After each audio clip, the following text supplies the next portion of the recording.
Look at this weather. Look at it.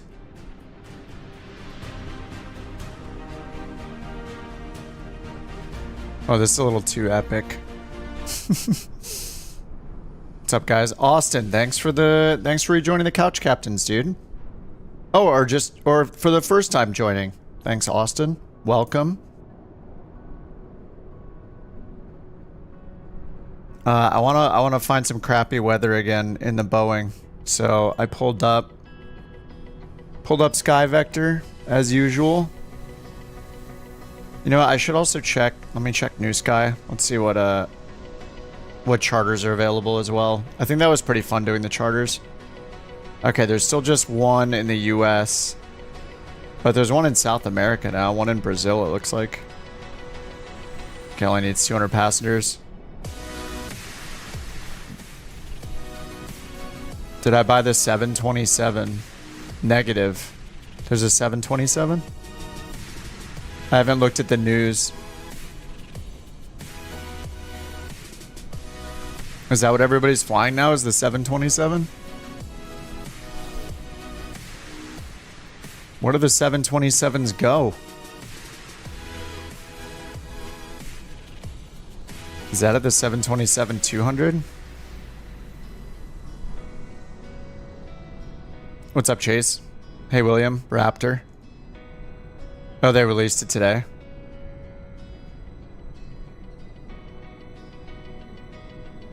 There's only one flight on Simbit World for the 727. You thought everyone was flying the 777? I feel like the 777 and even the A380 are just gonna, I don't know, become less and less popular over time just because I'm skeptical that lots of people like doing long hauls. I'm probably totally wrong though.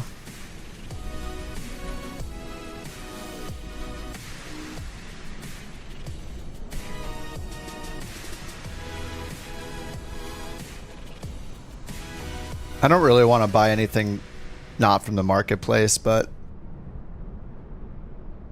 A350, yeah.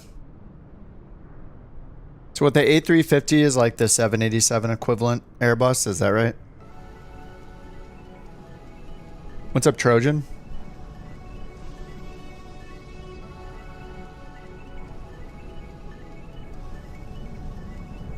Had to go with the blue today.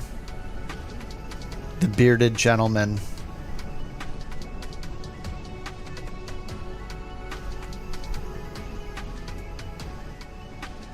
Very pilot intensive. Yeah, I haven't looked at it at all. Let me take a look at the screenshots real quick though. Flight Sim Studios. Wait, hold on. I thought they were releasing the E-Jets and now they made the... Oh, it's just a freighter variant? Is the 727 only a freighter? Okay, it's available at Aerosoft. The Tri-Jet.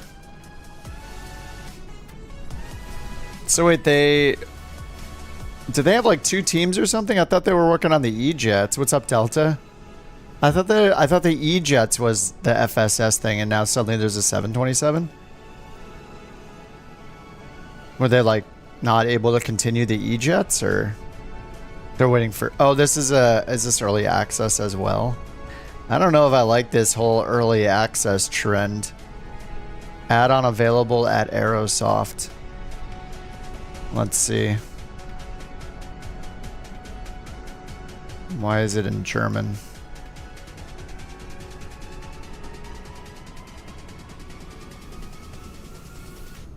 Is this considered early access or is this considered done? Stunning visuals, see it in action, tester feedback, screenshots. I mean, you guys know me, I'm probably not buying anything unless it's on the marketplace anyway. I want it to be done. It's a cool looking plane though. So is the 727 a passenger plane as well, or is it only used for freight? Not early access, but not complete.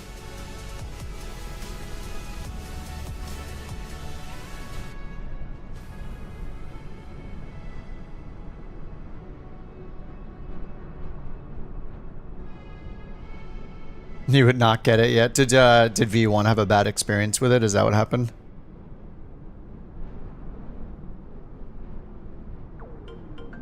Or you guys tried it and also not very impressed?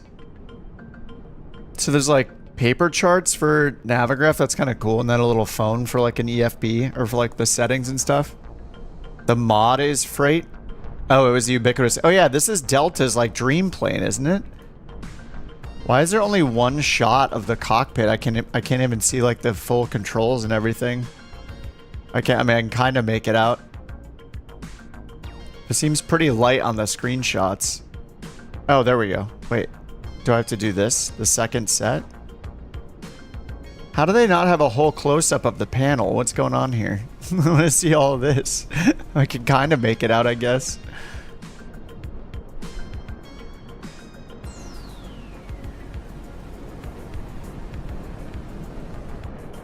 He loves it, but it's not finished. I see. Add VNav and more. Yeah, they have the E-Jets on their website as well, which are the they are the ones that are in early access, kind of. Early access E-Jet series. It's pretty crazy they went from making some scenery and making the Technums to making E-Jets in a 727.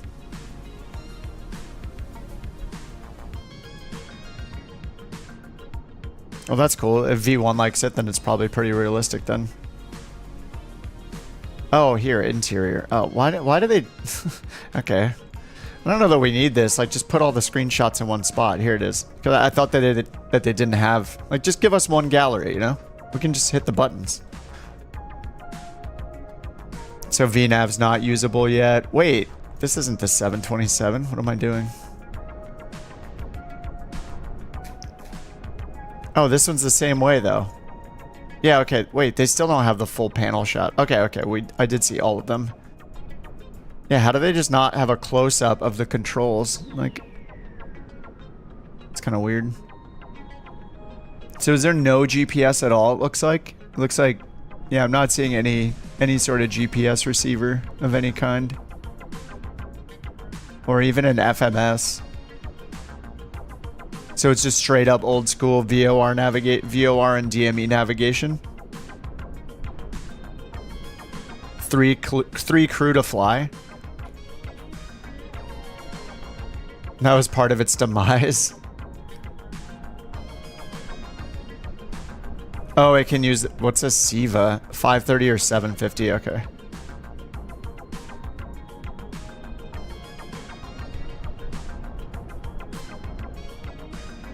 VOR DME, okay, yeah. That's cool. Alright, see you, Delta. Thanks for dropping in, man. Imagine a flight engineer just staring at those gauges the whole flight. They just forget to fly the plane. Or you mean, yeah, just the role of the flight engineer just sitting here staring at these. Having the hardest time memorizing the startup for the 737-800. I literally use the British AvGeek abbreviated checklist for like 3 weeks straight until I mean, in general, you shouldn't, if you want to be super technical, you would never not use the checklist. But, you know, us simmers have the luxury of being lazy and trying to do everything from memory, which is great. So I've been doing that a lot lately, just doing it from memory. But yeah, ideally you use the checklist. That's the that would be the professional thing. But I see the checklist as like one of the best ways to learn the plane. It's gonna be frustrating to like first figure out where things are, but yeah, once you do, it's good. I loaded it at Charlotte because there's really crappy weather. Where did I find it? Was it Fayette? Is it Fayetteville? Fayette or Fayetteville? And it's a short flight. So I was gonna go Charlotte to oh wait, that's only 102 miles. That's way too short. Wait, no, I'm gonna go to Atlanta instead. Never mind. Let's go to Atlanta. Should I risk warping to Atlanta using this? I don't really want to risk that. I want it to unload scenery and stuff. I was looking over at Sky Vector like I usually do to try to find some fun weather to fly into. I want to get some smoother Boeing auto lands, but I think maybe Boeing just like I watched the A330 driver video on it again briefly and watched his auto land, and it did not look very nice. So I don't know that I did anything wrong doing the auto land. I think that's just like how it is. I just think the Boeing is just it's you know, it's a rough one. So I was thinking Atlanta, unless you guys don't want to chase bad weather, but I think it might be pretty fun. We got a lot of IFR reporting METARs down here. Where's Statesboro? It looks too small. But Fayetteville or Raleigh. Raleigh would be pretty good too.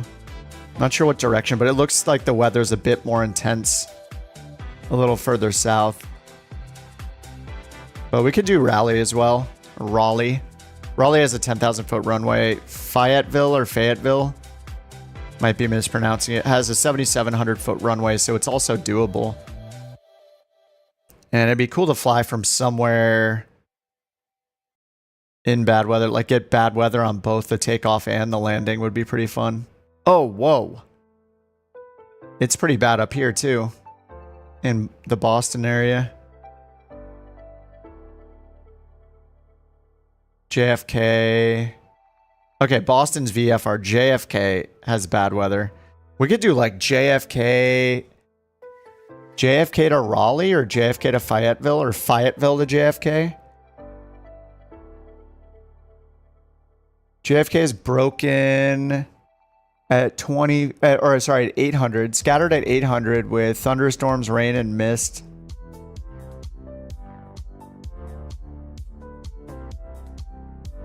You just did, Chicago to, what's FKL? Missing some approaches? Bad weather sounds pretty fun. Let me see how far it is. Let me go over here. Like if we wanted to depart JFK, I think maybe. Okay, JFK.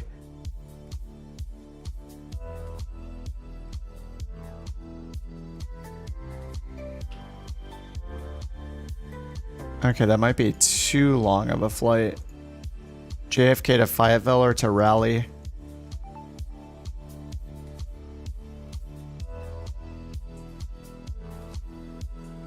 KRDU. Okay, there are no flights. Let me check RDU. Okay, JFK to Raleigh's doable. Yeah, it's less than 2 hours, which is nice.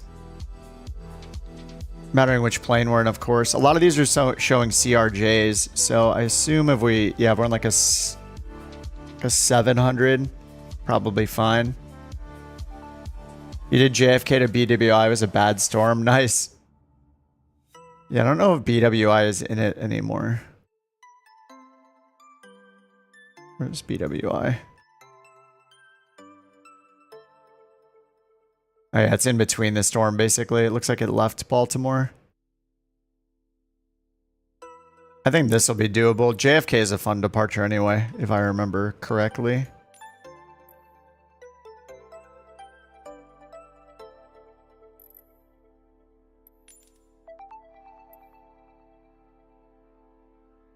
Gate small. Alright, I think I'm gonna do... Don't want to do the 700 or the 800. I was going to do the 700 just because the... Oh, wait. We're doing Raleigh, aren't we? KRDU. Yeah, Raleigh's IFR broken at 700. 1400 and... it might be better to fly into JFK. JFK is like more intense. Rain... Thunderstorms and rain. Yeah, I think we should fly into JFK, maybe. Raleigh to JFK. Go the opposite direction.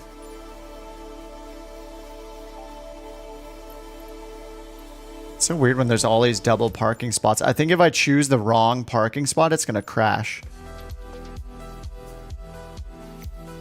So do I want to do the 700 or the 800? Oh, the game servers are available. Excellent.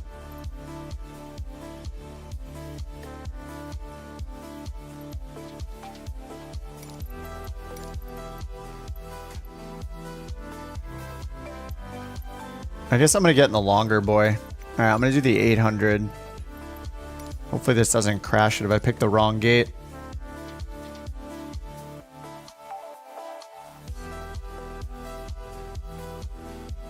What's up, beauty? Concorde flying time.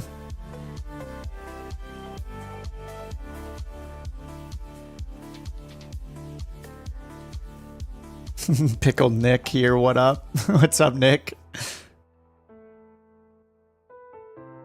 Yeah, BWI looks... I'm loading into Raleigh, actually. KRDU. I think we should fly into JFK because it's got thunderstorms. It'd be more fun to fly into than out of. Raleigh just has some, like, low-ish clouds. It says Raleigh has... Yeah, broken at 700 feet. So that's not quite auto land. Might not be a certainty for auto land. Wow. Beautiful. What? Is this gonna actually load in? Look at this. There's cars floating over here. Does this mean I have a this must mean I have 2 airports installed, huh? Oh, no, it's back. Okay, no, I think I'm good. Oh, those cars were up on like an upper floor of some... Oh, of the parking structure over there. Okay, that's what happened. Got it, got it. I think we're good. Your 2070 Super let you play this game in 2K... Only in... What do you mean only in India? Oh, as soon as you play US, your FPS drops. Yeah. Yeah, that's a common thing. Turn off... Wait, do you just have a... Are you on an Xbox or do you just have a... Oh, 2070 Super. Turn off AI traffic. Like, I personally don't care for the AI traffic. The more planes that load on to your screen, that's going to have one of the biggest effects. And yeah, custom scenery will as well. But on the world's map in the top right, go to flight conditions. And I assume you want to fly around with other people.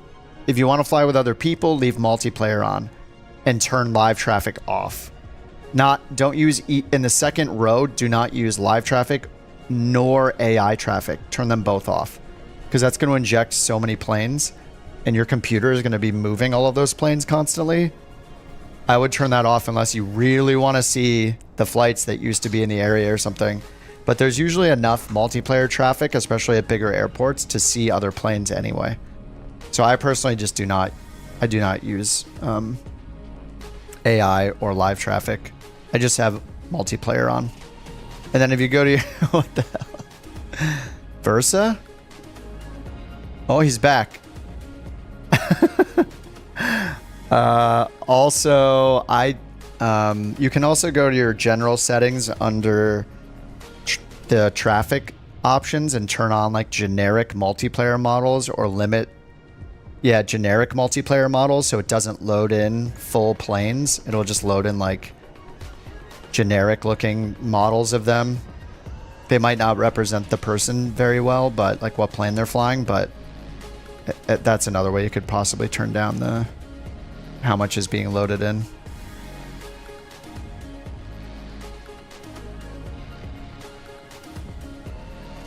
That's the good terminal.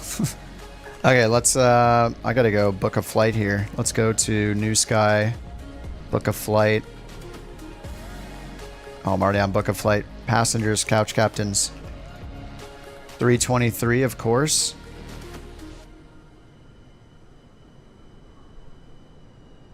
KRDU, KJFK in the 800, 738. All right, Knox Harrington, my old friend. 84 passengers. This one has no economy seating, so we're actually completely full, it looks like. Awesome. Off block time. Oh, why would it choose 45? It thinks I'm going to be off in 4 minutes. All right, let's choose 110 maybe. I usually get distracted. Let's choose 115. All right, generate the sim brief. Oh, Raleigh's your home city? Nice. We're here visiting.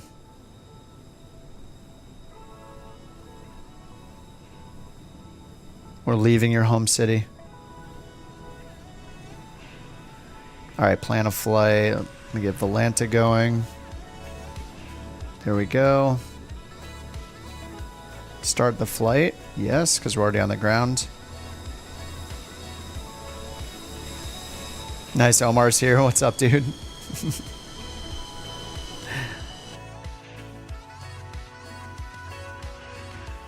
Wow, and now my frame rate just went to complete crap.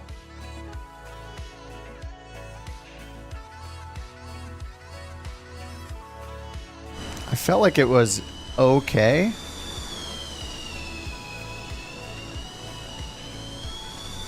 I unplugged my little mini monitor that I have just to see if that helped. Hold on, let me check something here.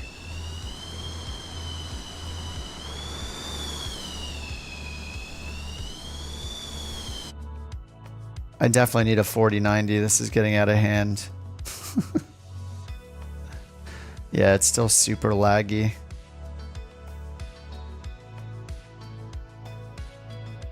Alright, let's risk frame generation. It's gonna break. Oh, I can't use it because I'm on DX11. Oh, man. What a pain. Okay.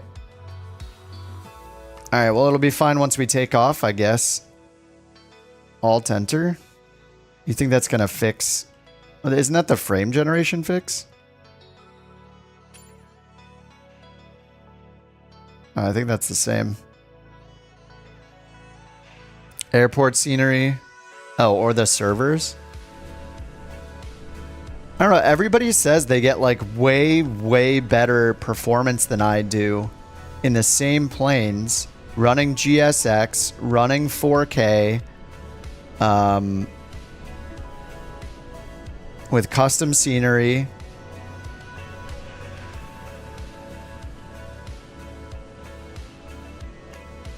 Apparently everybody has better performance with worse hardware than me.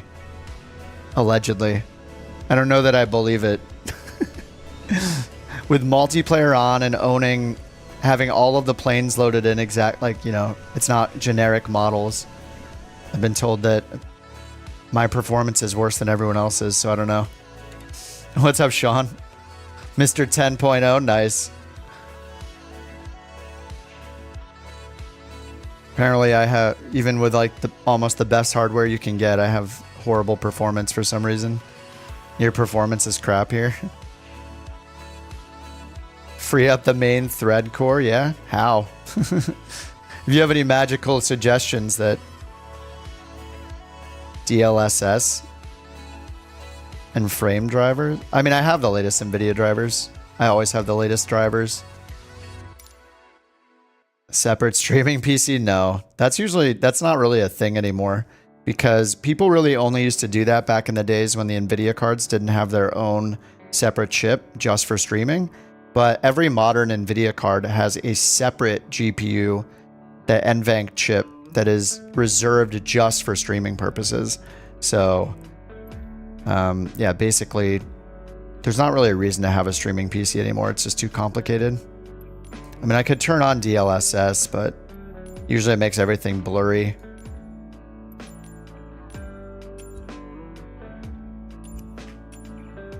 Drop the latest drivers? That sounds like a hacky thing that I will not do. What I do is I install it from NVIDIA.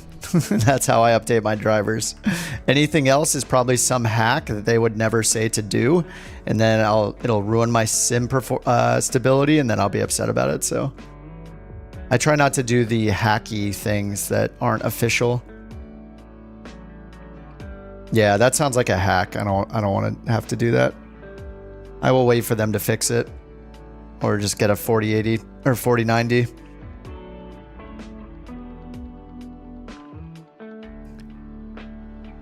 Okay, broken at 700. Let's get the GPU.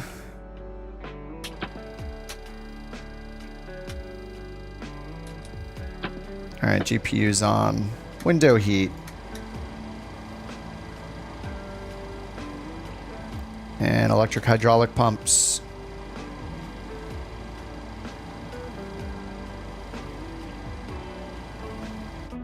I'm guessing it's still a CPU limited though, I don't even know.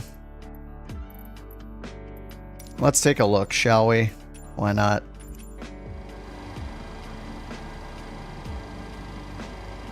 I'm at 25 frames per second. Limited by made thread DirectX 11.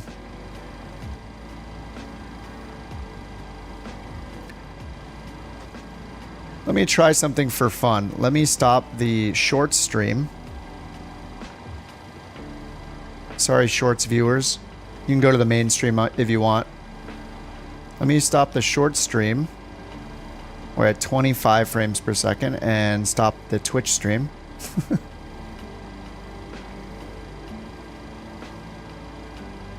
28 frames per second. It's still all limited by the main thread though.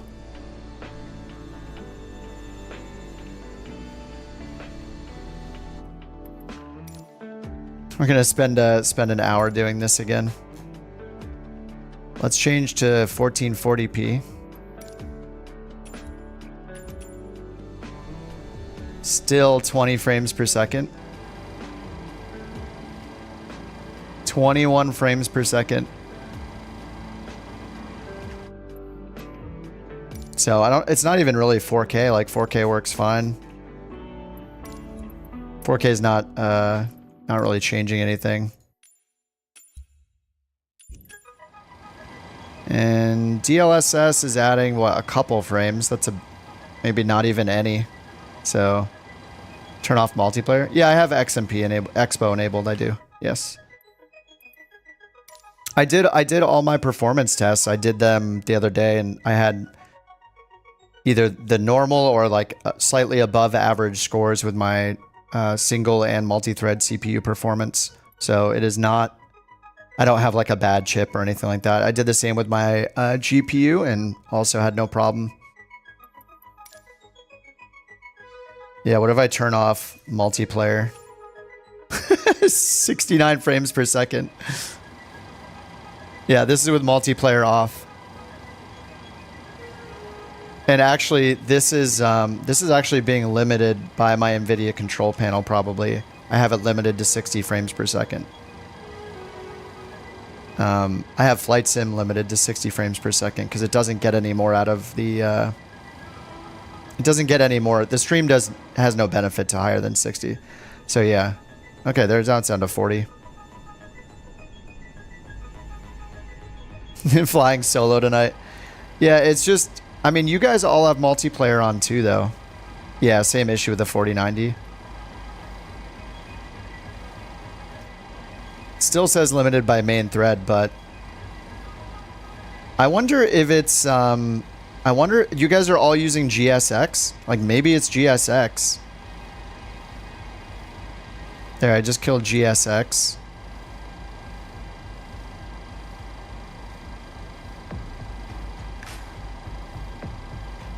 I just turned off say intentions and got like 2 or 3 FPS somehow. Let me restart say intentions. Let's see.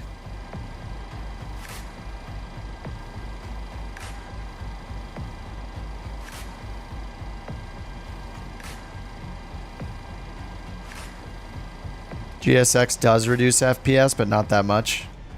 Yeah, I mean it's multiplayer. It's kind of like what I mean that's what I've been assuming this whole time is I'm loading in everybody's plane with all the liveries, with all the full models. There's no generic models being loaded in.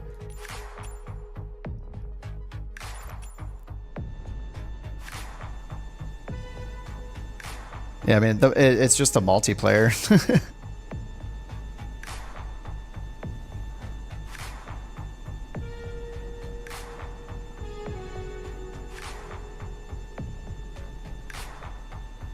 I'm going to turn off the frame limiting.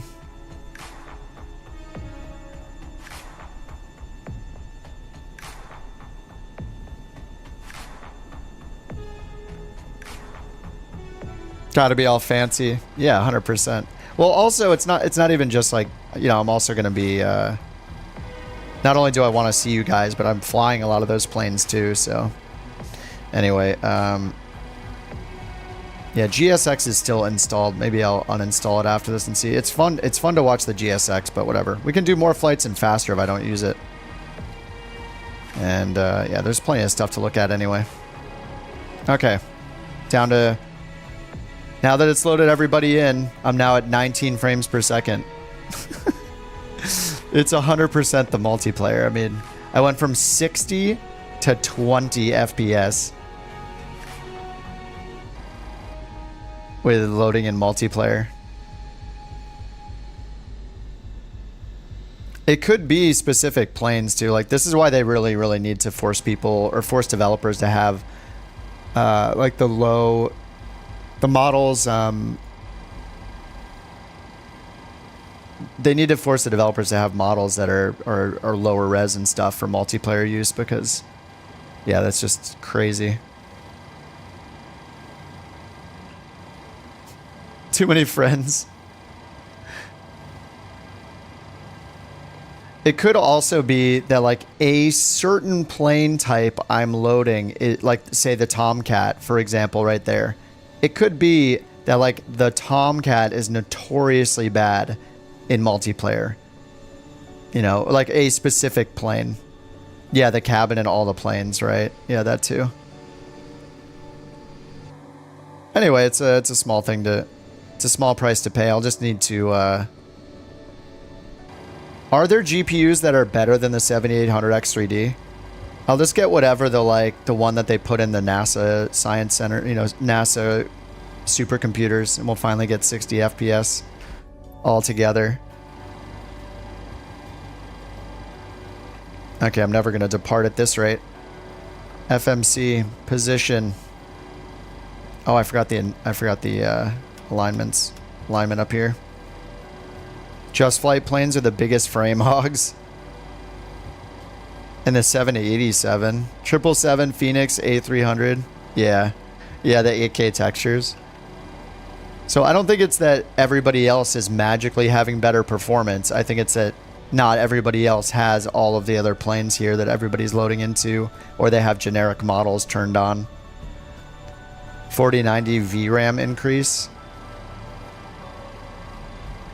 Yeah, I don't know if I'm limited by my main thread on the main thread on my CPU. I mean, I don't know how much a 4090 would help. But I guess in theory, if I turned on DLSS, then that's less things being rendered by this. Wait, TAA is being rendered, like the anti-aliasing is being done by the video card too. Oh, I guess I could try like DLAA or something. What if I turn sharpening to 0? That doesn't really do anything.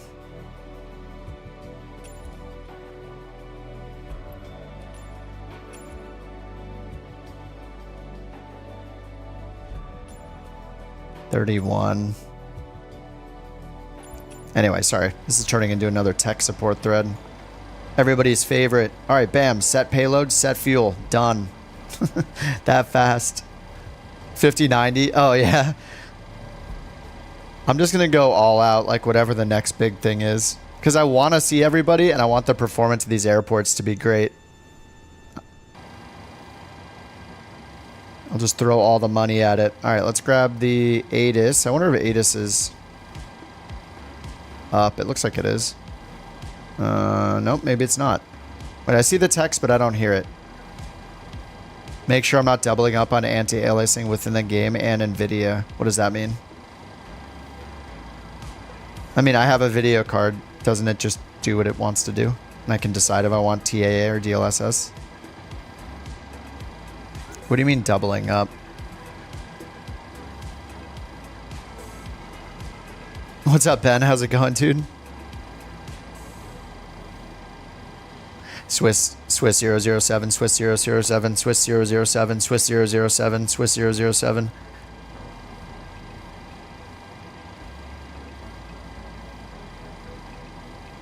What servers? USA West. It was just giving us problems, though. It was just saying it was down. And then it came back up. NVIDIA Windows settings and Flight Sim settings. What do you mean? I haven't touched anything in the NVIDIA settings. Settings for Microsoft Flight Sim. No, yeah, it's just using whatever the default application defaults are. I think I have it set to do maximum performance or something like that. Anti-aliasing mode is application controlled, if that's what you're asking about. Alright, Say Intentions is not giving me any ATIS audio. Off to a good start with Say Intentions today. Let's go to clearance and see if they do anything. Raleigh clearance, Couch 323, IFR to Kennedy. Wait, why is it? Oh, is it? I think it's me.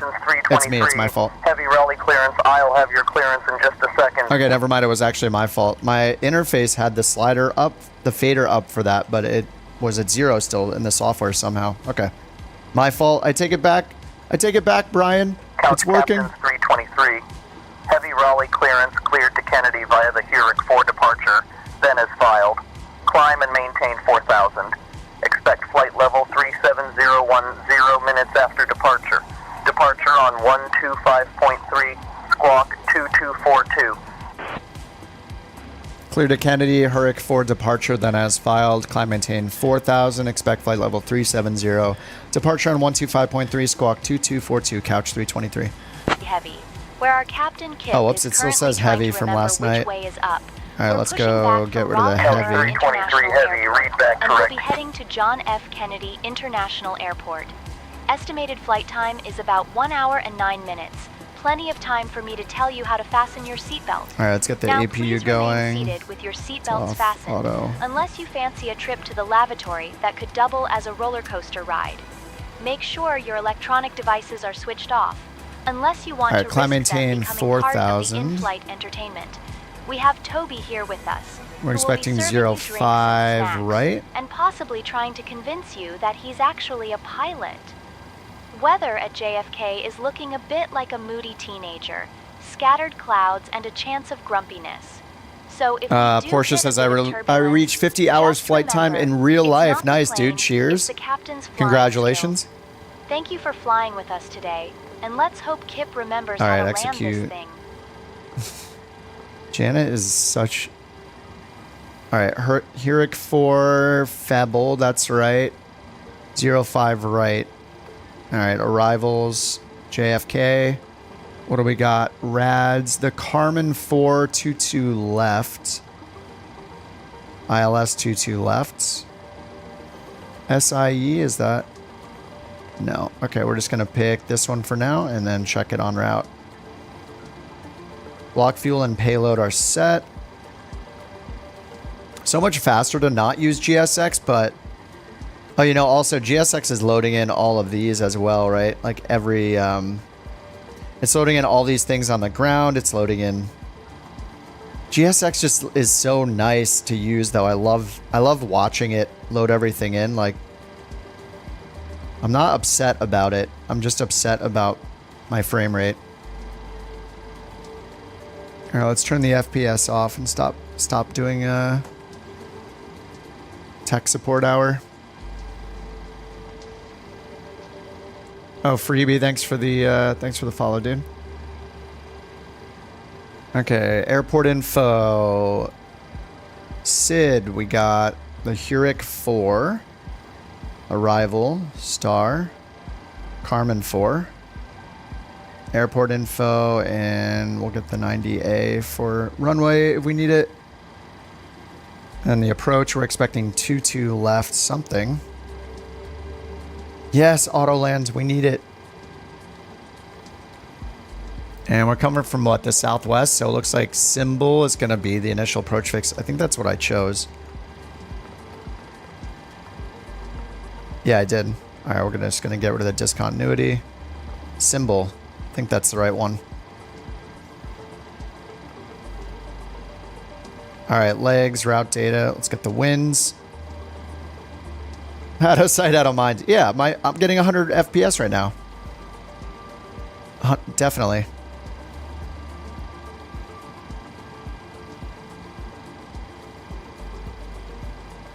Come on, load it in. What's happening here? Did I not request? Alright, well the APU is definitely on by now. APU gen's on, bleed on, ISO valve auto, packs on, and yaw damper. I know alignment's not done yet. Probe heat auto, and we got APU gen amps are drawing. Okay, so ground power can go off. I guess the wind request just doesn't want me to do it yet. All right, performance and knit. Let's make sure it's pulling in the right stuff here. 0 fuel weight 117 and block fuel 14. 14.2. 117. Cost index 80. Nice. All right, and then cruise 410. It's actually 370. They said to expect 370. All right, N1 limit. Takeoff 05 right, hopefully. Import from aircraft. Anti-ice off, packs on. Takeoff derated 149. Flaps 5. All right, 49. Is it derated 1? Yeah, okay, just double checking. Derate 1. Flaps 5. 140 on the V2. 150 in the window. Okay.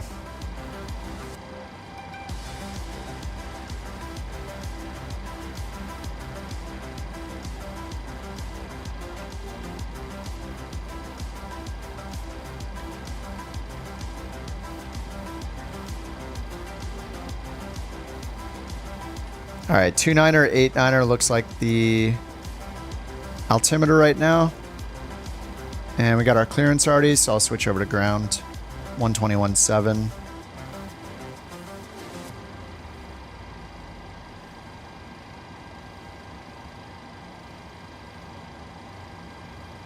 All right, we're going trim 4.8 on the trim.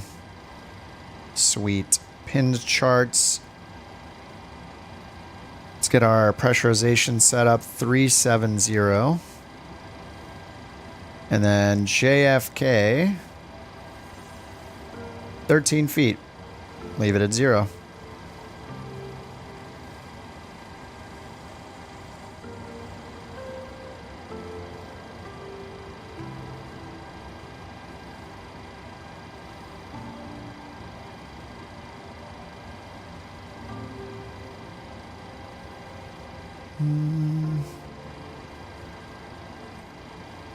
Okay. And let's get, I guess we do push and start now. Oh, GSX without the pushback tool though.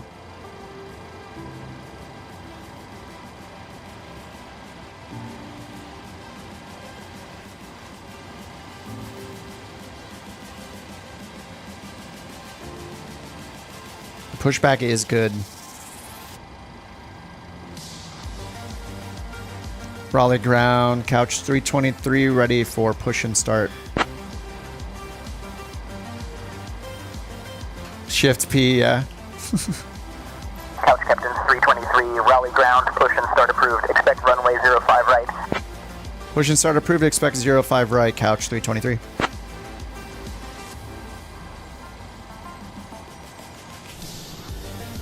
Couch 323, read back correct. Read back correct? Is that what they say after you say that you heard them say you could do push and start?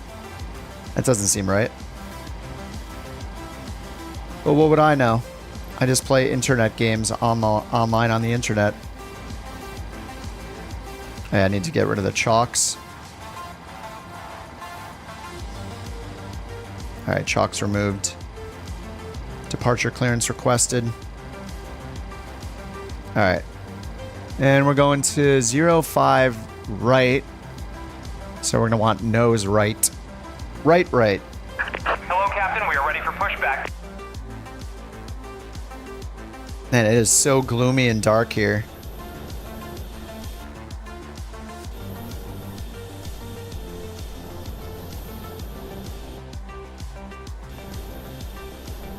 Alright, there he is. He's walking up. He's connecting the connections. Departure checks completed. Bypass pin inserted. Alright, Squawk 2242. That was put in automatically for us.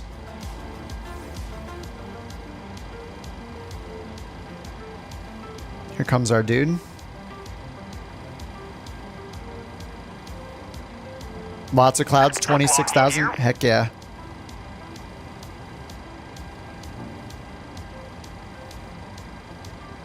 Alright, let's get our fuel pumps on. Packs off. Anti-collision light on.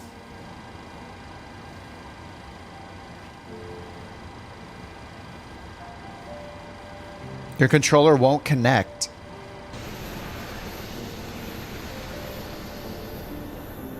Have to restart? Don't worry, we still got a taxi and all that. Where did I grow up? Essentially in California. I was born on the East Coast, but I've lived in California for a very long time, so I'm basically a Californian. I've lived here longer than I did not here, so I think when people, yeah, I don't know if people would say that I live in California. Ready for taxi. Oh, nose right. I think California, like, accent, unless you're doing like the valley thing, I feel like people can't necessarily detect it because Southwest 408, taxi to runway 15 right via Alpha, Bravo 1, Charlie. Parking brake. Contact tower on 119.4 when ready God, for that departure. is so loud. I think part of the reason might be so many people watch so many movies and stuff like that, where it's just like this very almost like a non-accent accent. Not that that's a thing, but like the very, I don't know. It's not like a very obvious accent unless you sound like you're like a surfer dude, you know? Okay, starting engine 2. You know, the FPS might not be the best right now, but it still looks really good. Alright, we gotta retire this song. This song is crap. 50 different things to the Wi-Fi? Yeah. You gotta get one of those super crazy routers. I invested one of those a while ago and don't regret it. Like one with like one of the big Netgear Nighthawk ones with like 4 antennas and stuff. They're pretty great.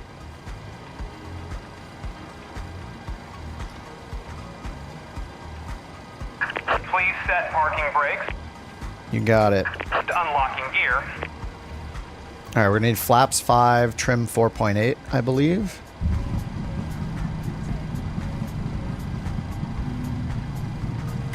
Yeah, I don't think I'm getting any more frames per second by using... Because the main thread is the issue, like, I don't think there's any difference in using TAA or not. The GPU is not limited, so...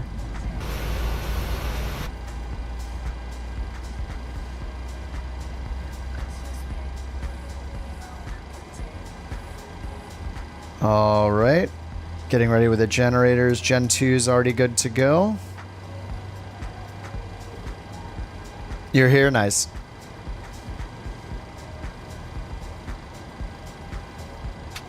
Alright, Gen 1's ready. Gen 2. Gen 1. Disconnected. Bypass pin removed. Ground for the evening aircraft 894 heavy. Packs on and 141%. window heat's already on. APU bleed off. APU off. Taxi light on. All the pumps are on. Do we have any center tank fuel? We do not. And we'll use the right tank a little for taxiing. Let's get the engine stuff up there. Anti-skid. Auto brake RTO. Oh, is he gonna do it? Bye-bye. Give us a little wave. Bye-bye. Bye-bye. See you.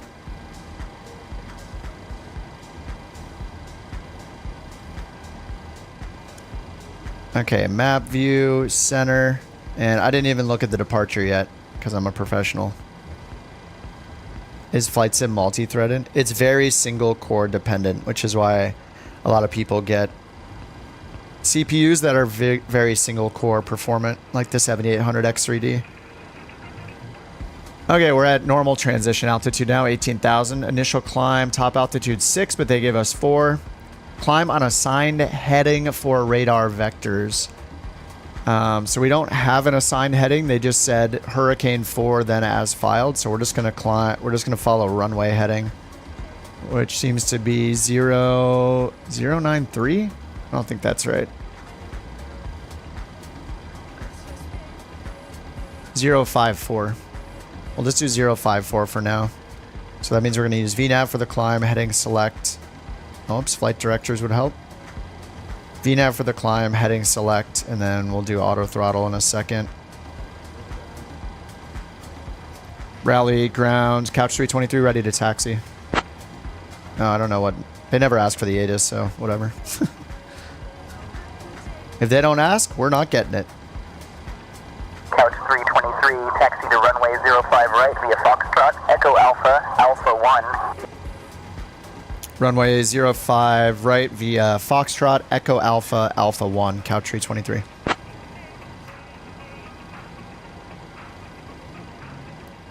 Alright, so Foxtrot's right in front of us. Echo's here. Oh, he said Echo Alpha as if it was EA, like 2 letters. Okay. Foxtrot to Echo, crossing bridges. Excellent. Alpha, Alpha 1. So we meant Echo, Alpha, Alpha 1. So yeah, we go straight, left, right, left. Alright, parking brake is off. We're going to go right engine taxiing. Emmett, you can just let them fly, dude. If you got questions, if I can answer, I'll try to help. Do it. Just ask me.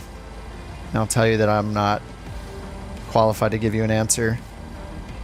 Difference between VNAV and flight level change. So VNAV, like in an airliner, not only is it going to follow the restrictions that you have. Actually, yeah, generally VNAV will follow restrictions in your departure and arrival procedure. So if you've ever used VNAV for a descent, where say you can put in a really low altitude, like the final altitude you'll be at, but there's restrictions along the way, like be at 5,000, then be below 5,000, then be at 3,500, then be at 2,000. VNAV will follow those restrictions in the flight planner in the FMC for you. We happen to not, I don't think we have any restrictions. Okay, we do have one over here, stormy 2,500 or above. So it enforces the altitudes that are set in your instrument procedure, be it like a departure, an arrival, or an approach procedure. Or you can just put in those restrictions yourself as well. Flight level change is just like an open climb mode that climbs based on an airspeed that you set. So it will pitch your plane for it to maintain a specific airspeed. So VNAV, think of VNAV as something you would use to follow programmed altitude, like targets or restrictions in your flight plan itself, in your FMC or your FMS, whatever you call it, flight management computer, flight management system. Whereas flight level change is more like an alternative to vertical speed mode, where instead of giving it a target rate of descent, like 1,000 feet per minute, you give it a target airspeed. Strobe lights? Not until we take off.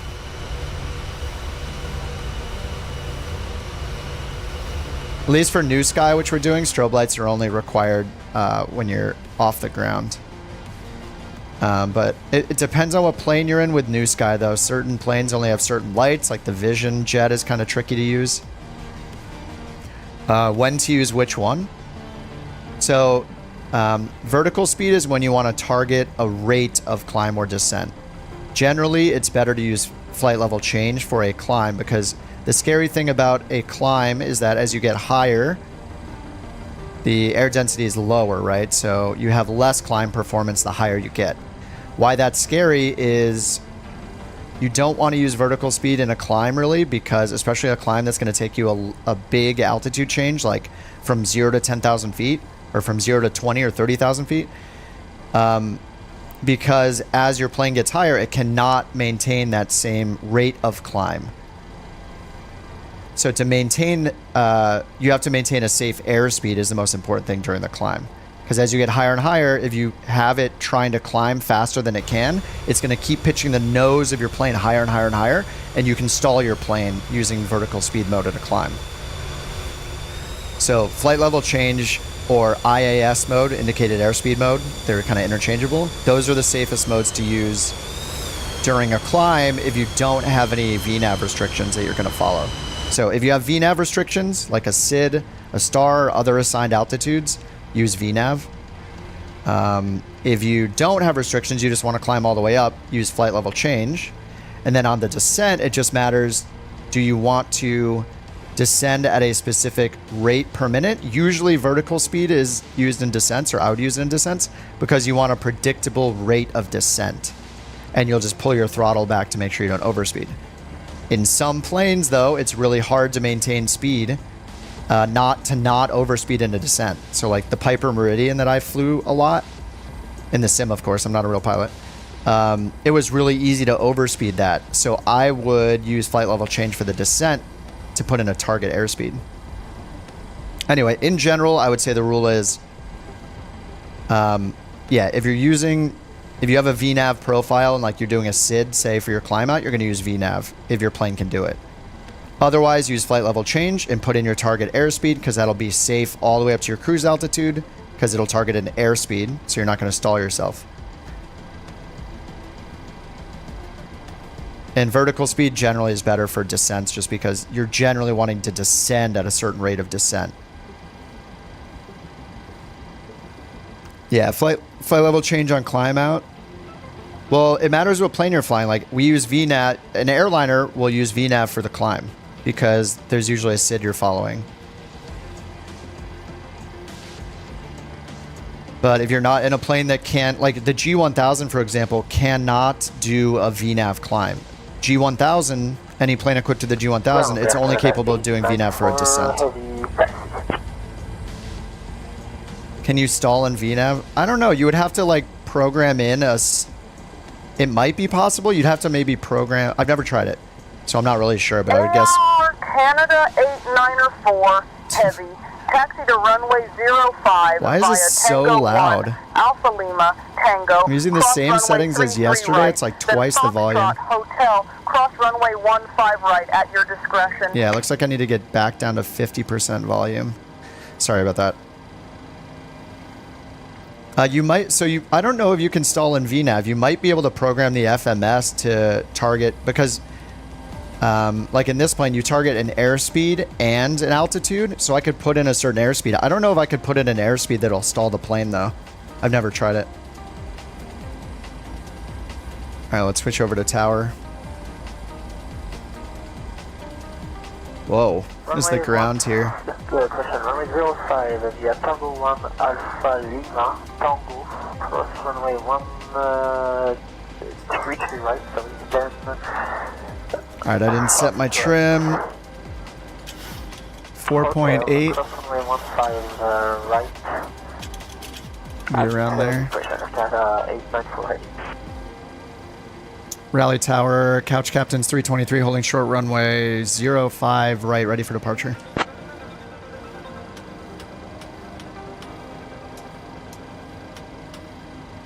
Couch captains 323 Raleigh Tower, wind 065 at 7, runway 05 right, cleared for takeoff.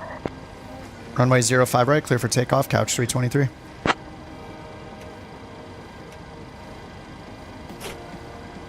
Couch 323, runway 05 right, cleared for takeoff. Runway 05 right, cleared for takeoff, couch 323. I'll say it again. Alright, auto throttle's on, we got our V-speed set. Trim is set, flaps are indicating 5. Brakes are in RTO, reset the fuel flow. The chrono is running. And we're flying heading 054. VNAV for the climb, heading select. We're expecting vectors and then 150 on the V2 speed. V1 is 134. There's runway 5 right on the ground.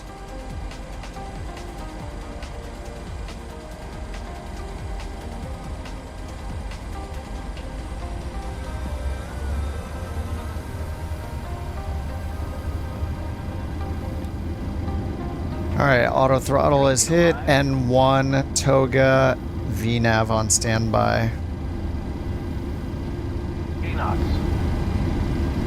Auto throttle still armed.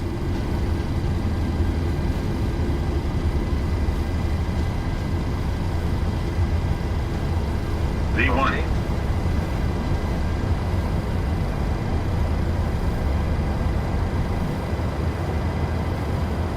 Positive rate of climb. Gear up. I'm gonna get dinged for that center line.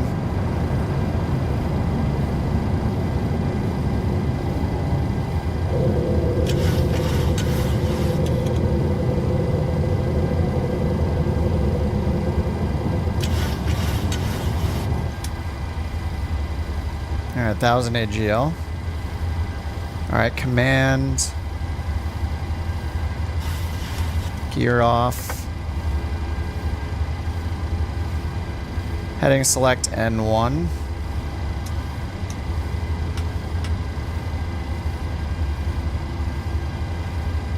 Alright, we'll get departure now. 125.3.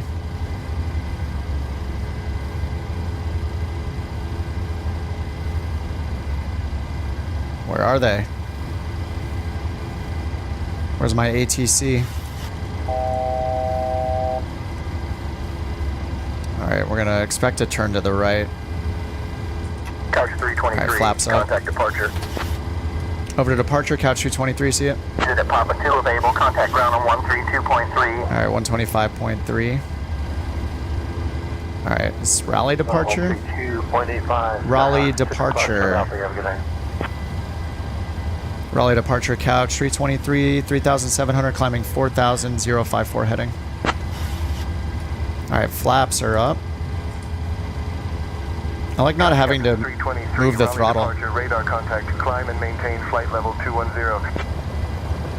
Climb, maintain flight level 210, couch 323.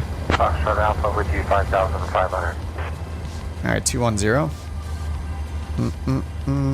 Southwest 408. Another good thing about VNav is that, 5,000. actually, I don't know if it's like just VNav or the auto throttle or just like the concert of all of them working together, but it obeying speed restrictions is another good reason to use it.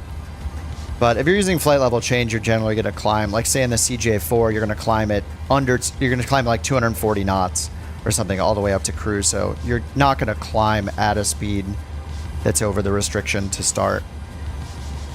Whoops, I'm not climbing here. There we go. See how it's holding me at like 250 knots because we're under 10,000 feet?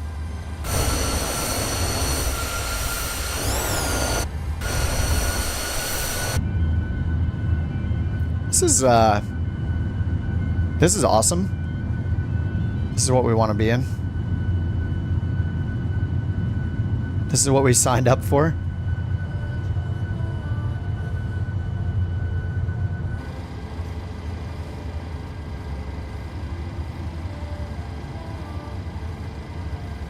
Raleigh departure, couch 323. We're on a 054 heading. Can we get a direct?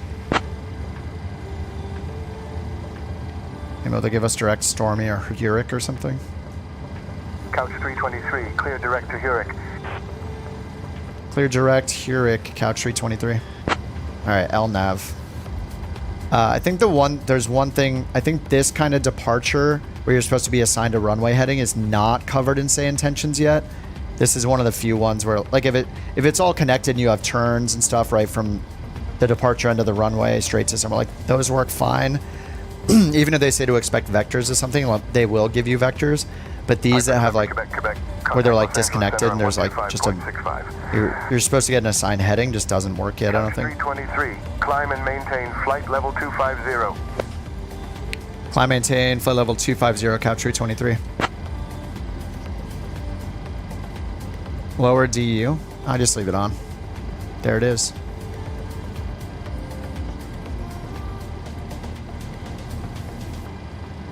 Okay, lights. Yes. We got the clouds.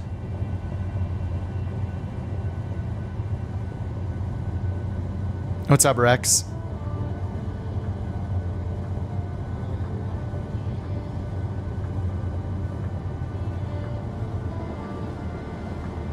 And I need the Boeing immersion things. I need the FAQs. Makes me want to fly the Airbus every time I'm like looking on the wings. I want the condensation and stuff. I want the vortices. Holy crap. It's beautiful. I mean, now that I'm away from the airport, I have 1 billion frames per second. At least 6, maybe 8.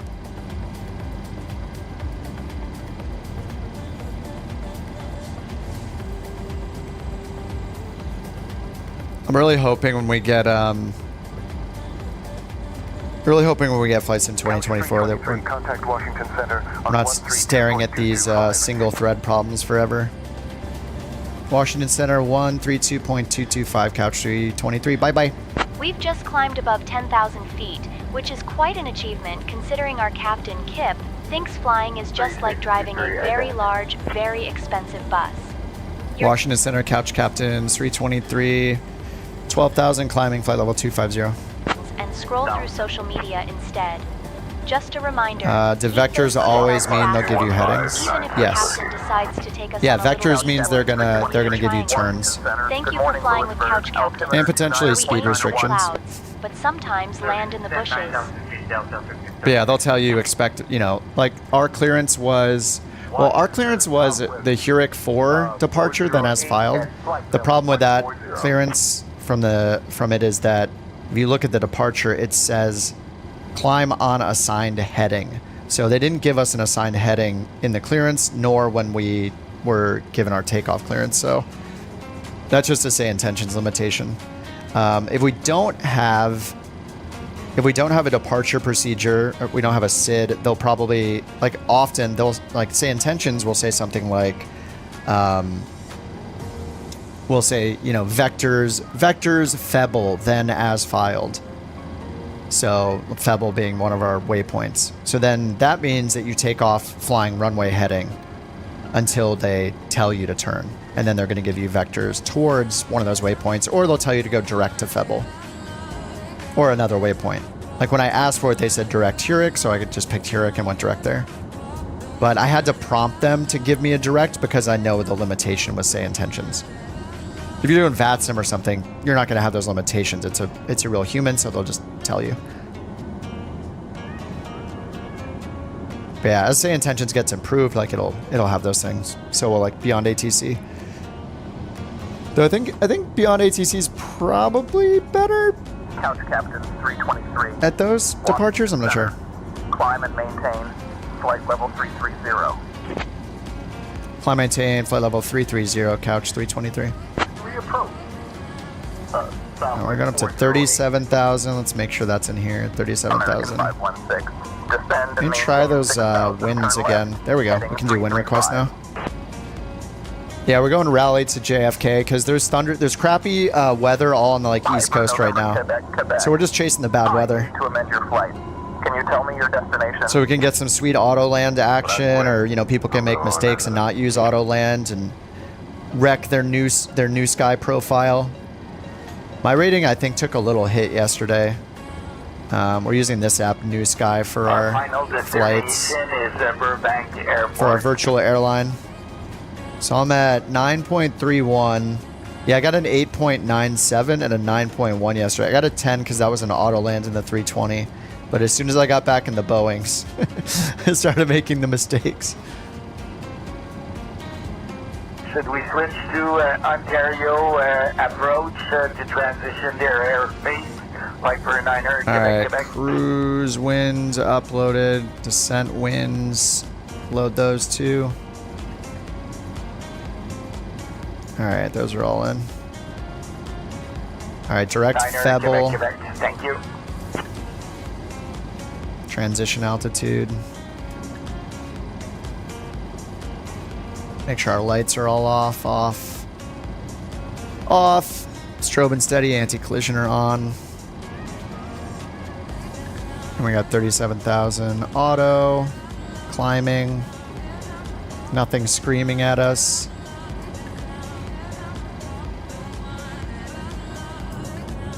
Question about the 600. I'm buying one on Marketplace. I need help, bro. About table. Delta Oh. 36. In sim brief. Contact Guadalajara. On 190.3. Is that a person or ATC? Did my frame rate just turn to absolute crap again? Couch 323. It is. Climb and maintain flight level 370. Climb, maintain flight level 370, couch 323. On 127.0. Is it the military jets that are messing with it? Niner, Quebec, Quebec. How am I? Look how bad my frame rate is. Again. I think it's the military jets. I wonder if I delete them, what's going to happen to my frame rate. Soup at rally. Yeah, this is great. Let's see what the METAR says. What do you, Kasky, what do you mean the table you're trying to put in SimBrief? Aircraft and close prox? I think it's like, I think it's certain aircraft are just wrecking my performance when they're loaded in multiplayer. Contact San Juan Oceanic Center on 121.0. 10 miles of visibility, rain, 614,000, sorry, 600, 1,400, 14,000. 2423. Okay, we don't need the departure anymore. Or that. Let's get the star. With you descending out of 5,400. Default autopilot doesn't always work. The autopilot for what? The A320? Better A320 than the default one on the market. Well, wait, the market. Oh, is there? Oh, you're okay. No, I don't think so. Would you guys say that the default, the any builds, are you flying the V2, Blake? The any builds A320 Neo version 2, I think it's called. They have the old one still in there, right?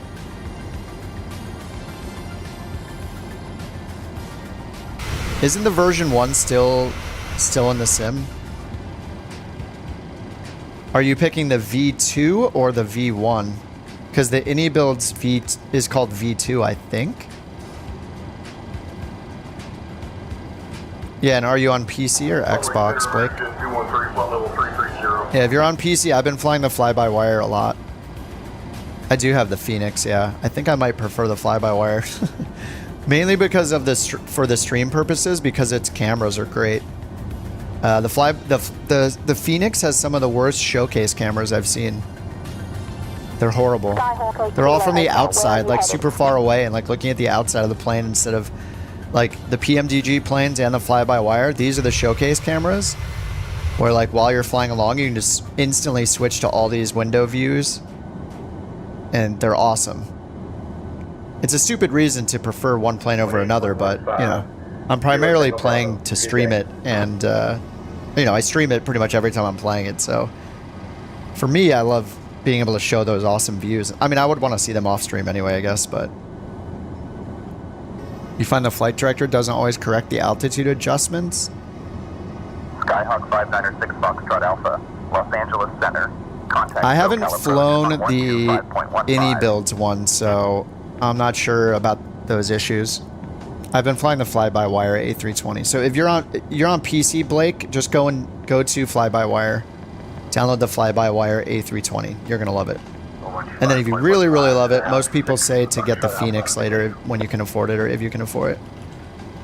But here, I'll send you a link. Just go to fly-by-wire right here and download their installer, and then install the free fly-by-wire A320. I've been flying that on stream quite a bit, and I like it a lot.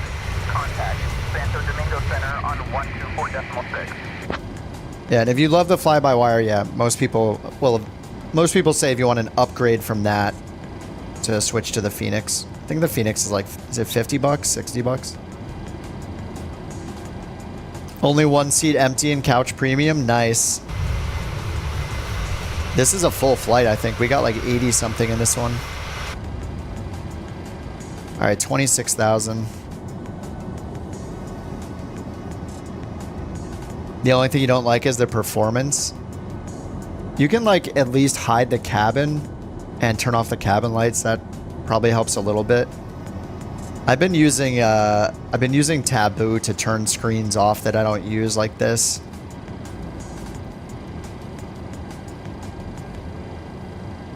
Look, all of a sudden my performance is better. Hey, who is flying right next to me? Oh no, you guys are all still here. Say again. So Bunk is next to me still. Who is in the F-117 or whatever? Nick, can you fly closer to me real quick? Pickle Nick. Nick, can you come closer to me? I want to see if the performance goes to crap when you get closer. Come to me, Nick.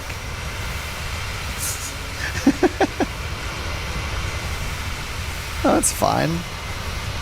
Yeah, I don't think it's any one plane. All right, thank you, sir.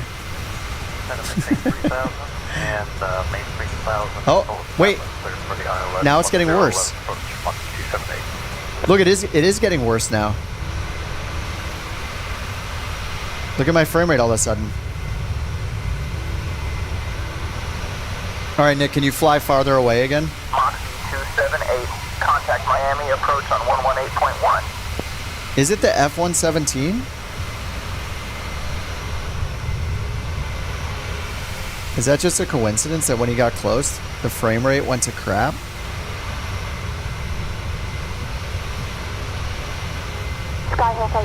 Look, it's normal again. Continue as planned to Edinburgh Airport. Runway 24 in use. Now it's smooth again. Okay, Nick, one more time. Can you come up to me? Is it just having are the fighter jets killing my frames? Continue as planned. Runway 24 in use. Skyhawk 8 Kilo Hotel. Now it's getting bad again. I don't know. This is kind of weird. You flew a long flight on my right a few weeks ago, didn't have problems. What is the absolute best CPU that money can buy?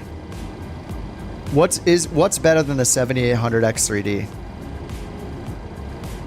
I'm just gonna take all my money, my entire bank account, all savings, retirement fund, whatever, all that, and just buy the best CPU, whatever it is.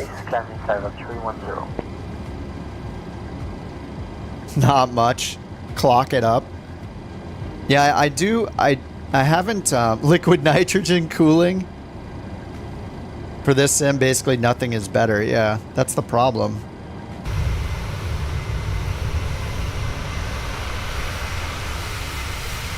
It's impossible. AMD Threadripper. Okay, there we go. Now I'm talking. How much better is that? What is it, like a $5,000 processor? Lincoln radar 645. Currently flight level 1 and 2 of 5 is descending. Probably have the best CPU you can get. Buy a 62 Strat instead. Yeah, but I wouldn't use the Strat every day. I use this every day. Yeah, I think a lot is going to change in November for all of us, so. All right, 29,000. This thing is, I should have used faster climb rate.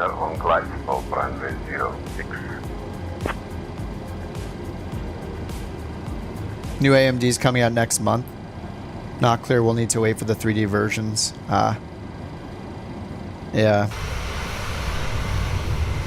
Maybe it's just I'm hitting the limit of... I don't know. We've had so many people fly so close together before. You know, I do have the cache turned on. I turned it on last time when I was troubleshooting. Let me turn the cache off.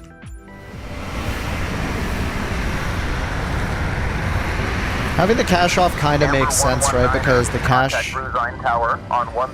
I mean, the cache is reading from the disk, right? Instead of from memory, so it forces more things into memory, and then isn't reading from the disk, which I think is a CPU task.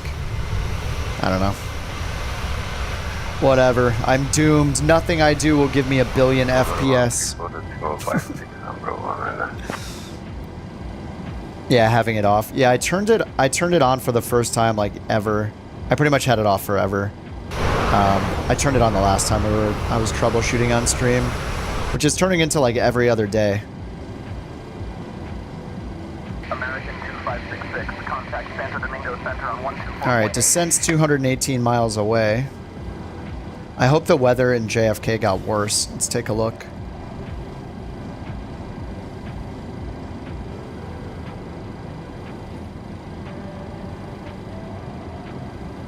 Okay, 0704, 4 miles visibility. I think the clouds are the same. I don't think it's changed. Clouds are at 700 scattered, 1900, 4800, 13. And then we got, it doesn't say thunderstorms anymore. We just got rain, plus rain and mist. Swiss 645, Zurich info. Contact Zurich final approach on 125.33. So heavy rain, mist. Turn off multiplayer, yeah. No way. I'd rather have 5 FPS than no multiplayer. Quebec at 3,800 feet.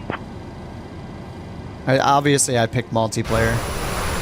That's the whole point of streaming, is to fly along with you guys, so. Hope Microsoft didn't concentrate on more game stuff. I do. I hope they add some tons of gaming features. Oh, as opposed to systems and performance. So, okay, yeah. I want the sim to run better, yeah. I do prefer performance over features, yes. Performance is more important than graphics, too. So I could just turn my graphics down more. But, I hope that...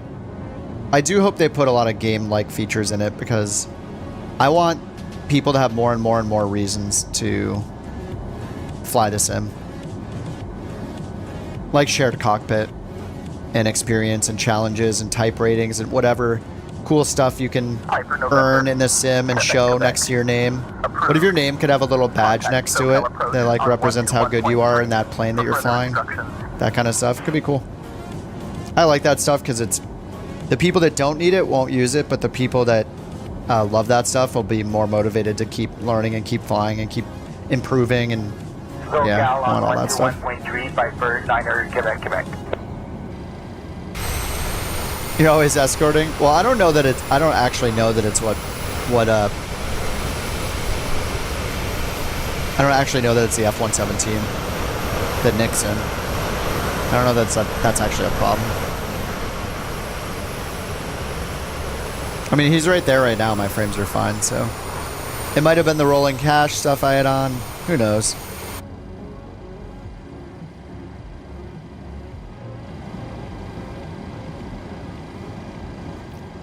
Jules at 10 feet. American 2566, contact Santo Domingo Center on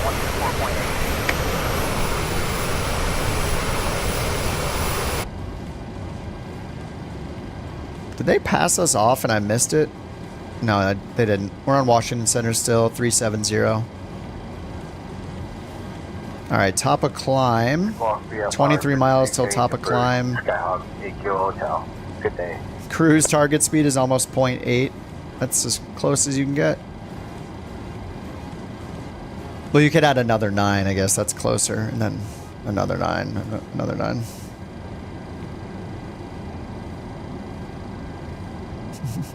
Send for help. Couch 323, contact Washington Center on 120.975.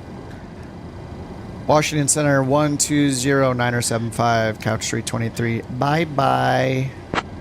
Say intentions, Matt, so far. You know, my mic didn't get stuck yesterday somehow. No idea how that happened. Washington Center, couch 323, flight level 350, climbing 370.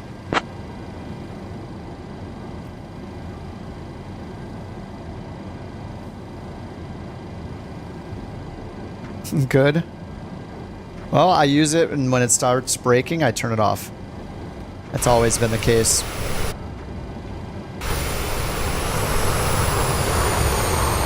Southwest 408. Contact Norfolk departure approach on 120. My Washington Center didn't say anything back to me.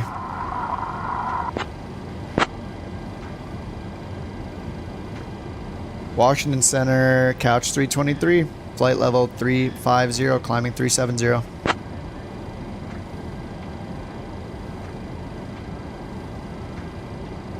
Washington, hello? Couch 323. There we go. Climb flight level 370. Yeah, we are. We're just checking in. We just hopped on your frequency. Couch 323. It doesn't understand that we just switched to its frequency or something. Couch 323, Washington Center. Good morning. Cape Charles, altimeter 29.901. Maintain flight level 370. Maintain flight level 370. Couch 323.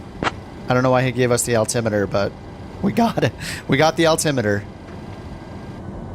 For reasons.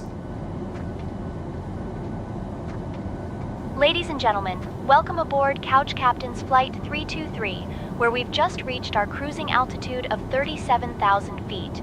The captain has turned off the fasten seatbelt sign, which is great news because now you can finally do that yoga pose you've been practicing. Just don't blame me if you end up in the aisle. For your safety, we still recommend keeping your seatbelt fastened while seated, mainly because we don't want you to become a human projectile if Captain Kip decides to take a sharp left turn to avoid a cloud. Snack and drink service will be coming around soon, so prepare your taste buds for the culinary delight that is airplane Culinary. food. Just remember, if it tastes bad, it's probably because the captain cooked it. Enjoy the flight. Kennedy. All right. I'll have your descent for you in, about 2 minutes. Oh, let's say. Alright, we'll expect ILS 4 left, couch 323. ILS 4 left.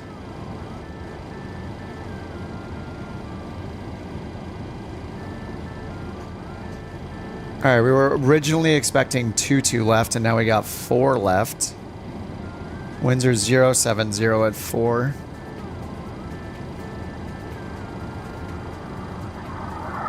Bogota Center, position Avia 918. As to the flight level 230, inbound QL. Do I like this voice? Which voice? We were flying in. We flew in what, Australia? Dude, the Australian voices are incredible. I was gonna ask if having the altimeter reading would be useful. Yeah. Thanks so much. Okay, we got to set up for 4 left now. Let's go look at the chart first so we know what initial approach fix we might... Well, we're never going to get an official approach fix, are we? I feel like they never give you the initial approach fix. But we'll see, I guess. 4 left. So we've lost the auto land. Jerks. How am I going to land this plane without an auto land? That bug is so annoying. Alright, ILS 4 left. 110.9er.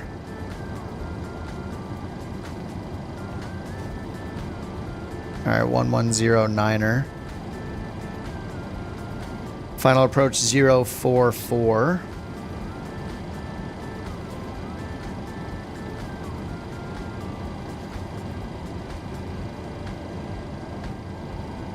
Alright. Airport elevation's 13 and our decision altitude is 218 radio. Okay. There we go. Visual approach. Well, clouds are at 700. I hope we just get... but I think when it clears you for the approach, I don't think Say Intentions gives you the initial approach fix. Isn't that something they should tell you whenever they assign you an approach? Like, you should say ILS 4 left. Well, maybe this one only has 1 initial approach fix. Actually, this one might only have 1. Intermediate fix. But I feel like even if it has multiple, it doesn't give me the approach fix when there are multiples, and then I have to ask. Alright, there's an intermediate fix at Aroke, so let's see what's in the database. Arrival, Garmin 4, and 4 left. Okay, yeah, there's just no waypoint to enter in this case, so that's fine. So, it has no effect. Alright, RADs to SIE, then it starts it at, we go Botan, Hogs, Pansy, Cars. Wait, where is that coming from? Let's go to the star.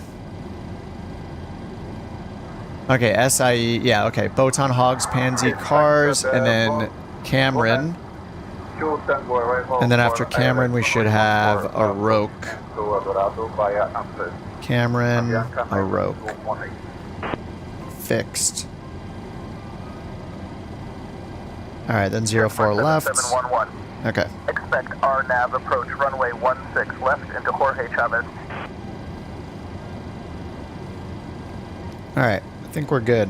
I'm just going to take some notes on our altitudes here. So the Garmin 4, our bottom altitude is 11,000, and we have no speed restrictions over 250 knots. So star 1,000 feet. Expect 250. So it says to expect 180, expect 110. So those aren't mandatory, so we're not going to see them here. Yeah, we don't have a we don't have an altitude actually in here until Aroke at 2,000 or above.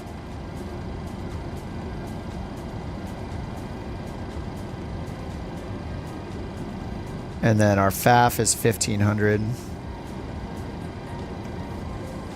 Go around is 2,000. No, climbing right turn 3,000. Duffy. Okay. And CRI is the Canarsie? Canarsie VOR? AR Canada 8904. What's SIE? Sea Isle. Toronto Center on 124.675. Okay. Do I like this voice? Oh, the new Janet? Isn't it the new Janet the old Janet? I think Janet has her original voice. Yes, we're drafting. This is part of the SOP for couch captains. Is the draft. Look at this, perfect.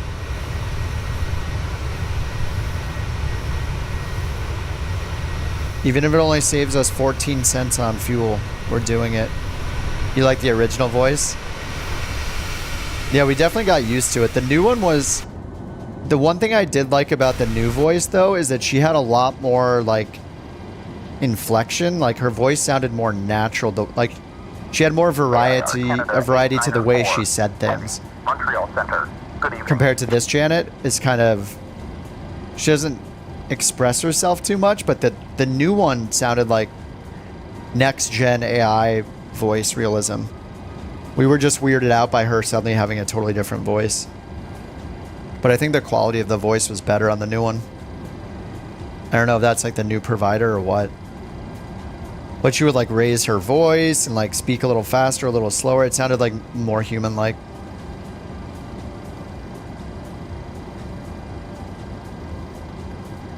Alright, descent. Oh, 38 miles till top of descent. Nice. Let me refresh the descent winds. Since we changed a couple points too.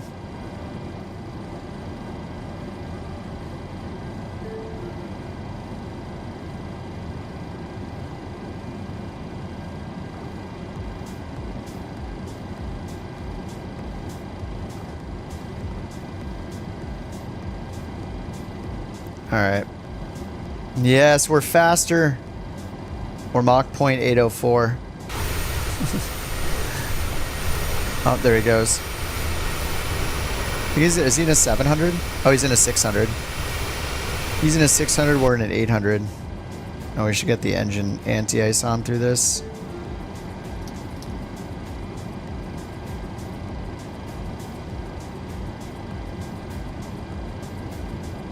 Okay, let's do our landing performance calculation. Actually, let's check the METAR.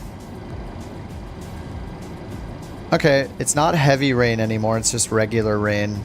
Visibility went up to 9 miles. Clouds are still the same though, scattered 700. They went up a bit, 1900.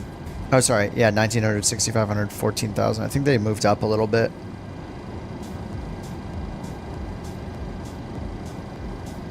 So anyway, it's in rain, so we'll make sure we choose that for our landing.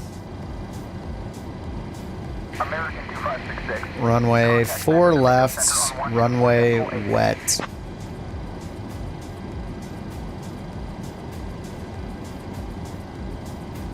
Oh, this is using our current weight. We should probably use our expected weight and landing.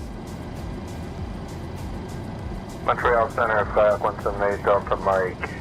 And I think it is using that because it's, yeah, it's not changing now. Okay. 30 in auto brakes, 3 packs on. Oh, wow, okay. Auto brakes 3 is, yeah. It's a 12,000 foot runway. I think we'll be okay. Let's just see where our turnoff's going to be. JFK airport info, 4 left. So we're going to stop around halfway. With reversers, maybe a little less, and we can exit left, golf, golf, and then just have golf. Going to maintain 4,000, American Jet 213.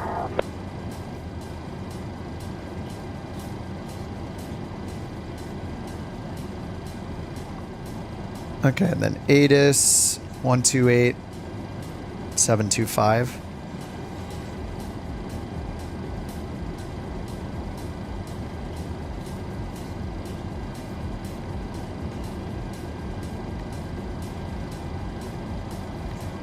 We usually don't need to get the ATIS.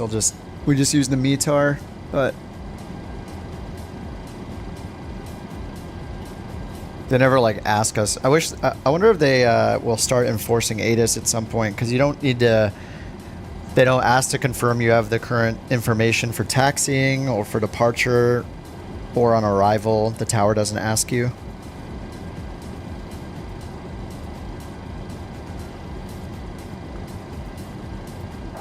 All right, 7 miles. Can I get a flight amendment? I'd like to request mileage runway 3 at Casper, please.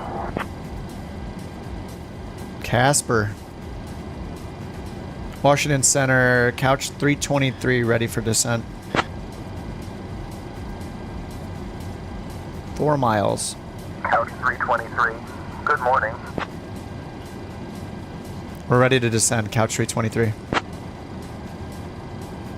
3 miles. Come on. Give us descend via star.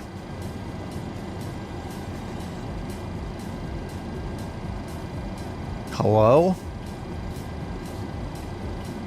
It's got a spinning wheel.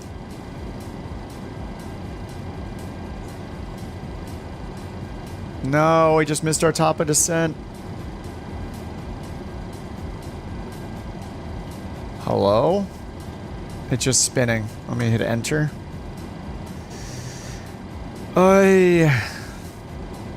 Yeah, it's not even sending my message. I don't even know what the spinning wheel does. My text is still shown in there, and then there's a spinning wheel. Does that mean it's sending it, or it sent it and it's waiting on a response? I don't know.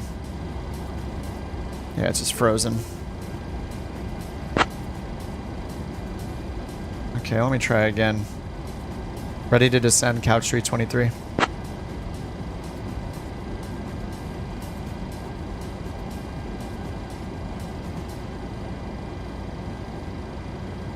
It's just frozen. I'm just descending myself. Oops, turned off autopilot. Alright, we're just going ourselves. Descend and maintain flight level 240. What? Okay. Descend and maintain flight level 240, couch 323. Somebody hit the reset button, maybe. Alright, 240.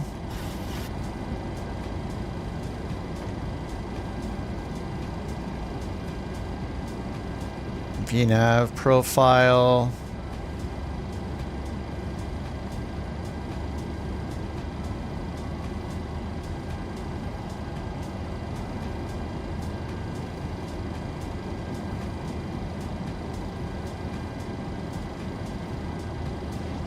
We need 2800 vertical speed to catch up.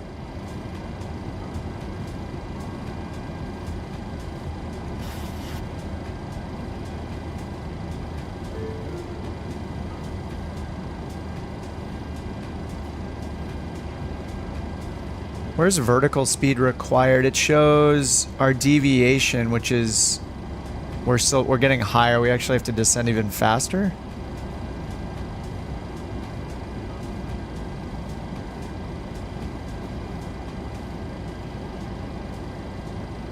Yeah, our vertical deviation isn't decreasing.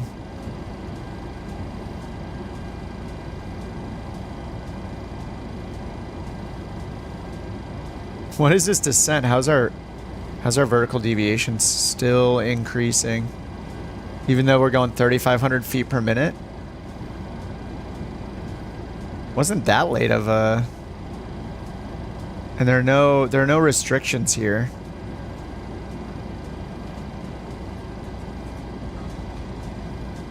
I think I'm answering my own question because it's... Yeah, okay, the deviation is based on the approach, that's why. Because we don't have these restrictions, so if I put the restrictions in, then it'll be different. These are expect restrictions, not mandatory. So 18,000 at Hogs. So I could do 11,000 at Cameron, I guess. Anyway, they told us to go down to 24,000. So we're just going to do that at a normal rate. Coach 323, contact Washington Center on 133.125. 133.125, Couch 323. Bye-bye. Alright, 133, 125, Washington Center. Washington Center, Couch 323. Flight level 310, descending. Flight level 240.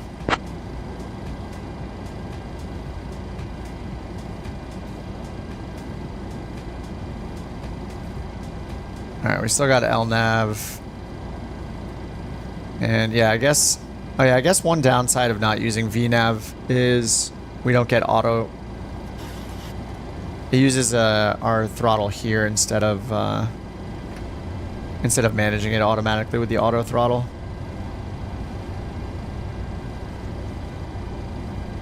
So I could go in and just put...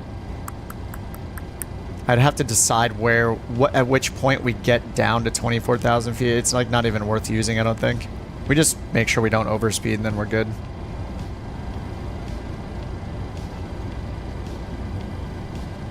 And we're just losing speed, so like I should probably just bring it back up to like higher airspeed.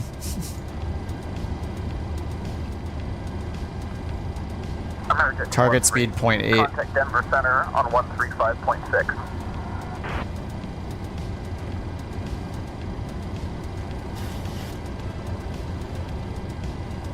Yeah, I'll bring the spoilers back out. Alright, 28,000. We're gonna level off at 24,000. Denver Center, emerges 213, descending 15. Alright, so then we got Hogs, Pansy, nice, Cars, Cameron, expect 11,000. After Cameron, we're just left off on a 041 heading. And then we're expecting... I mean, we have to get down to a Roke. 2,000 at a Roke. 1,500 at Crystal.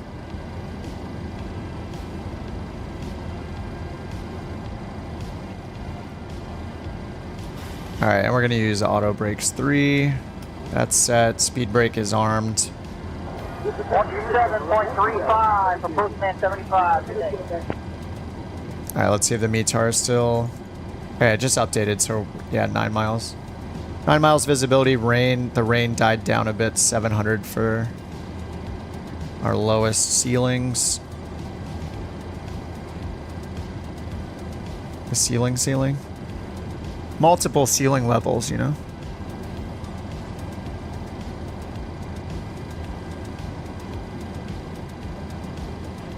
Alright, 053. And we got the ILS already in there. American 2566, contact Port-au-Prince Center on 124.5. When do you use course versus heading? Usually you'll use a heading just when ATC assigns it, but it's better to fly via a course if you can, because that's basically your ground course. Whereas, you know, wind will push you off your course if you're flying a heading. What's nice about the Airbus is you can dial in, at least on a few of them that I flew in the sim, you can dial in a course instead of a heading, or a track technically, I guess. So you can put in a track instead of a heading, so it'll hold you on a ground track as opposed to a heading where you're going to get pushed off that ground track because of wind. But yeah, you fly a heading if you need to, if ATC tells you to fly a heading, or if actually at the end of this star, I don't know if it goes to heading mode or if the FMS holds us on a course. So like when we finish the star here and we're out here on a 041 course, if I leave it in LNAV mode, will it hold the course or will it revert to a 053 heading? Contact Oakland Center on 121.25. I think it might hold the course or the track the same way.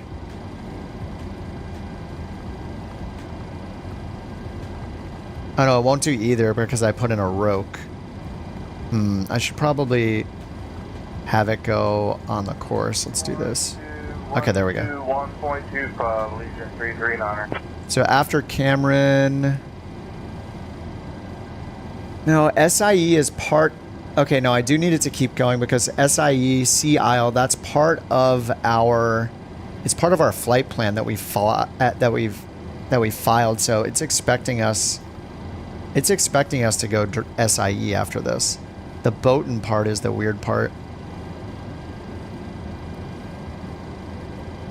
Yeah, we filed direct SIE on the Carmen 4. Allegiant 339er. So yeah, we're Oakland going Center. towards SIE Good now. evening. Hope you're doing well up there.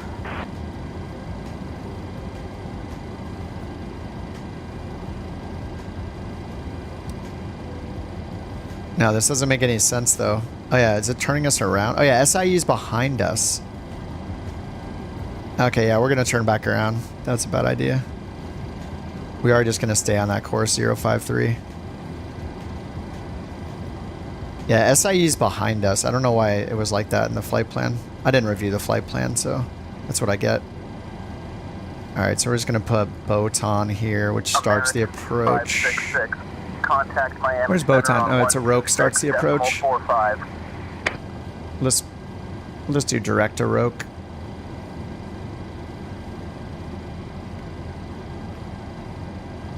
Okay, now we're just ready to start that. We'll just stay on this heading. But they haven't done anything. We're still on... It just stopped, right? Like it... Wait, what? Oh, it told me to contact Washington Center when? Yeah, I didn't hear that and it didn't say it again, so...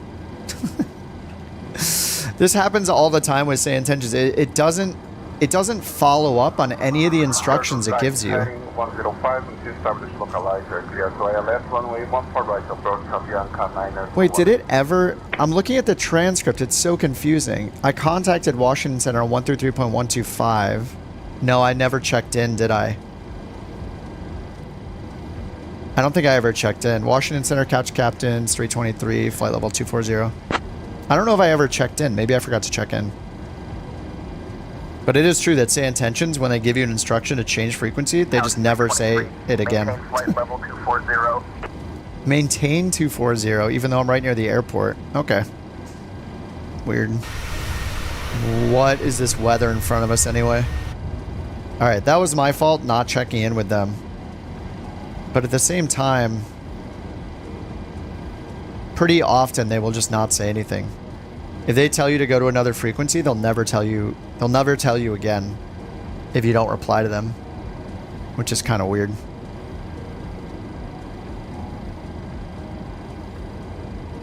You'll fly the heading, but the bearing will be where your nose is pointing? No, the bearing... Alright, the sim's freezing. See, the high priority doesn't fix the freezes. Bearing is the same as a track, a course, or all the same thing. I think bearing is just used when you're inbound towards a nav aid. I'm pretty sure is technically what a bearing is. But bearing, course, and track, I believe, are all unaffected by wind. They're all ground track. Heading is the only one that's affected by wind, I'm pretty sure, as far as it pushing you off course. I could be wrong. I'm pretty sure that's it, though. Bearing versus course versus track. Yeah, bearing, course, and track are all related to the direction of an aircraft or vessel. Bearing is one point to another, usually measured from a reference point. Lighthouse is on a bearing of 270, means the lighthouse is west. Yeah, so flying to a point. Course, path or vessel follows over the surface of the Earth, degrees true or magnetic north. May set a course to compensate for wind. Set a course to compensate for wind. Right, you would set a course instead of a heading to compensate for wind. Track, the line an aircraft follows through the air. In optimal straight line flying, track corresponds to course, but it will deviate to avoid things. This is not a good. This is not a good The AI summary is crap. Contact New York Center on 118.975. All right, I don't know why I ever listen to their vectors and like their altitudes. I just need to ignore everything the ATC says for the most part when you get close to an airport. Like, they told me to maintain 240. Wait, did they just tell me to contact... They told me to contact New York Center, but it was so quiet. New York Center, 118.975, couch 323, see it. Alright, let's see if New York Center tells us to just stay at 240. New York Center, couch captain 323, flight level 240. The approach was crap? Excellent. Couch Captain 323, Boston Center. Good morning. What? They said it was New York Center. What is going on? Transcript. New York Center, 118.975. I contacted it. Boston Center, good morning. Amerijet 213, Denver Center. Alright, I'm turning around. 0.65. I guess we're just going to go down to 2,000 feet and just do it ourselves because I can't trust this thing. Like, we're way away from our course. We're way at the wrong altitude, and it's two different controllers aren't correcting me, so... Alright, 2,000...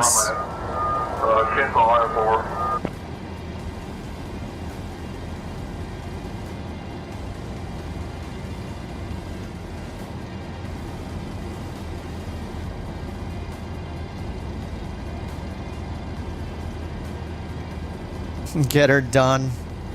Yeah, we're just turning around. I feel like this happens all the time with say intentions. Beyond ATC's nearly crashed you into the Hudson multiple times. Why would it be Boston Center? I don't know. The frequency's wrong, I guess. It told me contact New York Center on blah. I contacted it. It says Boston Center. But whatever, that's fine. The important part is that it's not giving me any instructions at all. It just says radar contact. It seems to have forgotten where I'm trying to go and that they told me to stay at flight level 240. 566. Contact Miami Center on 126.45. I think maybe moving to a heading messed it up. If I look at their app says segment is blank. Waypoint distance has no... My waypoint distance, altitude, and heading has no information in the UI. So I think... Does it really lose where I am if I don't have a waypoint here? Like, active?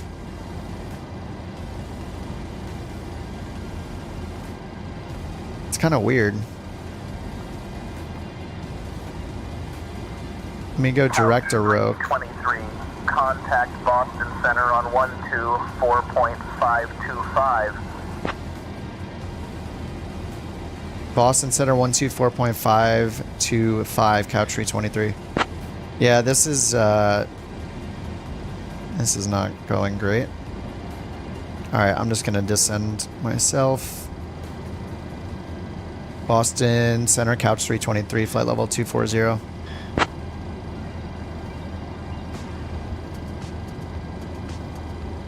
Couch Captain 323, Boston Center. Good morning. Alright, we're just gonna VNav it down.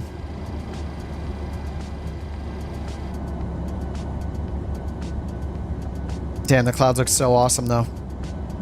Going into LAX is crap also. Oh, I see. I thought you meant the weather, that it was crap. But you mean that the ATCs are bad at doing it.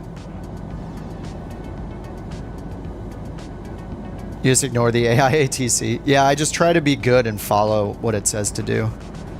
But when it doesn't tell me what to do, then I just realized I have anti-icing. Yeah, I still have engine anti-icing on. I've had that on for a while actually. But we still need it. We're at +3 Celsius. Big airports have a lot of vectored approaches.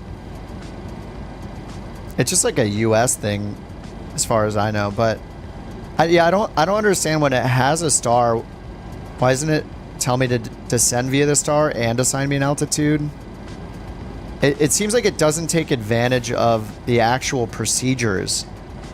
When you're flying IFR, it's like, what? Like in this case, the SID, I think, was one that's like, it requires an assigned heading. So I knew in advance, like when we were taking off, I knew that say intentions wouldn't be able to handle it because it just doesn't handle those yet. And then the star is one that doesn't have any mandatory altitudes. So these restrictions are all expect. They're not mandatory. So they're not even in the FMC by default.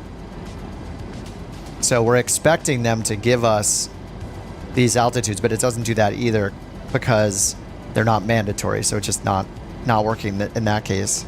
Miami Center on 126.45, American 2655. But it seems to also have just forgotten where we are. Like this controller, I checked in with him. He doesn't care where we are right now. He's just not even looking at me. He said radar contact or good morning. What did he say? Yeah, he said good morning. That's it. He's not even watching my plane anymore. 566, Roger. He doesn't care where I go, where I am, how far I am from my intended course, the destination. It knew that I was in a descent because they had us descend, and yeah, it's just completely unaware. Now all of a sudden it has our segment shown and says I'm 12 miles from the waypoint in the UI. I don't know. 323, contact New York Center on 118.975. Please. Please, 118.975, couch 323. Bye-bye.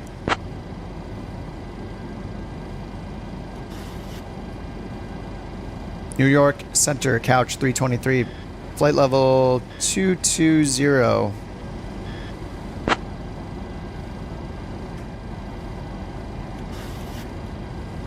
Couch Captain 323, New York Center. Good morning. Alright, looks like it's starting our descent again.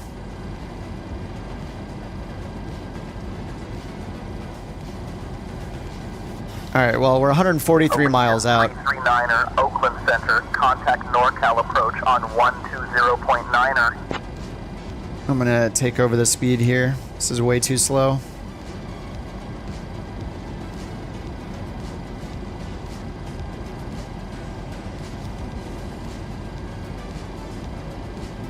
Going over to NorCal approach, Allegiant 339er.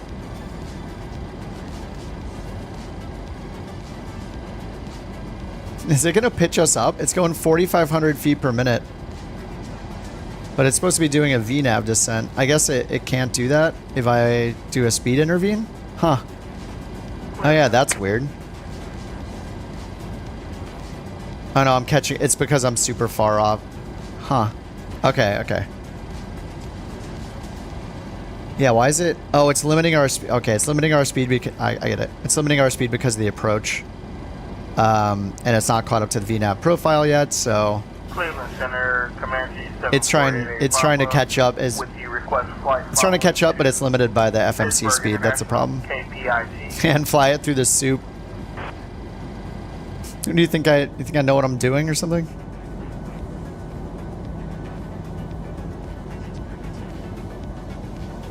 Squawk 5217 and ident. Comanche. All right, plus 7 degrees, so we can get anti-icing off at some point. Once we get through these a little bit.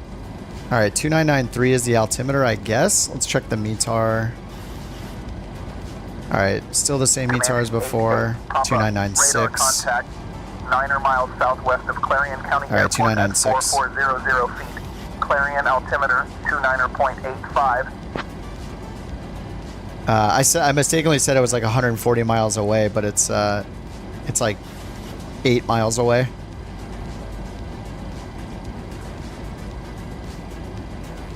A little bit of a difference. All right, plus 15.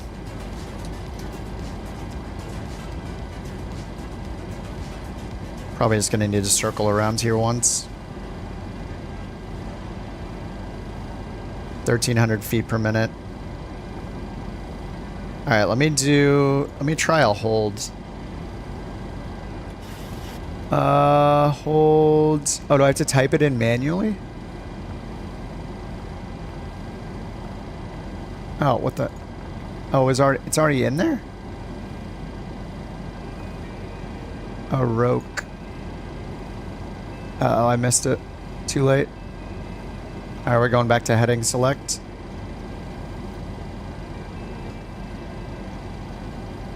Now I'm getting my Airbus mixed up.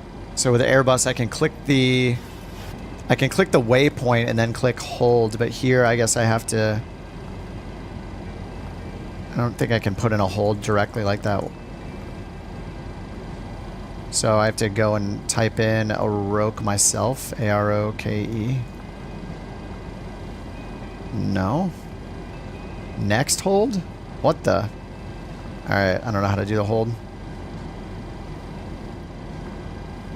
Maybe I don't know how to define a hold. And it's advanced to crystal already.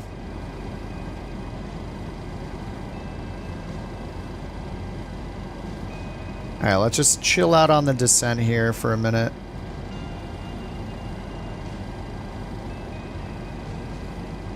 You hit next hold and then choose the waypoint. The next leg is on our final approach course. It's to crystal for the approach. Yeah, I've never done a hold in this, so you hit next hold. Oh, now you click the waypoint. Okay, well now, whoops. Just hit escape, that'll work. Now I need to get the approach back in there.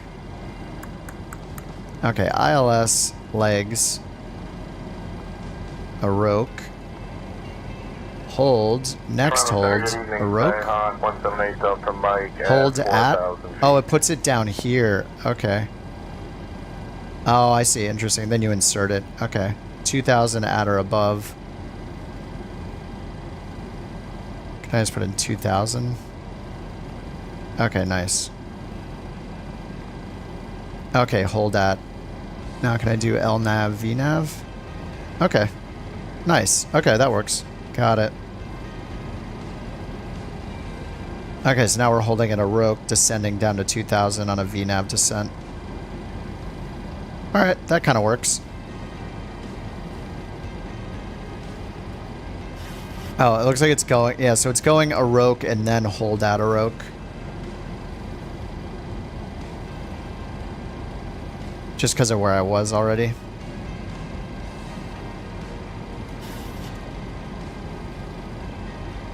Toronto Center, Skyhawk 178 Delta Mike at 4,000 feet.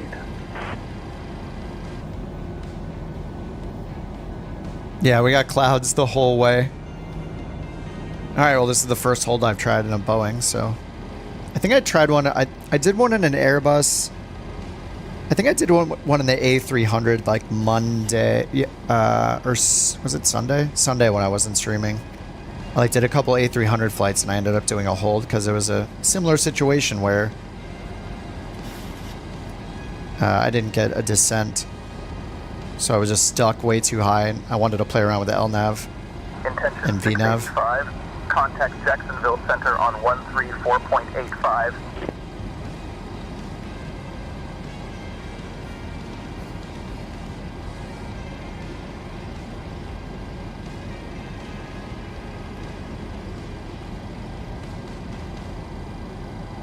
Yeah, we're just like so far out.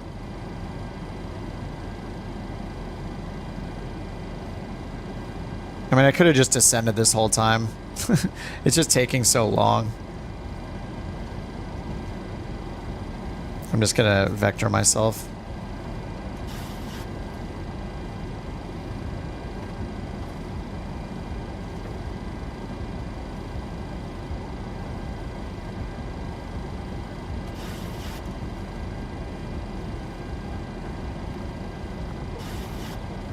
Can I just clear? I can't clear the hold, can I, huh?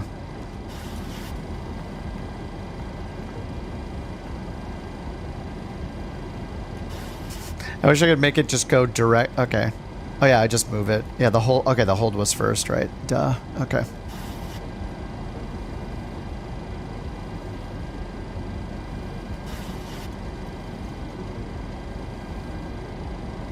Alright, we're just gonna go outbound descend to 2,000.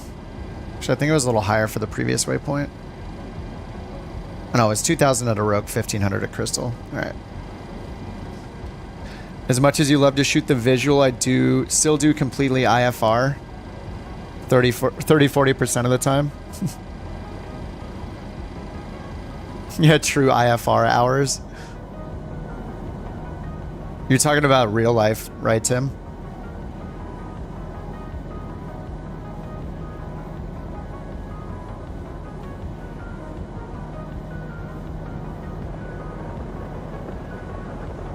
Nice. All right, here comes 10,000.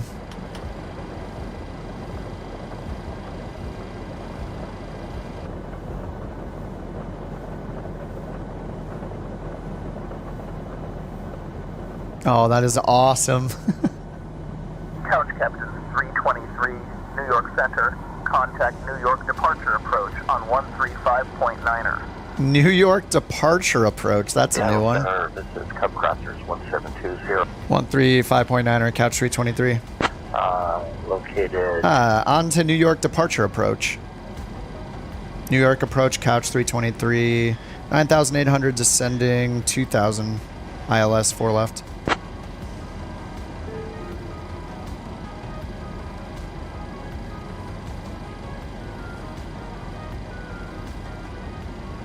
Are they going to reply to me?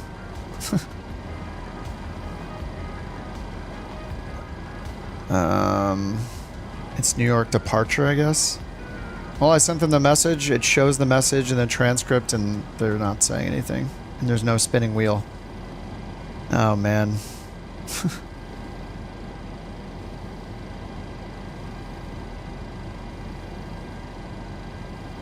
In real life, very different to being certified and actually knowing. It's so easy to get mixed up.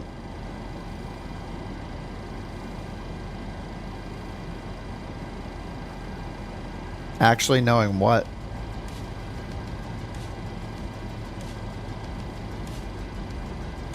Alright, 8,800. Go a little bit faster.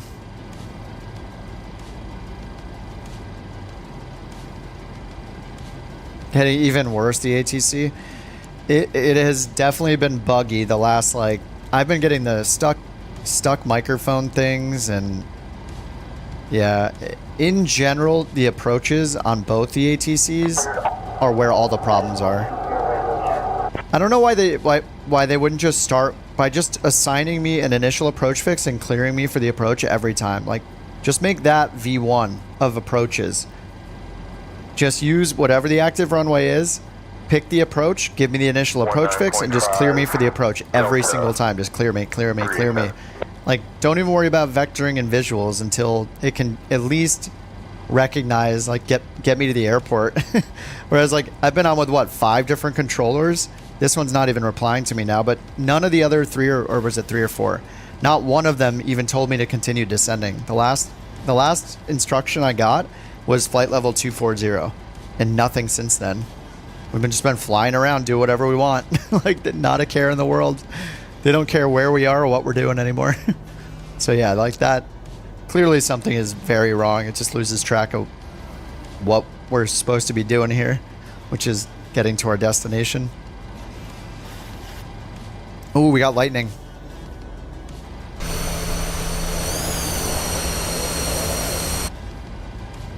All right, 6,000. All right, let me hit direct Aroke again and see how it looks. Couch 323, contact New York departure on 125.7. All right, vertical speed's getting lower. I'm not going to say anything to him yet. Why? It's weird how it has me making a right turn. I wonder why that is. I mean, I guess that's just how you generally intercept a final approach fix.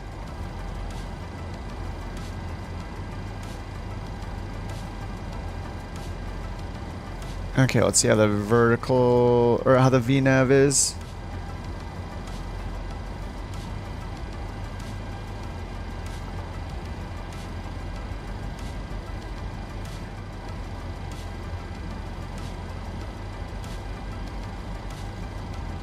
We're above the profile again, and so I just need to give it speed brakes.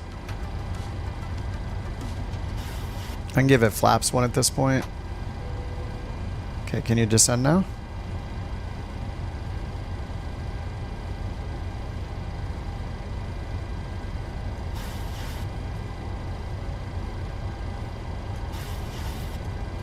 Alright, it's not catching up to our...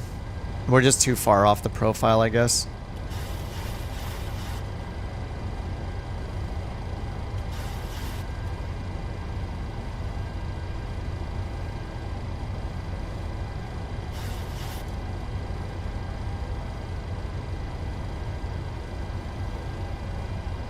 I gotta switch to Beyond ATC after this, I think.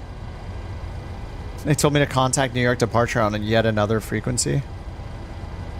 New York departure, Couch Captain 323, ILS 4 left.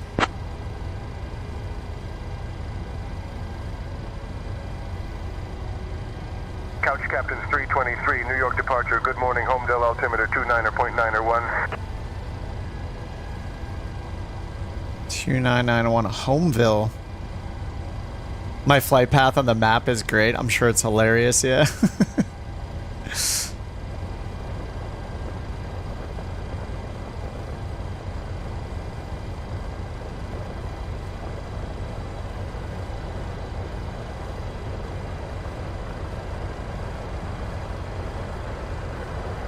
It's not showing my... Does it not show my profile unless I'm in VNAV mode? Yeah, it doesn't show it unless I'm in VNAV mode, and then it's leveling me off. Like, shouldn't I be able to continue this descent?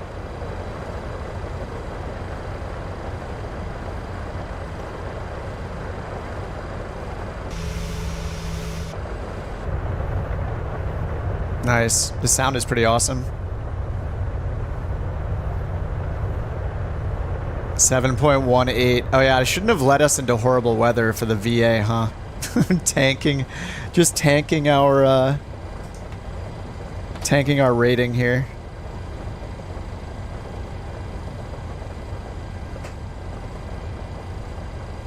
All right, 3,000.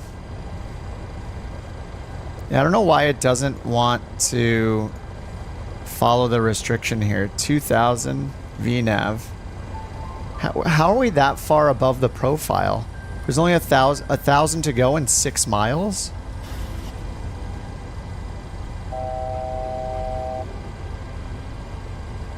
Okay, now it's working. There we go. Maybe? 950? Okay, it is descending now.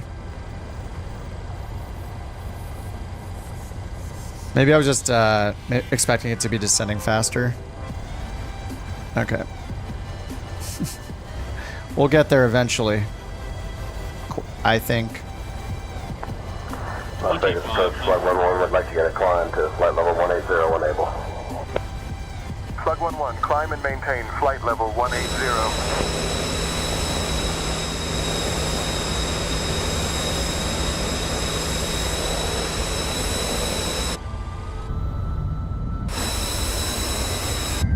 Sweet.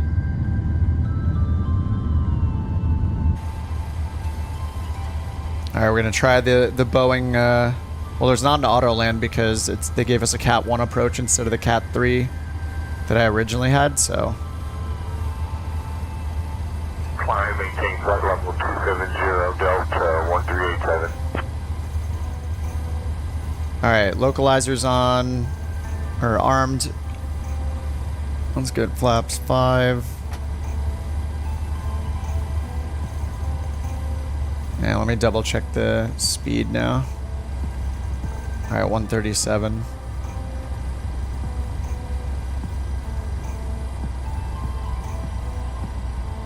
Alright, Vorlock. We got the glide slope above. VREF is 137, so it's 142 for the final. Slug 11, climb and maintain flight level 240. Alright, 6 miles from Crystal. That's DME 5. Actually, is there DME on this? Yes. 110.9. Alright, approach. There's the DME. We're 10 miles out. Okay, gear. Wow, this looks horrible.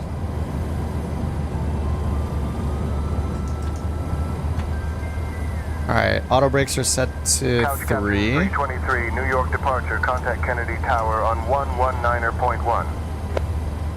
119.1, couch 323.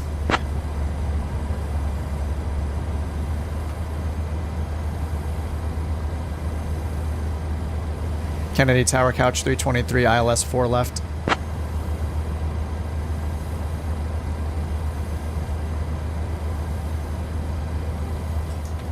Couch Captain 323, Kennedy Tower. Winds 110 at 8. Runway 4 left, cleared to land. Alright, 110 at 8. This is gonna be a disaster. I already know. Alright, we got flaps 30. Auto brake 3. Need to arm the speed brake.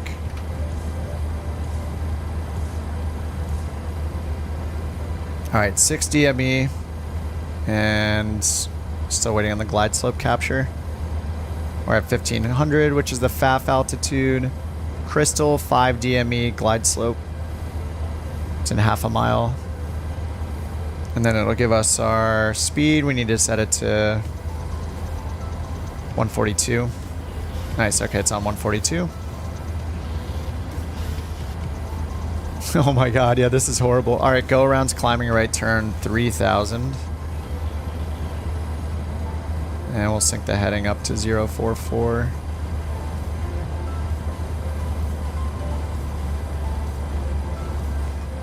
I'm very bad at hand landing this. I've been working on it. It's usually pretty rough. This is the 800, so it's a little bit of a longer boy. Here comes 1000 AGL. Minimums are 218.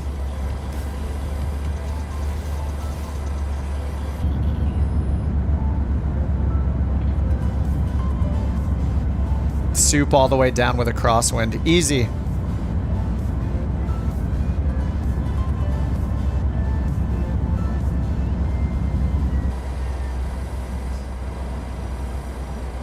Alright, we got the runway in sight.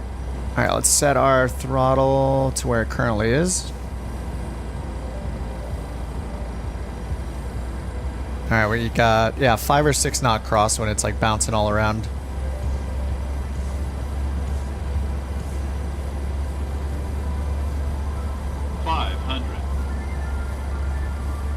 Alright, let's get autopilot off. Auto throttle off. 400.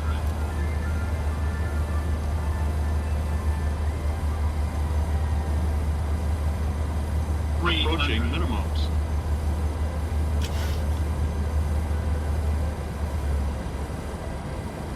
Minimums.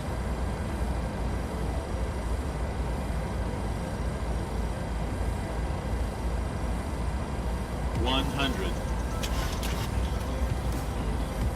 50, 30, 20, 10. Ooh. Okay, it was soft, but it was off center line.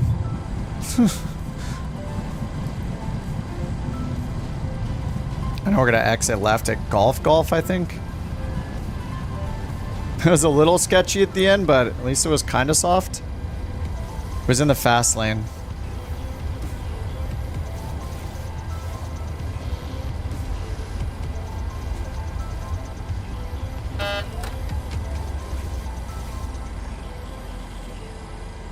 Alright, that was not too bad. Yeah, I'm gonna get dinged on the center line and probably being late.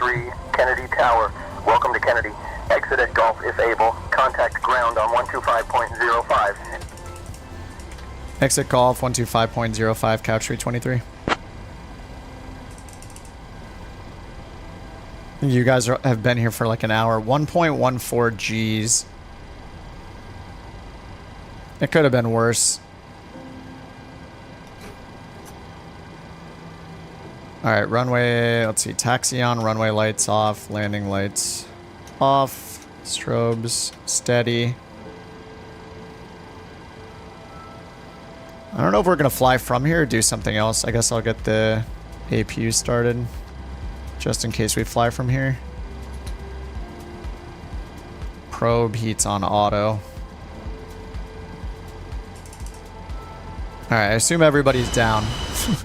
Let me look just in case anybody's still out there. Whoa. Oh yeah, a few of you guys are still out there. Nick is down.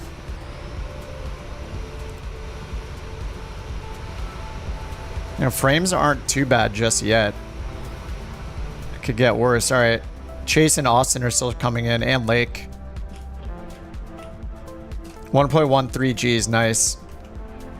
I'm gonna go just close the flight plan just to see my score.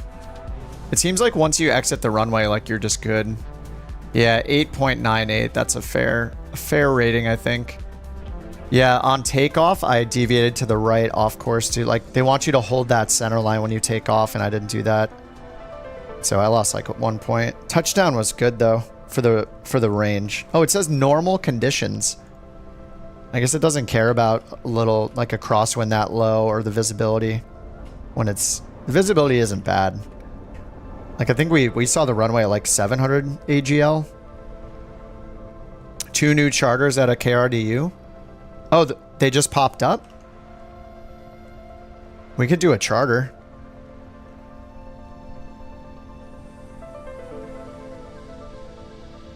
Oh, yeah, you're right. They just popped up. Well, because... Okay, this makes sense. Because we all just took off from Raleigh with a ton of passengers. Like, all of us had 100 plus passengers. So say we took like 700-800 passengers out of Raleigh. Now all of a sudden it's generated. Oh no, it's taking them from there, isn't it? Oh, it's taking them to there. Yeah, okay. To Raleigh, where we took everybody away.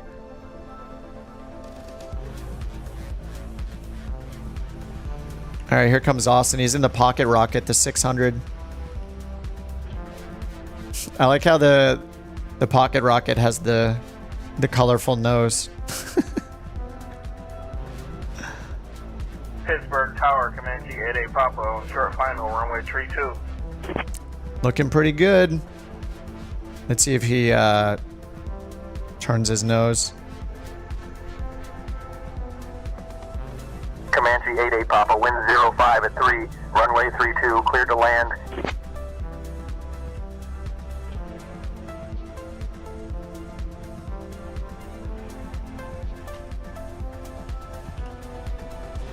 Clear to land, runway 32, Comanche 88 Papa.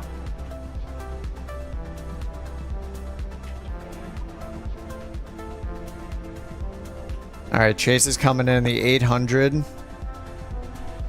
Sorry, I'm just fixing my drone speed here. Raleigh. Omar's coming down. Escort number 2 landing.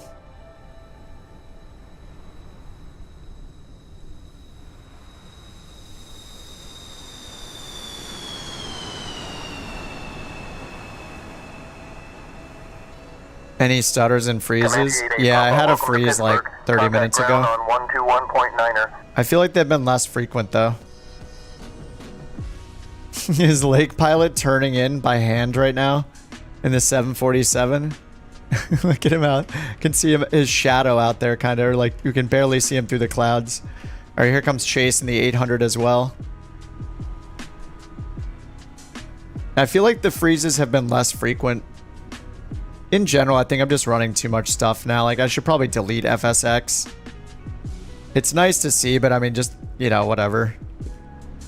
It's nice to look at it, but at the same time, it's just not a huge deal. I guess you could argue that the frames don't matter as much when you're on the ground anyway. Like what's the big deal if I'm getting 20 FPS on the ground, like 60 in the air or 70 in the air?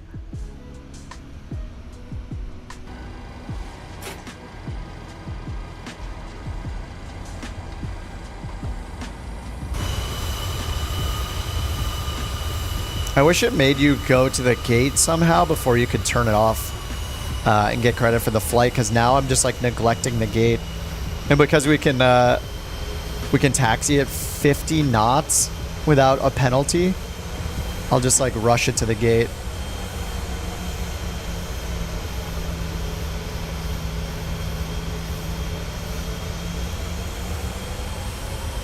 We could do one of those charters.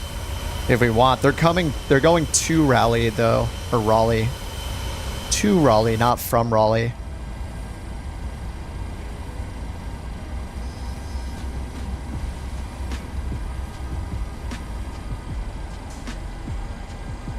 Crazy speed for JFK.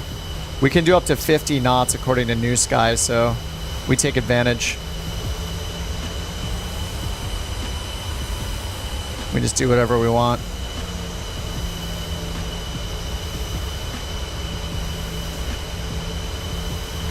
Oh, sorry, Lake. I didn't catch your landing in the 747. Tower, second to 6043 Mike, 12.5 miles southeast of the field with information Papa. Requesting a VFR transition from the south to the north.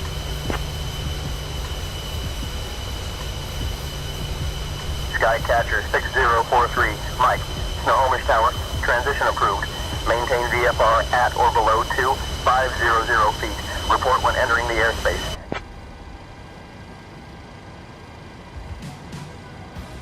All right, what's next? So we can do, yeah, we have, if we want to do a charter, yeah, there's one from Key West and, oh, that is Princess Juliana. We'll just be over the water the whole time though. It sounds kind of boring.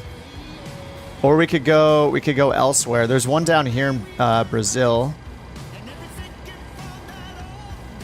There are only 258 passengers that need to be moved in Brazil.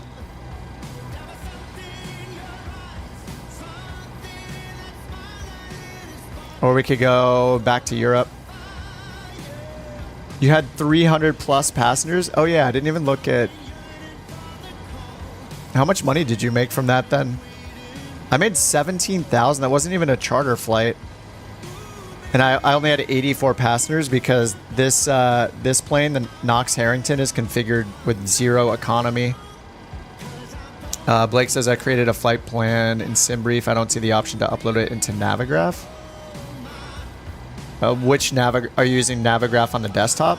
Go to flights and then click import and then import from SimBrief. Flights import in Navigraph.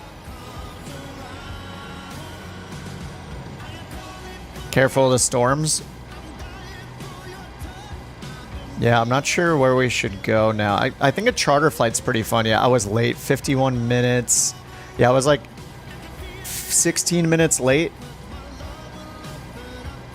I'm just going to turn off say... I like hearing the multiplayer and say intentions. I guess it kind of resumed. I just don't want to talk to it.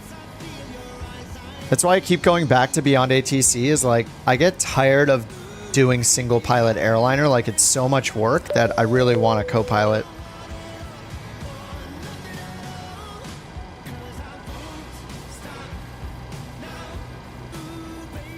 Charter over Nepal. 1,208 miles. That might be a little too long. 4x speed. Is it this one? Yeah. Yeah, somewhere humid. Yeah, we gotta chase. I should do the A320 again, and then, yeah, we can see some sim effects. Himalayas.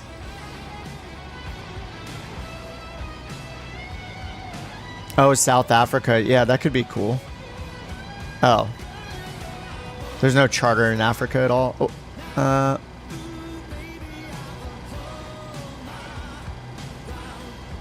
Gibraltar? 1300. We should pick based off the duration, though. A lot of these are 4 and 5 hours. So let's see, like a 2-hour one.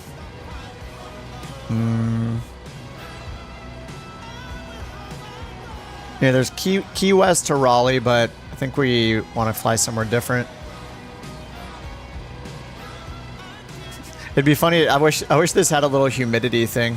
Will we see SimFX in action on this flight? Yes or no? I don't know if Paris has a charter flight.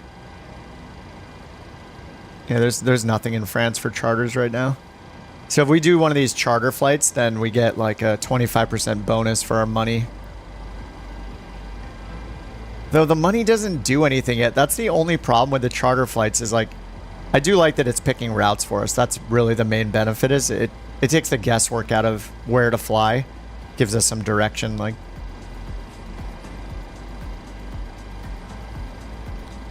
Did we do Poland yesterday too? I think we did Poland yesterday. All right, Qubits, have a good one. See you, Cyber.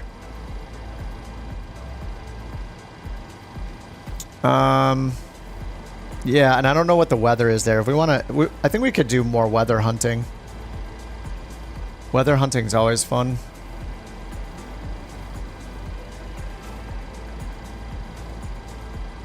Let's see where all the METARs are horrible right now.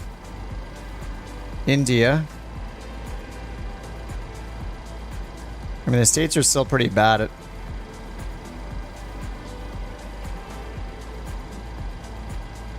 Brunswick. How big is this airport? 8,000 foot runway? This is just like a GA. Yeah, southeast. Yeah, we just need a big enough airport.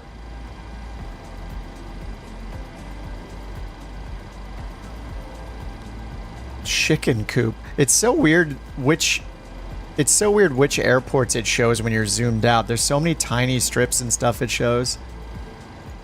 I don't know which one of these are larger airports. None of these, I don't think.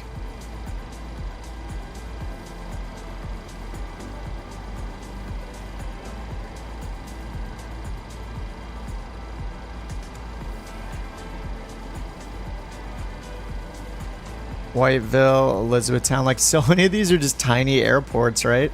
We need a major airport.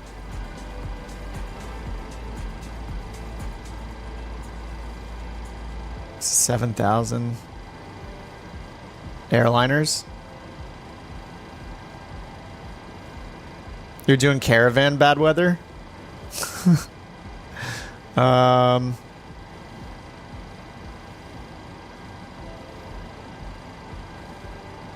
mean, I'm down to do smaller planes. Yeah, if you guys want to switch from airliners. Okay, let's just do a quick poll. We'll do the poll that will lead us.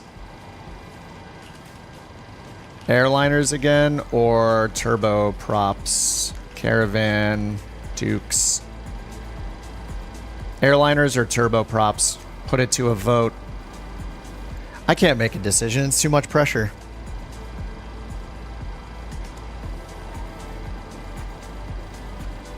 Yeah, I think right now the liveries are leading us to airliners a lot because we have so many airliner liveries. We do have the Vision Jet though.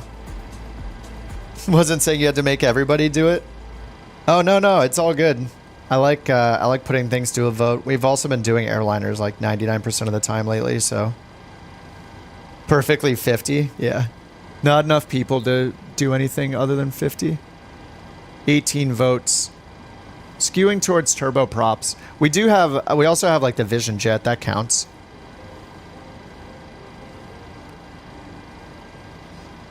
The airliner is like I feel like it's just more intense when you're in an airliner, you know, landing at 140 knots instead of landing, or 150 knots instead of landing at, you know, 50 knots, 60 knots.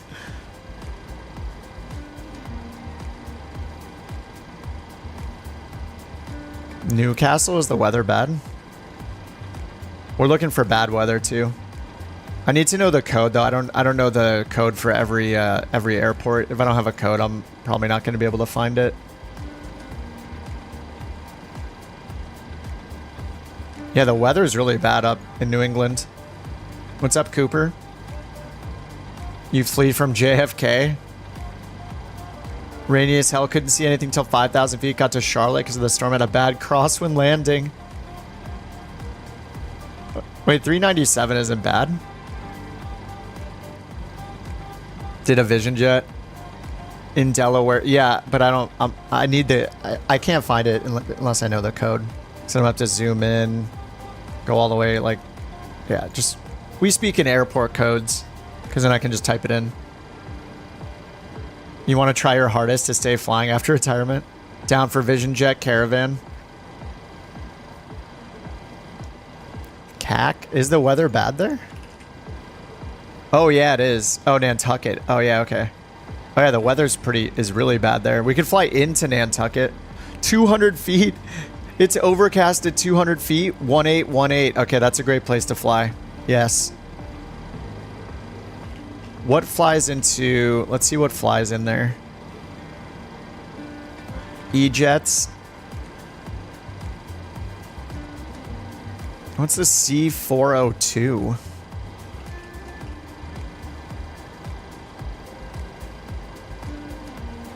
The business liner. Oh yeah, the business liner. Okay, I remember that one. Is that on FSX? Yeah, it's a twin turboprop, it looks like.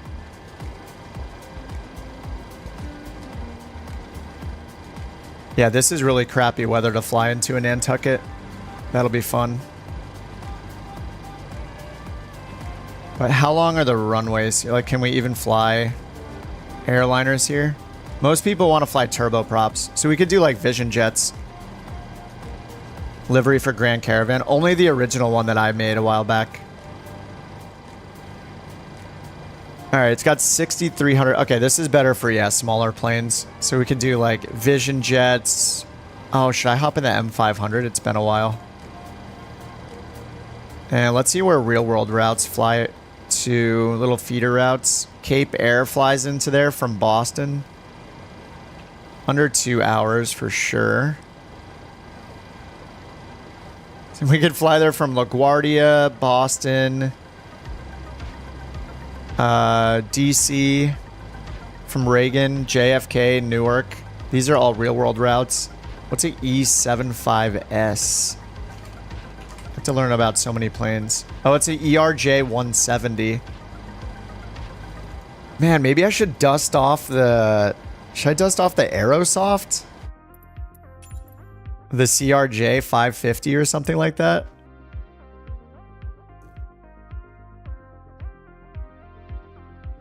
Yeah, most of these go from Boston because it's only an hour flight. 402, E190.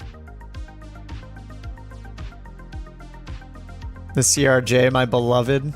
It's been a while since I've flown the CRJ. I'm pretty sure CRJ has, what, no VNAV? It has advisory VNAV. It can only shoot an ILS approach, I think.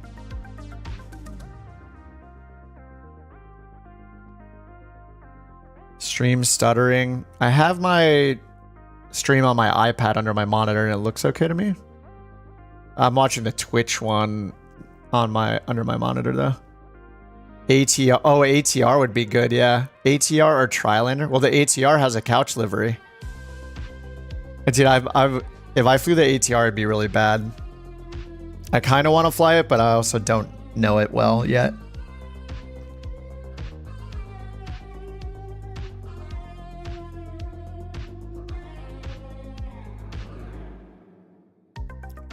We're gonna fly into Nantucket. The weather is absolutely horrible. This is gonna be really bad. I probably shouldn't fly. I probably should fly like the Meridian or something that I know. Meridian or Vision Jet I think would be good. The 146. It's got a 6,000 foot runway and the clouds are at 200 feet. It's low IFR over there. So remember, if we don't want horrible landings, we're landing in this. Overcast at 200 feet. It's not raining, but there's just got horrible like the clouds are super low.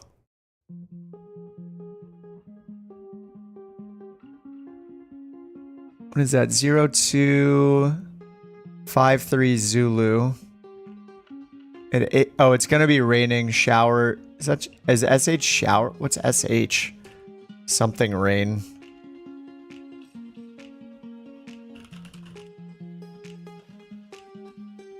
Yeah, SH are showers. Okay. Moderate showers of rain. I don't. Again, Zach, I can't just. I need to know the code. I need to know the ICAO code of the airport. Otherwise, it's hard for me to figure it out or find it or any of that.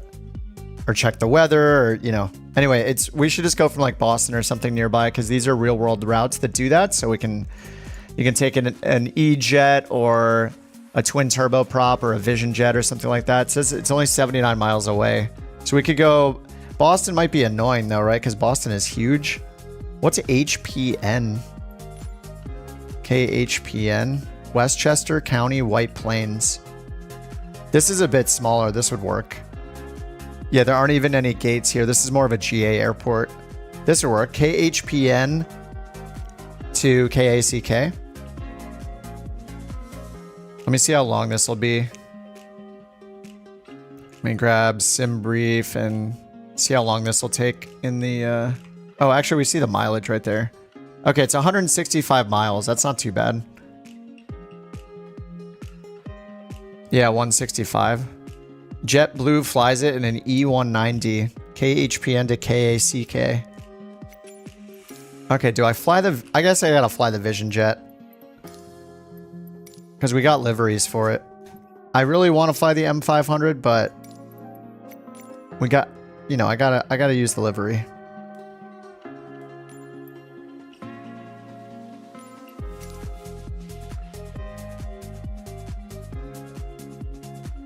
Alright, do I give say... Now that I'm not in the airliner, do I do say intentions again? I guess I'll give it another try.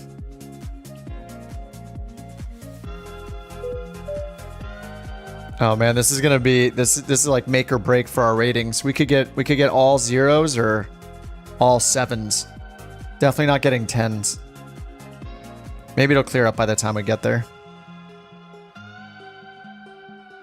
Alright, so KHPN to CAC. The CAC. Over here, book flight. Free flight passengers.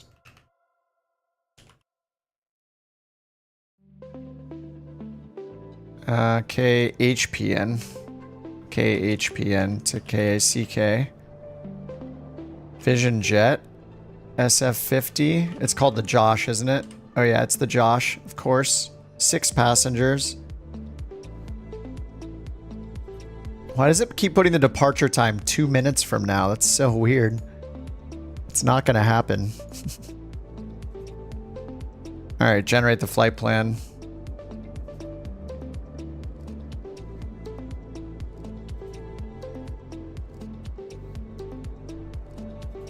All of a sudden we have a million frames.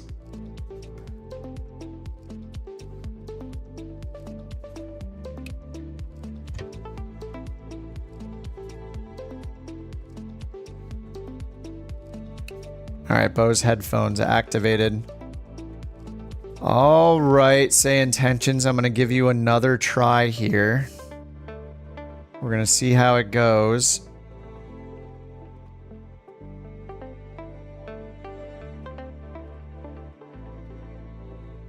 Alright, I need to check the SimBrief for our fuel and for our payload amount required. Alright, fuel 1028.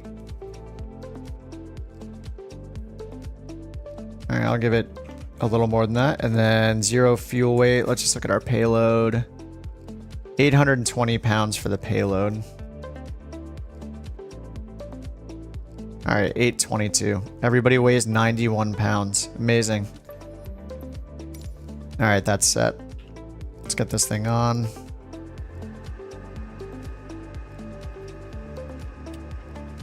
I guess we only have the strobe. We don't have nav lights.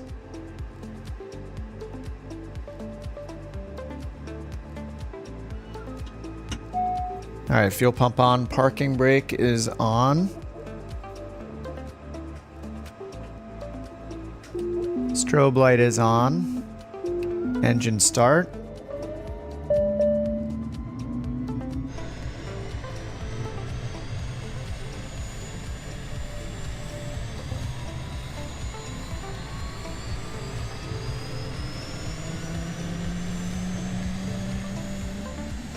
Pepsi, thanks for the sub. All right, let's see our route here. Probably pretty simple.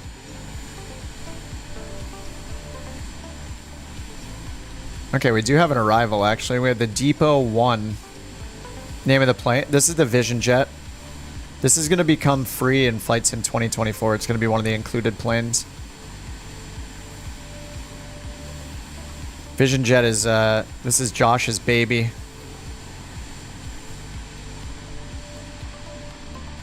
Oh, on NewSky. Oh, SF50, the Josh. SF50.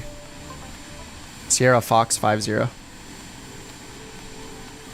let's grab the ATIS. Argers contact clearance delivery on 126.4.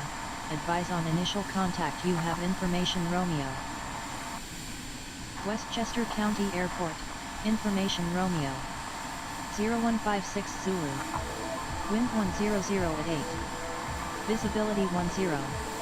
Sky conditions. Solid overcast at 300 feet. Temperature 22. Dew point 21. Altimeter 29906. Arriving and departing runways 1611. Visual approaches in use. Advise on course heading, altitude, and if flight following is requested. Read all runway and hold short instructions. VFR departures contact clearance delivery on 126.4. Advise on initial contact you have information Romeo. Okay, we have information Romeo. Alright, let's get the bleed on. Oxygen, probe heat. Oh, we can wait on probe heat till we take off.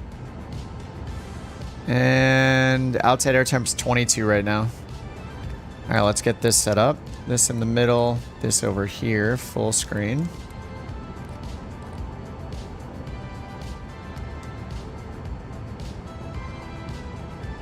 Alright, checklist. Pre-flight inspection, always complete. Door latch, parking brake is on. Battery 1 and 2, Gen 1 and 2.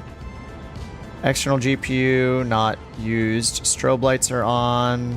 Thrust to idle. Yes.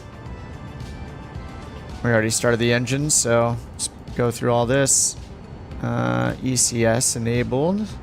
IPS not required yet. That's an ice protection. GPU is gone. Verified oxygen master switch is on. Probe heat's off. Caps pin, we can't do anything with the passengers. We're going to fly to Nantucket. Seatbelt secured. Bleed air switch on to bleed. Engine clearance. Order A3. Clear to Ben Gurion via radar. Alright, before taxi, comm and nav GPS set and get clearance. 7010 minutes after departure. Departure is on 25.65. Departure 1242. Alright, clearance 127.25. Read that, correct. 2725. Transfer. And then after that we'll be on with ground 121825. On standby.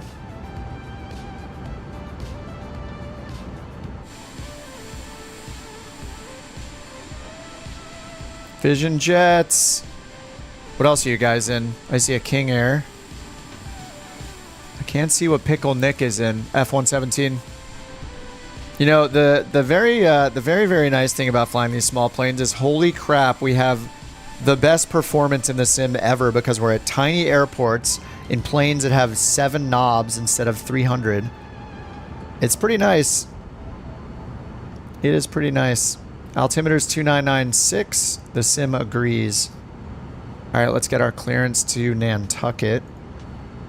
And what's the name of this place again? Westchester? Westchester clearance. Westchester clearance, couch 323, IFR to Nantucket. Business jets are the best. Gonna go very slow in the longitude. Oh man, you're gonna be there so fast. 323, Westchester clearance. Give me 1 second for that clearance. This is beautiful. Look at this. Low IFR at Westchester, low IFR in Nantucket. What could go wrong? Couch Captains 323, Westchester clearance. Cleared to Nantucket. Radar vectors Bay Ayas. Then is filed. Climb and maintain 17,000. Expect flight level 19010 minutes after departure. Departure on 120.55. Squawk Ladies and gentlemen, this is your lead flight attendant, What? Janet? speaking. Welcome aboard. Doesn't make sense to have a flight attendant, does it? I guess we'd like to hear her talk anyway. Okay. Clear to Nantucket. Bays, then as filed. Correction. Vectors, bays, then as filed. Climb and maintain 17,000. Expect flight level 190. Departure 120.55. Squawk 4262. Couch 323. Nice. I put the squawk code in there already. Couch 323. Readback is correct. Thanks. Thanks. All right, let's do sim brief over here. Request, import. So we'll see if it has the arrival. Okay, so we got Westchester County KHPN. Let's scroll up and select our runway. Should be 16. Direct bays, direct seal, Victor 188, exit at Gone. Okay. Depot 1 into CAC. Oh, looks like it has that correct. CAC runway 6. Yeah, Depot 1 to Gone. Okay. Nice. That's all correct. VNAV, climb, cruise. We don't have to touch anything here. And I guess we could do the initialize here, but it's not going to change anything. Yeah, I'm not going to do the initialize. Because it doesn't change our rotation speeds. They're always static on this. 165. Okay.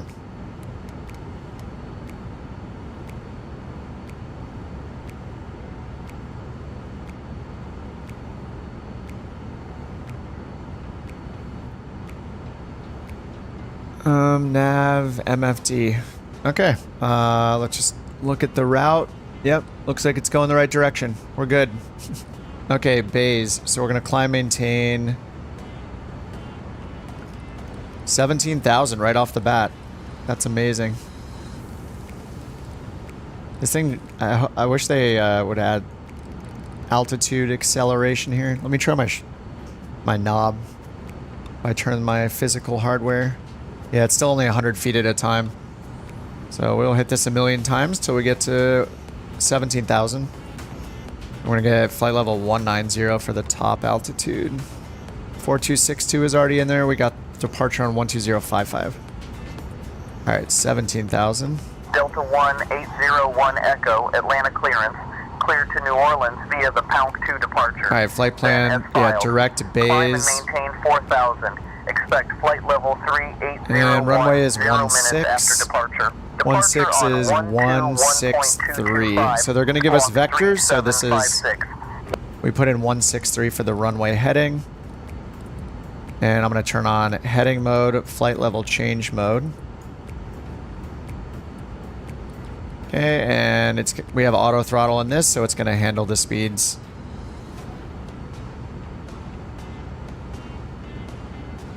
Looks like we would climb. Actually, I could do like manual and then set it to 165. Delta 01 Echo, read back correct. Contact ground on 131.875 when ready. Yeah, we'll do flight level change, manual speed 165. Once we get up, we'll change it to, we'll use the auto throttle We'll use the auto throttle once we're done with the initial climb. We'll do FMS auto throttle on. But we'll just use FLC to start. All right, flaps to takeoff position, and we need to set the trim to 6 degrees. All right, 6 degrees nose up. Okay, so we got ATIS, altimeter is set, transponder is set, heading and initial altitude are set. Flight controls free and correct.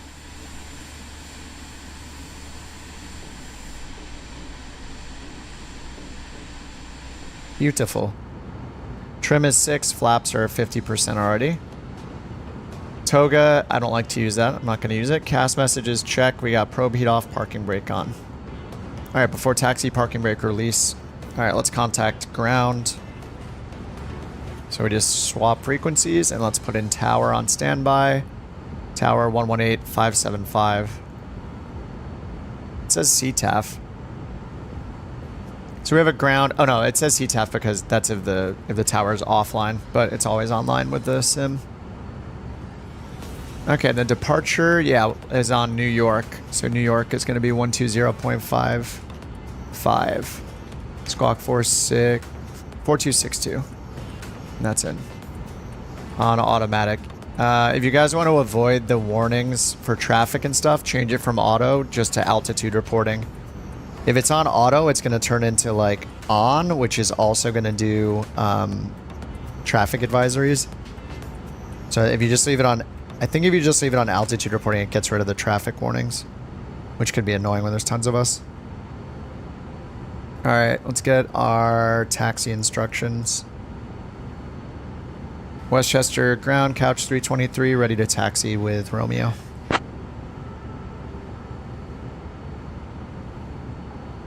Couch Captain 323, New York departure. Good morning.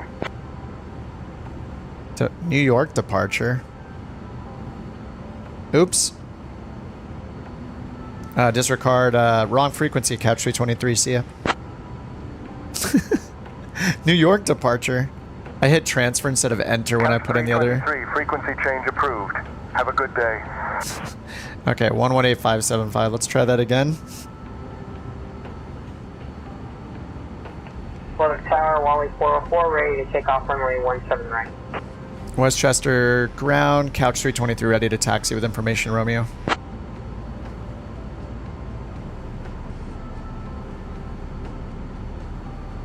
Couch Captain 323, Westchester Tower, taxi to runway 16 via Foxtrot, cross runway 11, then cross runway 16, then Alpha.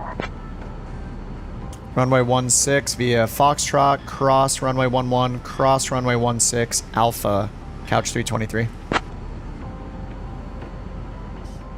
Alright, that looks correct. Foxtrot.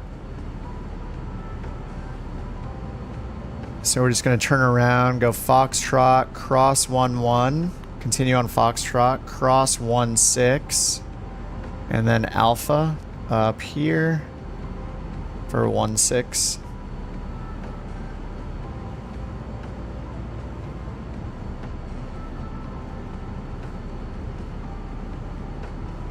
Alright, parking brake is off. We only have a landing light in this, so landing light's on.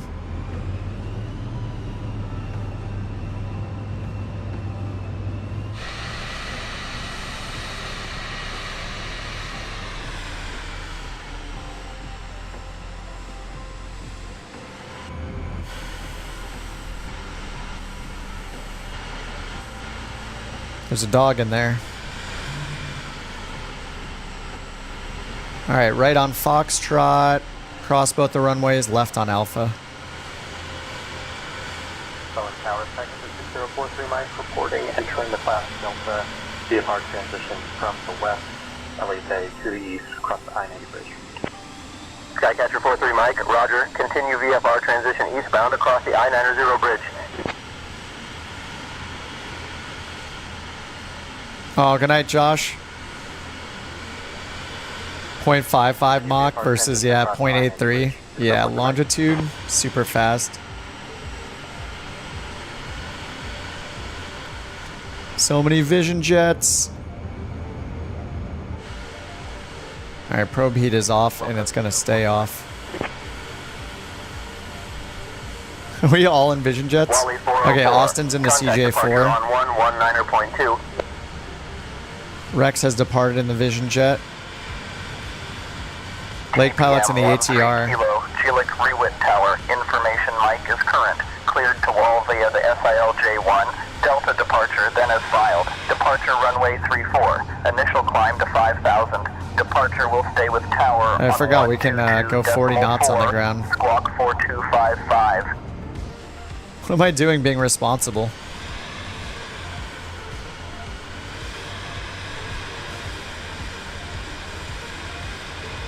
No need for these 10-knot taxis. MU2, it's invisible. Alright, now we're going to cross 1-6 and take Alpha. Probably could have just let us depart from here. How long is this runway? 6,500, okay.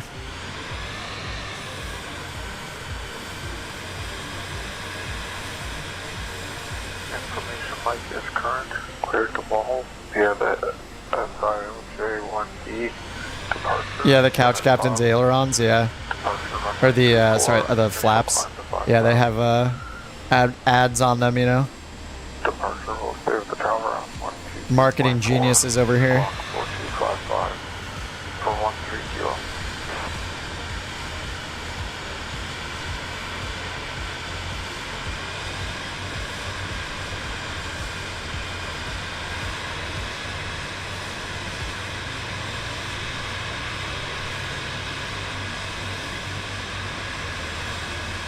Not a massive runway.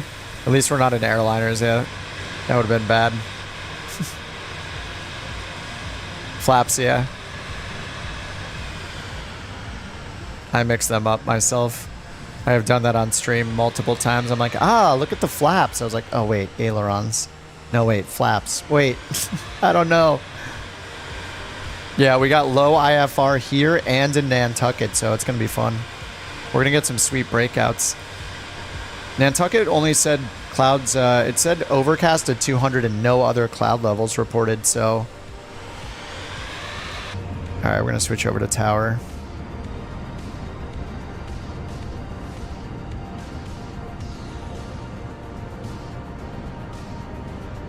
Alright, 12055 is departure. Oh, is this tower 118575? Oh yeah, whoops. I didn't even use ground for the taxi, I used tower. Alright, so we're going to switch back over to tower.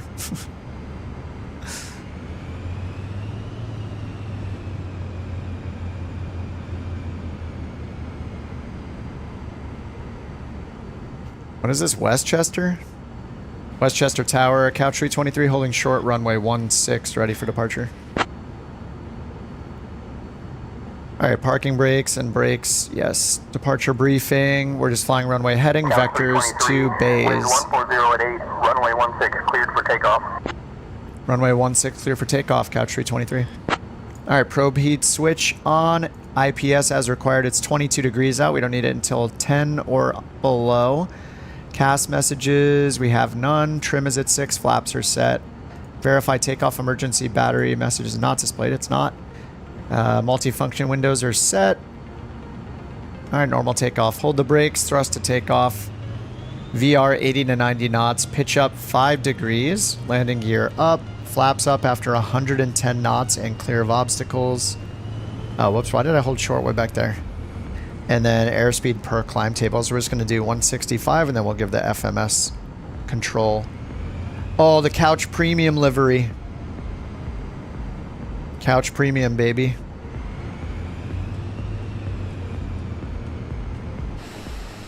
Alright. Everyone ready for a mass exodus here?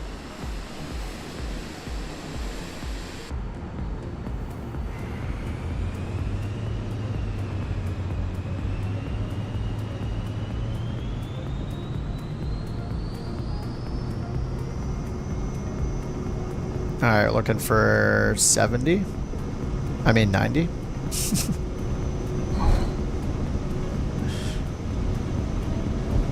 Rotate. And this thing's a little rocket. Gear up. 115 knots and clear to obstacles. We can get our flaps up. All right, 115, flaps up.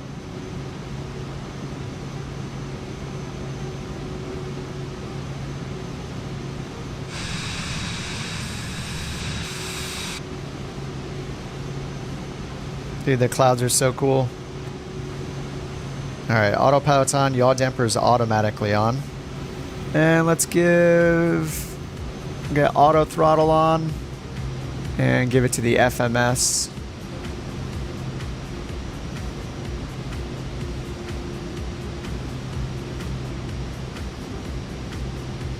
Couch Yes. 323, contact departure. Over to departure couch, 323, see it? This is the Vision Jet. All right, over to New York departure. We're at 2,000 feet. New York departure, couch 323, 2,000, climbing 7,000. All right, we're expecting vectors to base, so we'll probably get a left turn here.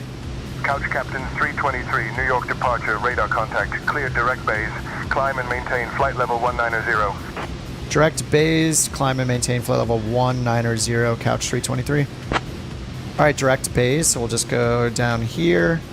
Base, direct, activate, nav, and then just bring our altitude up to 19,000. All right, done. Turning left, direct base. Check the temperature. It's 20 Celsius outside. No need for anti-ice yet. Clouds at 11,000. Oh, man. Oh, that's so... Look how... That looks so awesome. Dude, I love the, like, passenger views of the wing that's down in a turn. It's the best.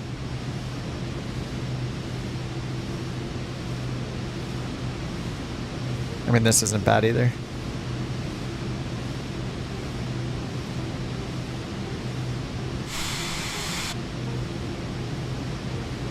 Yeah, this is a pretty good one too.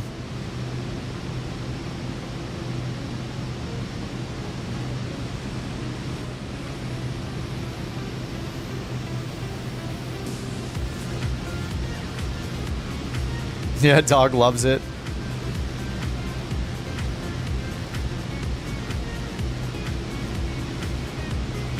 All right, 5,000 feet.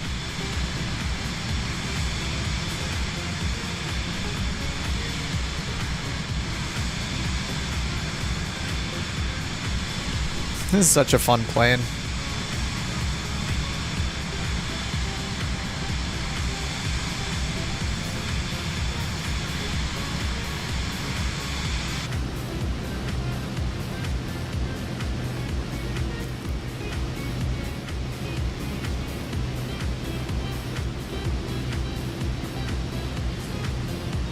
All right, they give us climb to flight level 190, so we'll get a transition altitude at some point. What's my favorite plane? The M500. The Meridian.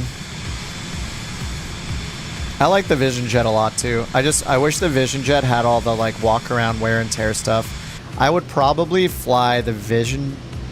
Well, the thing I like about the Meridian is the G1000. I don't really like dealing with all these touch screens and like splitting the screens and stuff.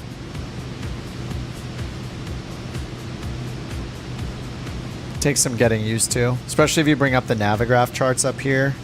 It gets even a little more complicated, but it is pretty nice. You just have to get used to it. So you could like turn this into half. You just have to remember to keep moving the highlighted section to get the charts that you want.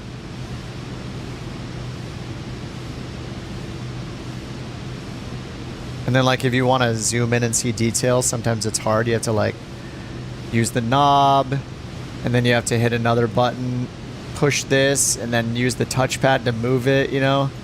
There's just like kind of a lot of work with getting charts on the Garmin's in general. But it's doable.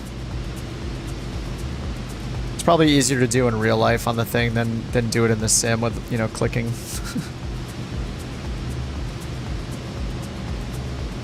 So I'll usually opt for like bringing up the desktop app like this. Just because it's just with a mouse, it's just easier.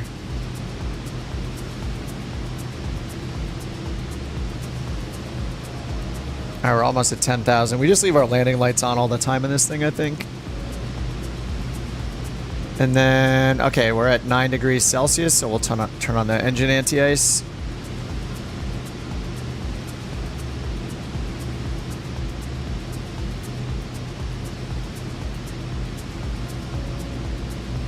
You like the TBM? Nice. Yeah, TBM's great. The 930 is great, and if you like the analog stuff, the 850 is awesome. Black Square TBM 850 is popular.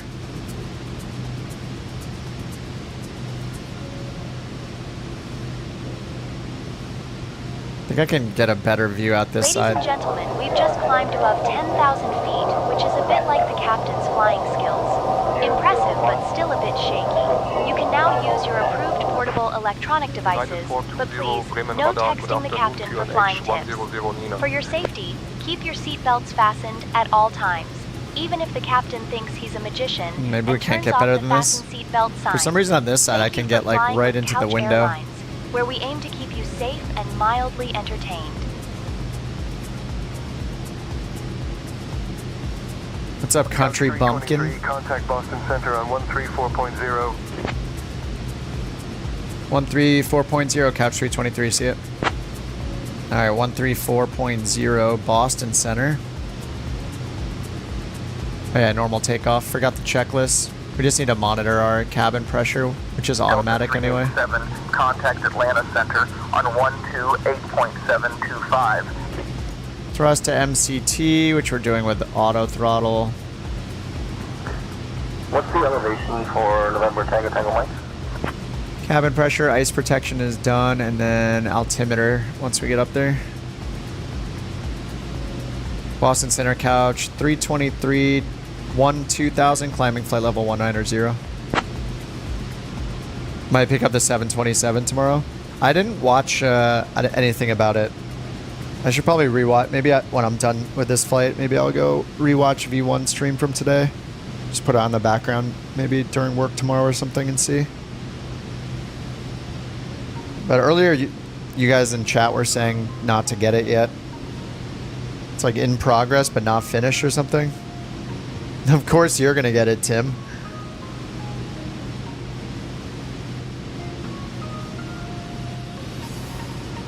Tim can fly everything, especially if it doesn't rely on GPS. Looks cool. You heard it's not done. Yeah. I mean, it's not really a big deal. I just wish it was. If it's on the marketplace, I'll probably end up getting it anyway and trying it out here and there, but at least it's like not called early access. It's done enough for them to say that it's finished. Or, you know, enough for them to not call it early access, so.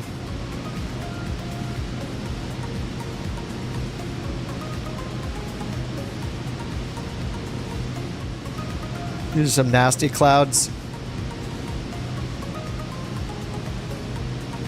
This is a good camera preset. The Oceanic Center. 1,400 feet per minute. Ready for descent. November 713. Sierra Bravo Heavy. I know November 713 Sierra Bravo. That's the default sim brief. Actually, I wonder if that guy knows he can customize it.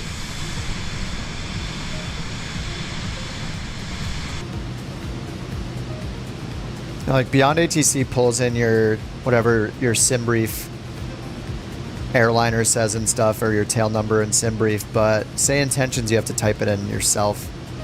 But that does make it so you can type in, like, you can just have it call you by your name or whatever you want, whatever you want it to say.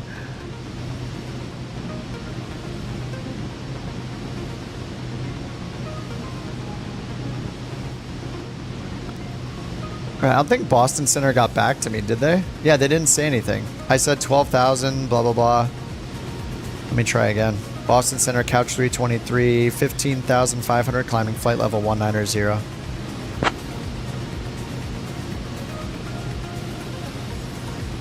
Oh, we're icing up. Ooh. Couch 323, roger. Continue climb to flight level 190. Alright, windshield. Tahiti Oceanic Center, can I get a destination bearing to November Tango Tango Bravo? This looks fine though, no boots needed.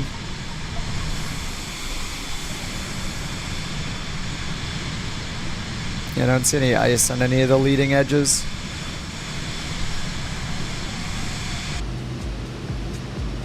Wait, Boston Center still didn't... They didn't say anything, did they? I didn't hear it say anything. Maybe I missed it, but the transcript says that they said, Roger, continue climb to flight level 190. I didn't hear that. I miss stuff all the time, so it's possible it's just me. I love it has the yep, you can smoke in here.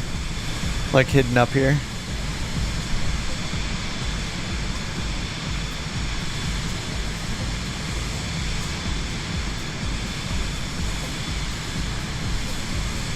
I wonder if is SimFX messing with my... Hold on, let me see SimFX right now. Where's SimFX? Is that messing with my performance? Because it's getting choppy a little bit again.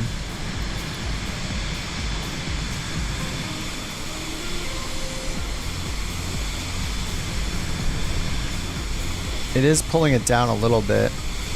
Let me turn it to balanced. Performance.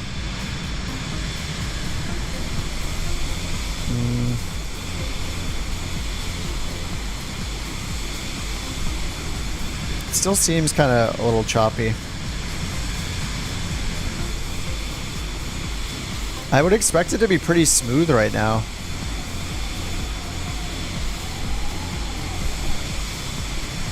Lossless scaling. Well, I have a GTX 4080, so I can turn on frame generation. Ladies but and gentlemen, welcome aboard Couch Captain. Yeah, I turned where we've reached our cruising altitude. I turned DirectX 12 off for now. I should probably try it again. Turned off the fasten seatbelt sign, which means you can now unbuckle. Frame generation is amazing when it works. Remember what it feels like to be free. It works most of the time, but when you're in like huge airliners surrounded by other huge airliners, there's like 30 of us, and we're at a major airport, it can get a bit overwhelmed and start glitching out. Decides to take a detour through the clouds.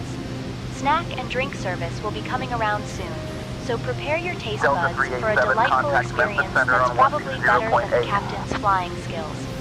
Thank you for flying with us, and remember, if you see the ground approaching rapidly, it's probably not a good sign.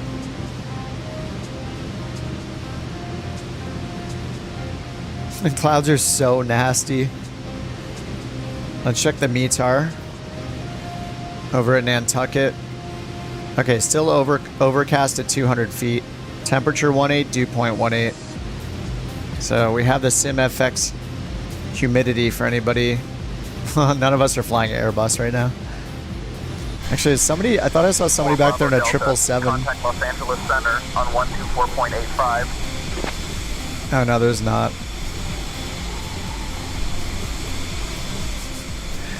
Dude, that's so awesome just seeing all the lights right here. 1, 2, 3, 4, 5 of us visible.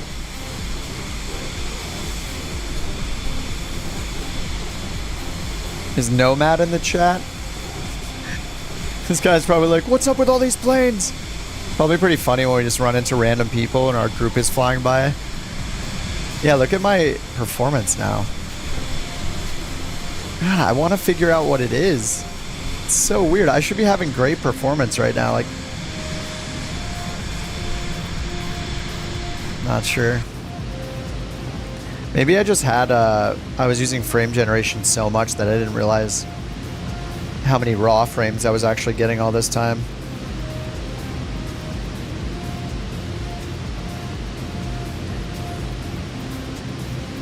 Couch 323. That's us. ILS runway 6 approach into Nantucket. I'll have your descent instructions in about 2 minutes. Alright, we'll expect ILS 6, Couch 323. ILS runway 6. Alright. We're going to need the ILS with these minimums. Back, procedures. approach, ILS-6 vectors. Let's see the initial approach fixes. Preview on map.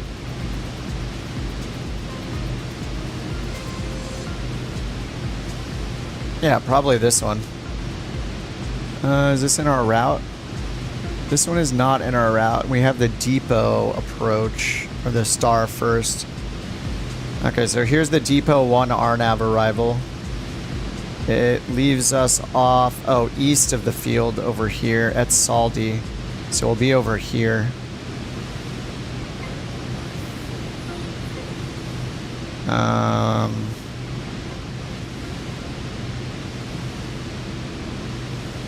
Delta 387, contact Memphis Center on 125.85. This is to fly over the island first and then outbound and then do a reversal. So it matters if they leave us southeast of the island or not. If we're over here, then maybe we'll use AC. Wally 404. I'm just going to set vectors. Runway 31 approach into Victoria. I'll have your descent instructions for you in, let's say, about 1 minutes or so. Alright, let's look at the approach plate. Let me select it here. ILS-6. Expect the RNAV runway 31 approaching to Victoria. Wally 404. Alright, 109.1. Let's double check that on our nav radio.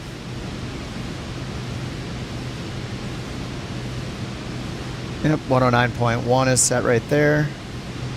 Final approach course is 061 and then our minimums. ILS with local altimeter setting 238. 238 on the minimums. Speed bugs. Turn on our landing speed bugs.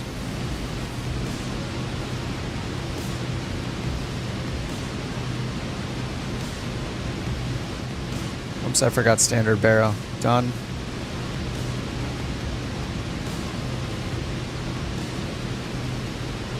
Alright, -9, so we're just leaving. Maybe my frames are so bad because of the clouds for once. I don't know.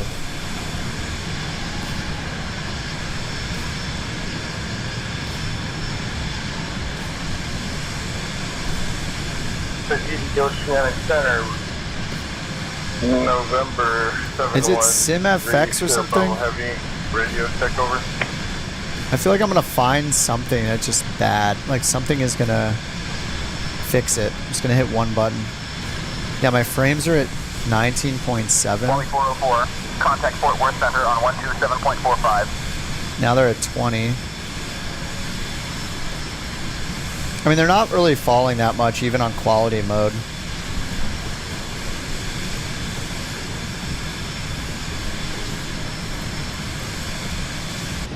What's up, Rock?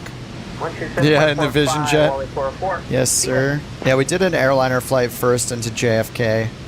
The weather was pretty bad, and now we're chasing horrible weather, so we're flying to Nantucket. Turn environment off. The multiplayer stuff. Let's see, it says we're at 24 FPS.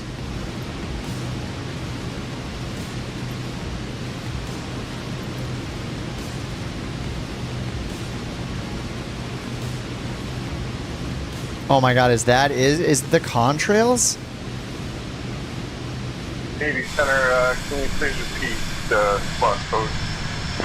25. Let me turn it to quality.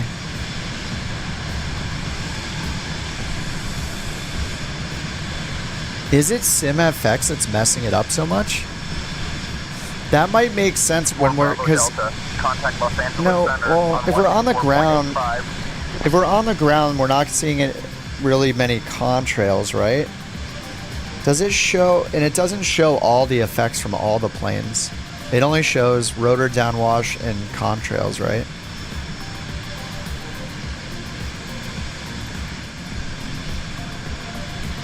But there aren't any visible contrails right now, so I'm not sure. 32.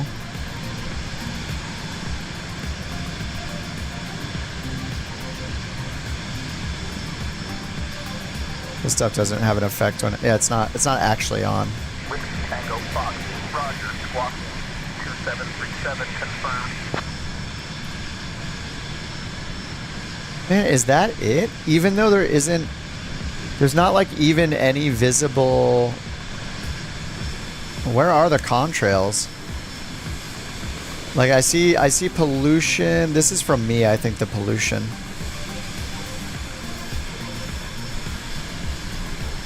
$25.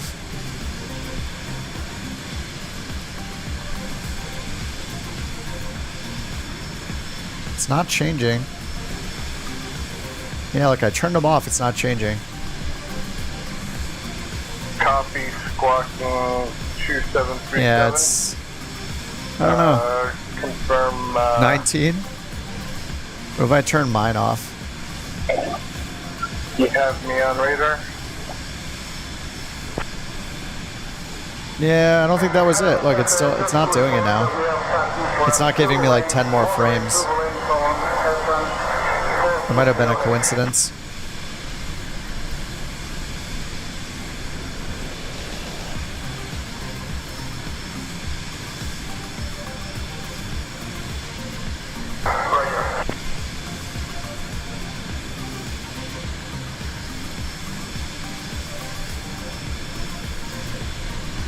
Yeah, it's still kind of bad. I don't know. You got rid of parallel 42?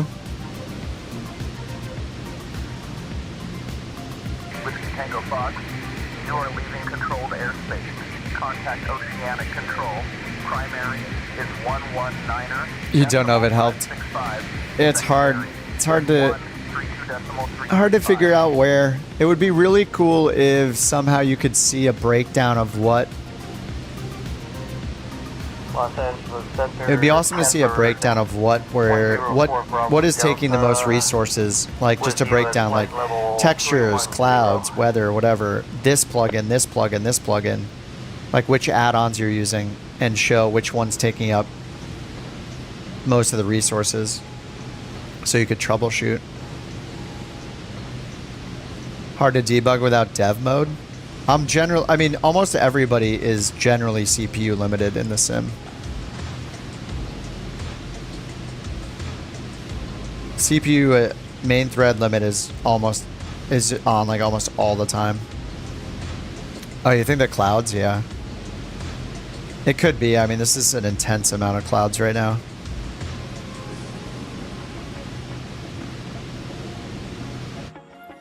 Yeah, I'm usually CPU bound. Well, when I'm on the ground in an airliner, I'm CPU bound. So that could be different right now. Could be GPU bound.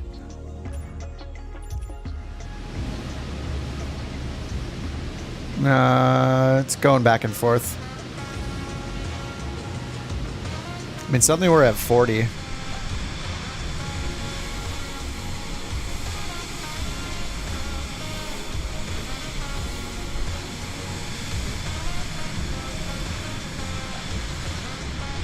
Definitely the clouds. Let's test. Clouds to low.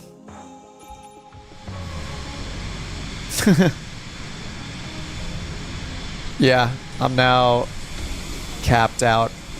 I have it limited to 70 in the settings, I think, so it won't go higher than that. Just because it doesn't do anything for me. Actually, no, I don't have it capped anymore. I turned that off. Wally 404. Those are some nice clouds right there. 132.35. Yeah, it's like having the FPS for clouds. Maybe sometimes clouds aren't worth putting on Ultra. Let's see how high does.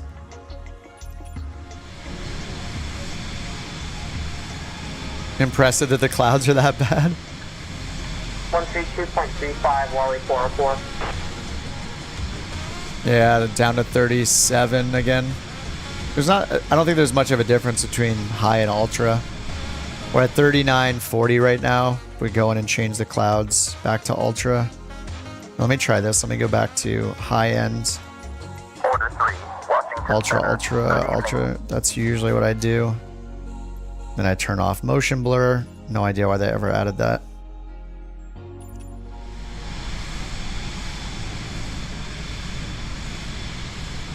Alright, it's like 28 instead of what, 30?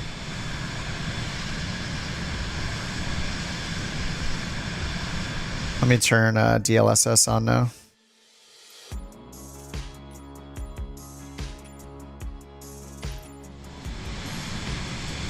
Got a couple FPS out of it. Yeah, 34. You're on DX12. Yeah, I recently changed back to DX11 just to troubleshoot, but I'll probably go back to 12. You know, frame generation is amazing when, like, as soon as you decide to do the airliner thing, it's definitely a conscious decision to destroy your performance, because when I'm in an airliner, that means I'm at bigger airports and there are more airliners there, and then instantly it's destroying your performance. And then not just because of the airliners, but also the scenery you're loading in at the larger airports. And then for me, running an NVIDIA card with frame generation, I ended up turning frame generation off, because once it gets like maxed out and it glitches out frame generation, and frame generation starts messing with your screen. I don't know if that'll ever be fixed. Then you have to, like, you know, do the window thing and back to full screen to fix it. But I would have had, like, when I'm flying GA, I just leave frame generation on the whole time and there's no problem. I don't think I was ever getting the glitches until I was flying the airliners. But oof. Yeah, the clouds are just wrecking it more than anything, I think.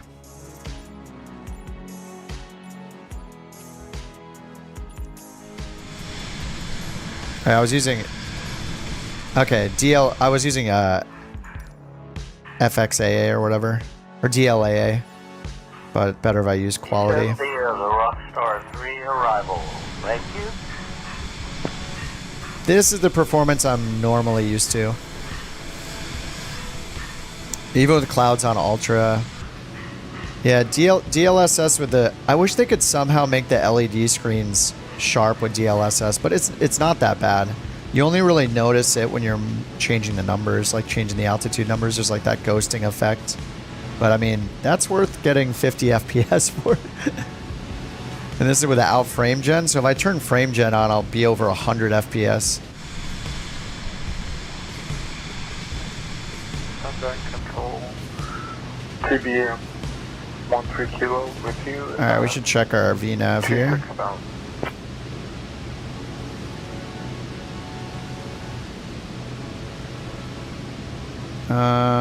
Does it not have any? 1700 or above. Let's make it at 1700 so we can see a VNav deviation. Cruise altitude, time to top of descent. Are we just too far out? Northam Airport Control. Radio check.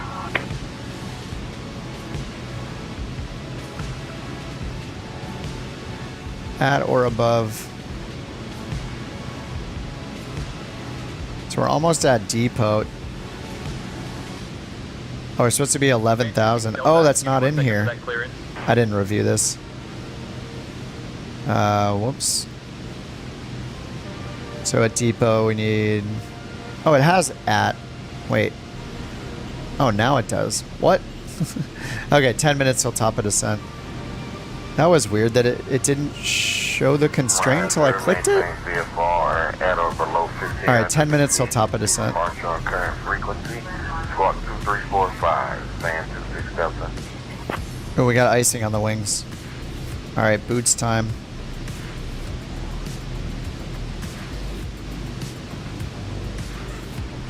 Oh, it just instantly disappeared. 292 Echo, flight level 360.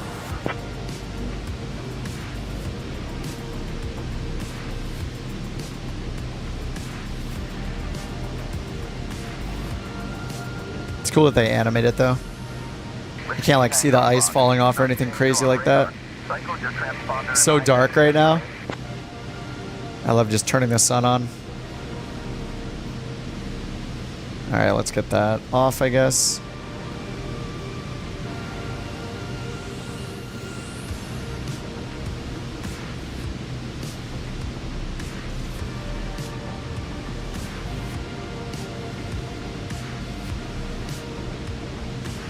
Alright, top of descent. Oh, it says 1 minute now. What happened to 10 minutes? Alright, let's tell Boston we're ready. Boston Center, Couch 323 is ready to start our descent.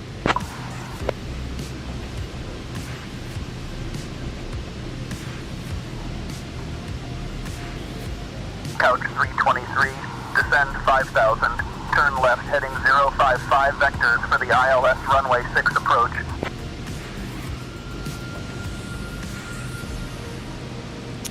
Descend to 5,000, turn left heading 055, Couch 323.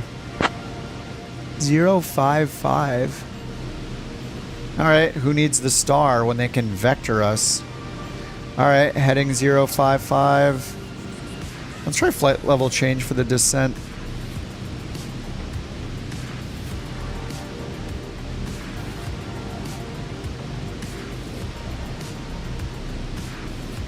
Couch 323, contact Boston Center on 132.9er.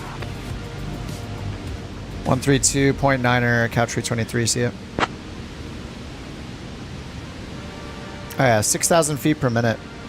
Yeah, that's a little too fast, I'd say. Alright, let's go to vertical speed mode. That's a bit much. Alright. 132.9er. Alright. Boston Center, Couch 323, 16,500 descending 5,000. 055 heading. Alright, they turned us straight to the left. Couch Captain 323, Boston Center. Good morning, Martha's Vineyard altimeter 29.94. Alright, 2994 is in the pre-selector. And we need it right now. Right, we're at 19,000.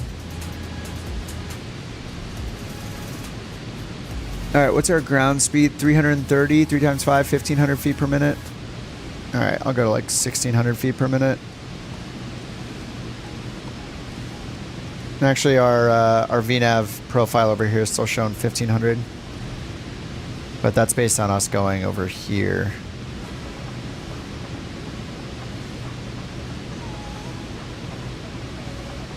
A lot of ice everywhere on your plane. Turn on the anti-ice. Wait, what are you flying?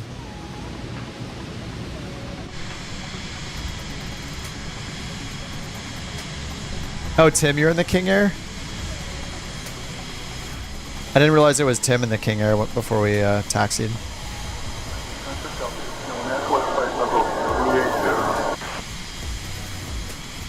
Yeah, TBM. Yeah, TBM should have anti-icing stuff all around, like to the left side of your yoke, I think. Oh, analog King Air. Of course, of course. Tim doesn't even know what GPS is, fun fact.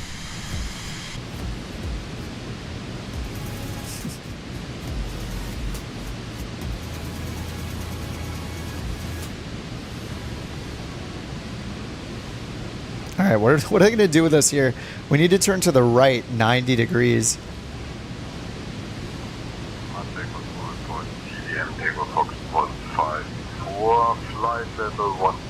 So they have us going down to 5,000 feet. We should turn on next route over here.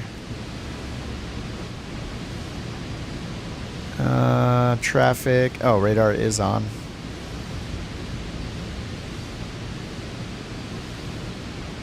Terrain is off. Wonder if it's not showing because of the detail. Oh yeah, that's why.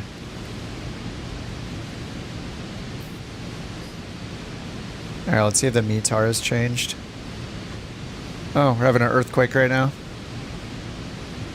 Yeah, we're having an earthquake. You okay? Oh, it's shaking heavier. Oh, this is fun.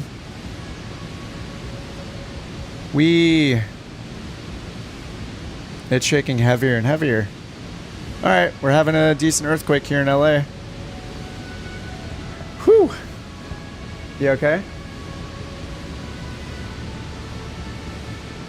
It's still rolling. It's just rolling and rolling and rolling.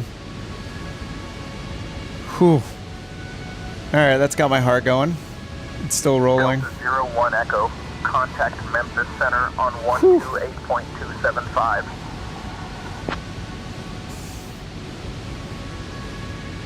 Okay. Still kind of rolling. What?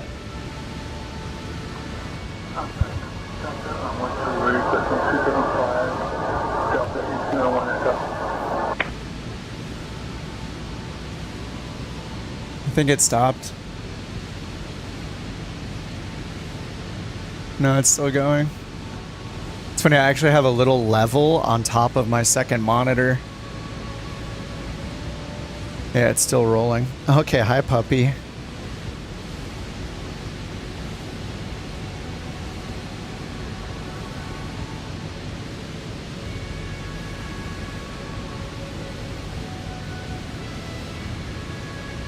Delta 1801 Echo, Memphis Center. Good evening. Is it still rolling?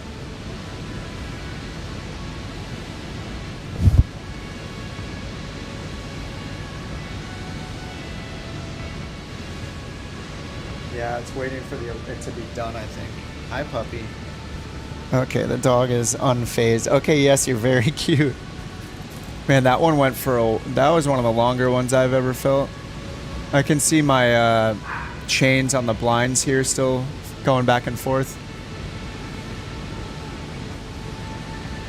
Ooh.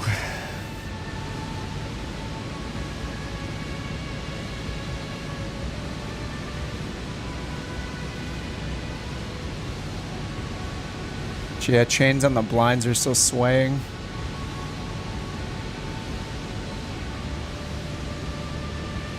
I have that Quake feed app. It doesn't say anything yet.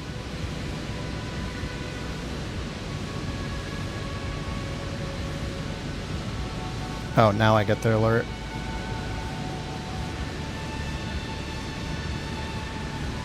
This one looks like it was near Bakersfield. Oh yeah, 5.1 near Bakersfield. 323, Boston Center. Contact Providence departure approach on 133.45. That'll wake you up. Power on 1.7, Canada 3023. Never felt a quake. Yeah, it's like a shaking. It was just like a really long. It was just it lasted like, I don't know. Was that like a 30 seconds, a minute? That. Sometimes they're just like quick jolts. Sometimes they're longer and more like kind of a rolling feeling.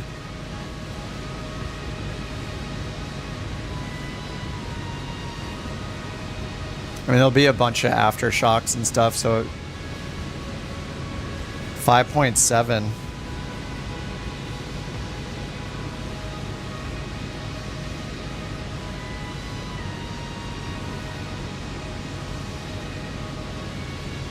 I just got another alert for a 5.7.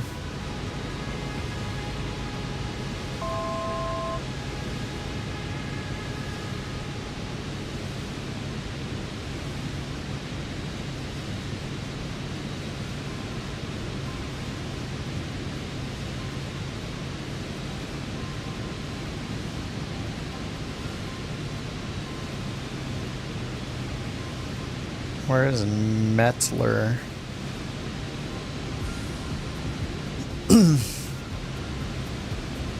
Say again for Couch 323.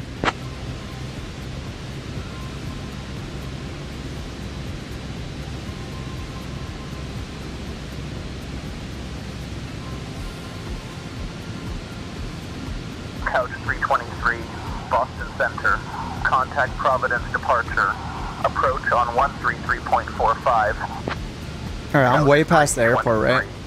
Boston Center here. Contact Providence. Yeah, look where we are. Approach on 133.45. please. 133.45, couch 323. Center order, A3 requesting climb. Providence Center couch 323, 5,000. Yeah, once again, yeah, say intentions is just super messed up. I mean, look where we are. Couch Captain 323. We're landing Providence north. Departure. Good morning. Hyannis altimeter 29.904. Yeah, any chance you guys want to turn us towards our destination? Huh? Think that might be a good idea? Huh? Couch 323. What plane is this? It's the Vision Jet. It's got a G3000 in it. Yeah, I can't use say intentions anymore. I mean, like, 323, turn right, heading 215 vectors for the ILS. It just ignores me. Approach. Right turn heading 215, couch 323. Yeah, 2 separate quakes, 4.5, 5.1. My phone went off and said there was a 5.7 as well. 215 vectors. A pain in the butt. 215.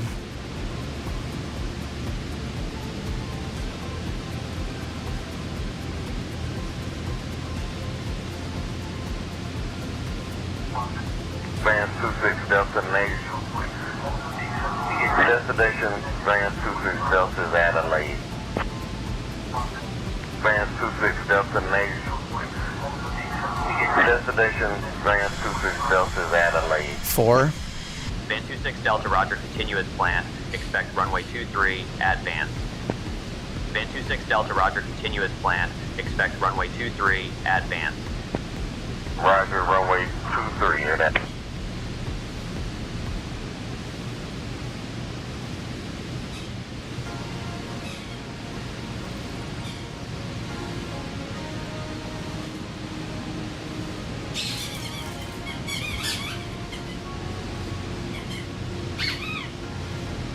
Yeah, I see 3 of them on the map on this Quake Feed app near Bakersfield.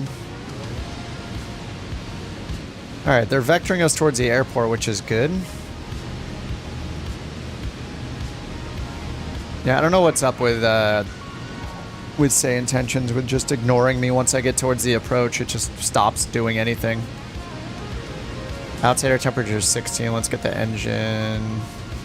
Let's get all the ice protection off.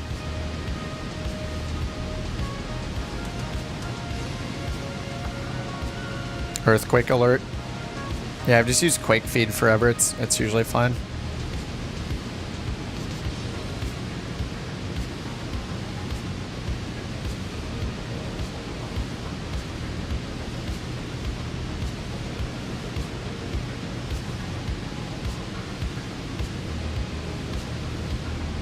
Shows 5 now. Wonderful.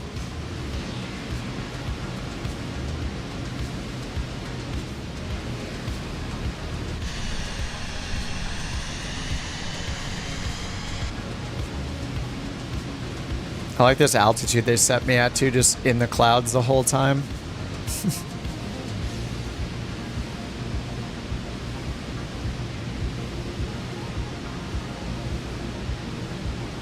Oh, is that Citation Max's home airport?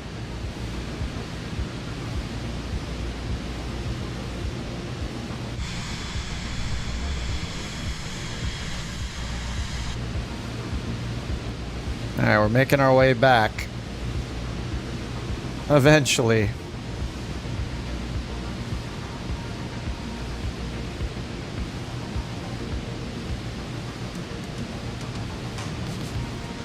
Man, yeah, that was one of the longer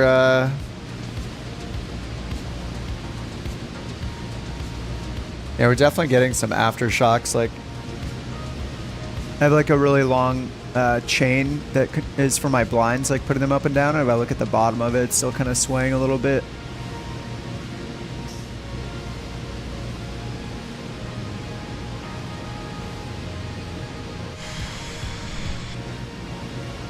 Fun stuff.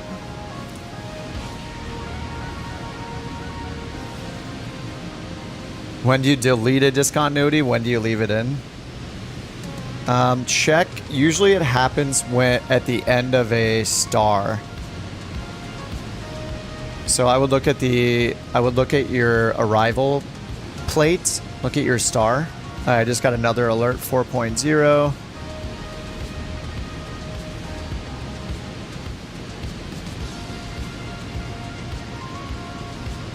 Yeah, the discontinuity like will happen usually between the star and your destination airport. So if you look at the star and it has you, and that generally happens because it'll say something like it'll leave you off on a heading and you'll be expecting vectors at that point. So it usually leaves you off on a heading, a certain cardinal direction from the airport, in a direction which will be convenient for you to do a 180 for your landing runway. So now 6, yeah, it just keeps going. I mean, I'm not really feeling these as much as the other ones. But yeah, Rich, just look at the, like, if you're not using ATC, you can delete the discontinuities in any manual segments and just let the plane fly you from one point to the next and start the approach. It might result in some really tight turns or course reversals to get it done, though. So in general, it's better to just let yourself fly in the course that the star leaves you on and then vector yourself towards the approach, or wait until you're far enough away to do a direct to the initial approach fix and then let that turn you around. But yeah, if you look at a star, it'll generally leave you off, like this one right here. We're all turned around, but we were coming in from this direction, and see how this one leaves us off on this heading. And then if you look at the description, it says, depart Saldi heading 060. Expect radar vectors to final. So when you're done with the star, you're just sitting there flying that 060 heading, waiting for ATC to give you instructions on how to continue, how to start the approach phase. So in our case, what they should have done is, well, this is kind of a weird spot to leave us off at when we're landing. We're landing facing northeast. Like, this is the runway direction we're landing from down here up this way. So leaving us off over here is kind of weird. They should have broke us off like over here. Well, they did break us off over here before depot, and they had us just fly this direction forever. They should have turned us this way and then had us intercept the ILS.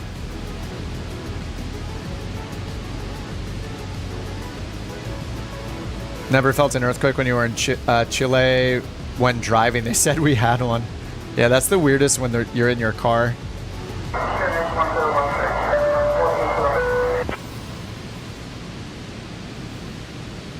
Alright, well, I don't know if they're going to give us any instructions here. The runway's behind us. Alright, I'm just... I can't listen to them anymore. They have some major problems happening. I feel like this has not been as good as it used to be. I feel like it's getting worse, almost. Alright, we're going to turn outbound just a little bit. Actually, we're 6 miles on the cross track, so yeah, we're good to just make a left turn when we're ready.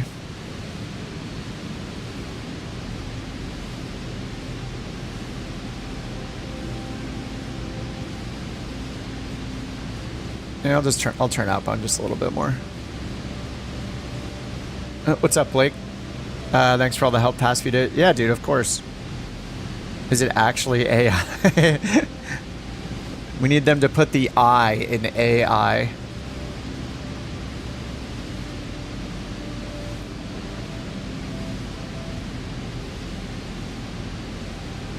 And it looks like I'm not the only one that isn't there yet.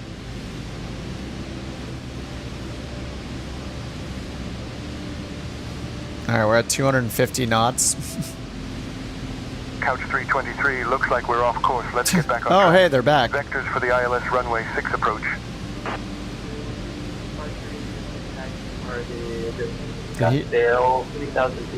He just said, let's get back on track. Vectors for the ILS runway 6. He didn't give me a vector. Yeah, that sounds good. Are you going to actually give me a vector, though? Couch 323. Jewel says only been to California twice. Turn right, heading 2014. vectors for the ILS runway 6 approach.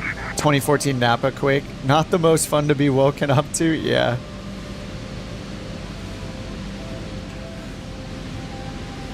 All right, 215 on the heading, Couch 323. 215.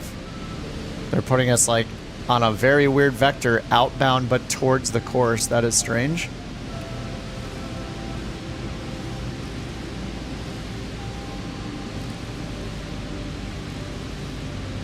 Alright, I'm gonna get our speed down. We're just cloud surfing here.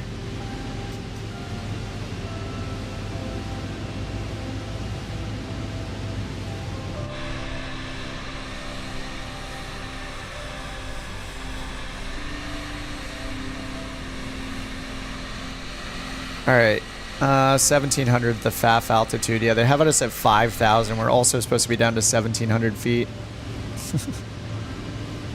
It's just all sorts of wrong. I'm just going to start my descent myself.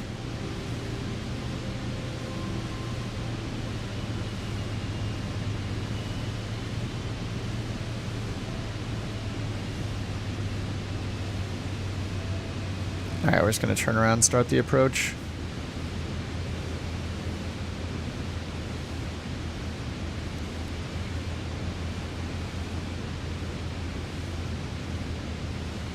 Activate vectors to final. Couch 323, descend and maintain 3000, turn right heading 180. Can you just clear us for the approach, Couch 323, thanks. 5 miles from UFTAC, turn left heading 070, descend and maintain 2000 until established on the localizer, cleared for the ILS runway 6 approach. 070, descend and maintain 2000 until established, cleared for the ILS 6 approach, Couch 323. Visor, cleared for the ILS runway 6 approach. It's doing it again. What is going on? Now it's spamming me? Yeah, it just sent me the same instructions over and over again. This is crazy, dude. Yikes. Made $300. Nice.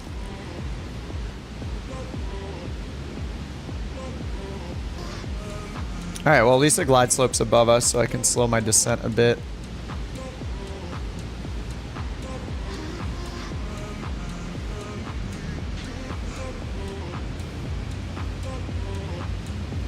Yeah, they give too many vectors.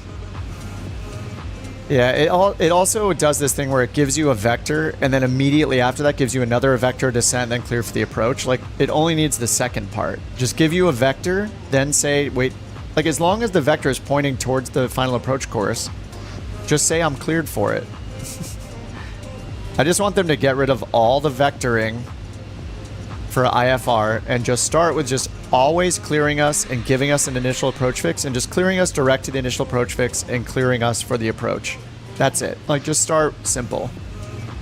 I think the story with BATC has been with Beyond ATC, they're doing slower releases with smaller features, like a slow pace thing, and I think Say Intentions did way too much way too fast, and we're starting to run into all these bugs because of the speed of development. What is it doing? Why are we in roll now? Just okay. Let's try this again.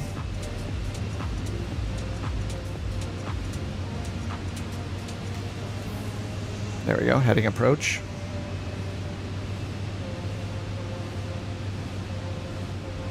This is just like a common problem when people make things is doing too much too fast and not giving it time to stabilize.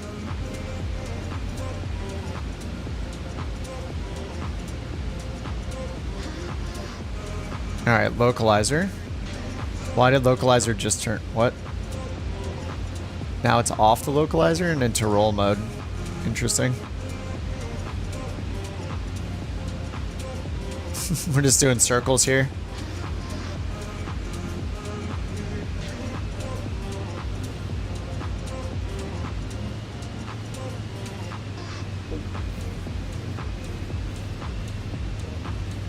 I feel like it's almost like the number of problems I have is coincides with how much I'm using Say Intentions lately, unfortunately. 118.3, Couch 323. 5.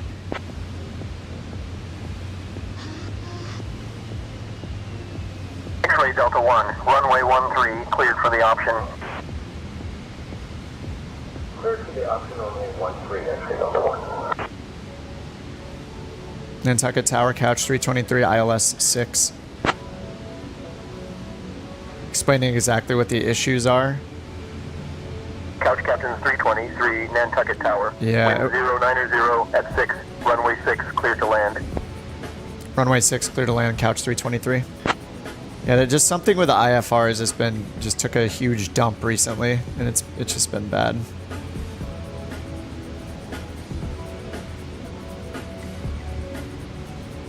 Taxi instructions were messed up for a while too, and they seem to have been fixed.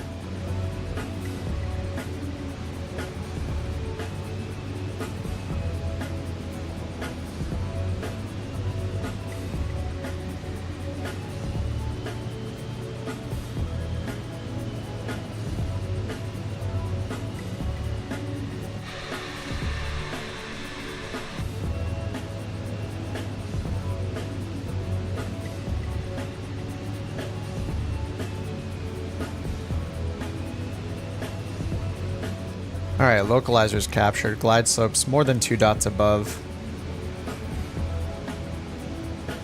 Dude's door was open and GPU connected. Yeah, if you're flying it's a funny thing in Microsoft Flight Sim. If you're flying the same plane as someone else, it will look like the exact state of your plane. So if we're all flying Vision jets, say you're on the ground with a GPU down and your door open, every other Vision jet will look that way. You control how every Vision jet on your screen looks. Because it's only going to load the model once. And it's like mirrored. So it's pretty funny. Why not just use Beyond ATC and talk to it? I want to not talk, and I want to hear multiplayer in the tour guides. I want the combination of both of them. Like, I basically just want say intentions with the option to turn on a co-pilot.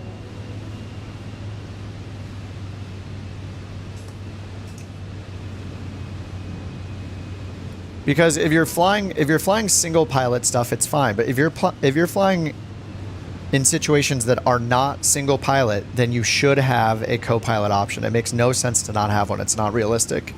Nobody's realistically flying a commercial airliner and doing all the talking. So, say intentions needs a co-pilot feature. Otherwise, it's not for airliners.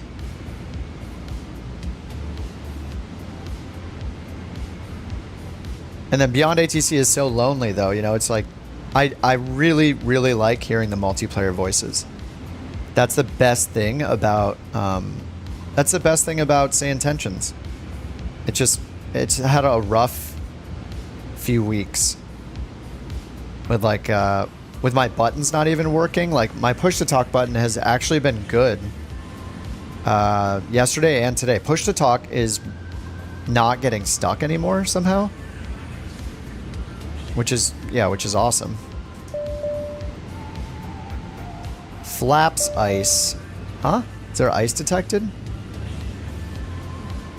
No way, we're at 21 degrees Celsius. I think that might be a bug. X-ray Delta 1, runway 13, cleared for the option. Alright, manual. I got auto throttle off. How's the wind here? 8 knot tailwind, 4 knots from the right.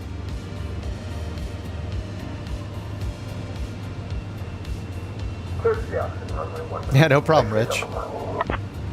I guess you're all dragging your GPUs. Yeah, I'm going to be coming in with my GPU out for sure.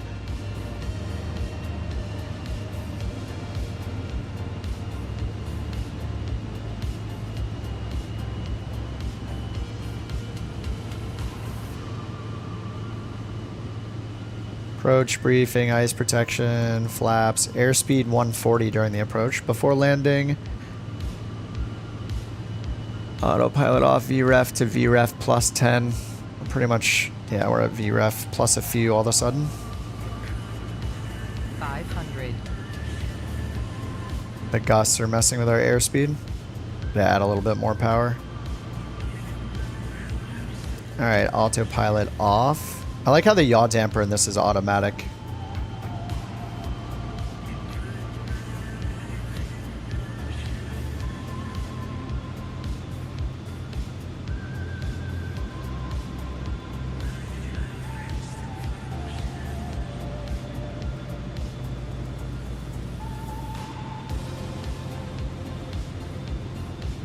Suddenly we have a 12 knot headwind. Minimums. Minimums. A little bit from the right.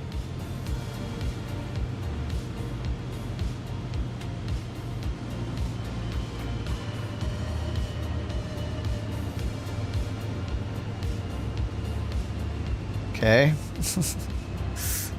I'm just like pointing the nose down this entire time. It doesn't want to go down. Go down. Oh my god, I'm floating like crazy.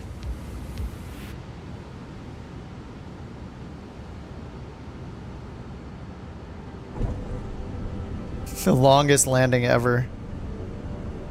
That's gonna be a bad rating.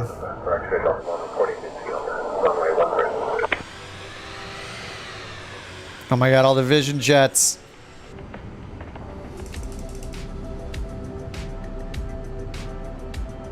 That was pretty bad. Couch 323, welcome to Nantucket. That was Exit so Bravo long. Disable. Contact ground on 132.5. 1.2 Gs. Ground 132.5, couch 323.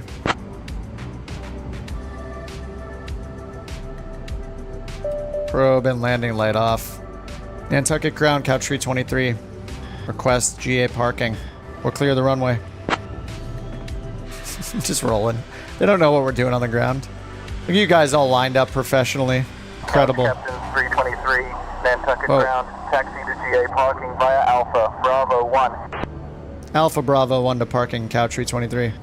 Hey, now that we're down, let's bring in all the stutters and glitches. Feels good. Impossible to not float. Been a while. Yeah, I feel like I float all the time.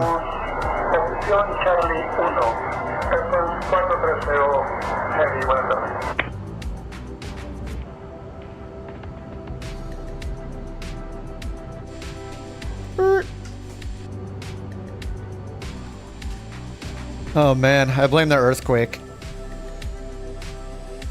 Oh, the MU2. Is there a cargo net in there? Yeah, like why does the sim feel like it needs to render 100% of everything in everybody's plane? It's kind of crazy. It makes sense to see everything inside the plane that you're flying. Like you assume the whole high quality model is there. I don't know, even then though, does it really need to render 10 vision jets at full quality? They didn't think that through at all when they built the multiplayer part. Ooh, citation.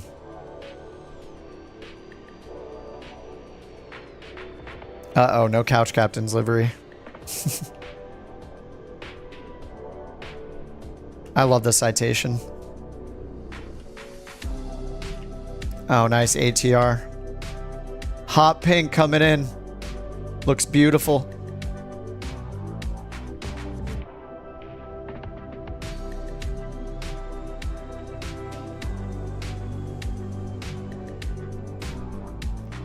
He's definitely got more than 6 passengers in that thing. Nice. Is it the 72 or the 42? Oh, it's a 7. Yeah, it's a 72. It says AT7.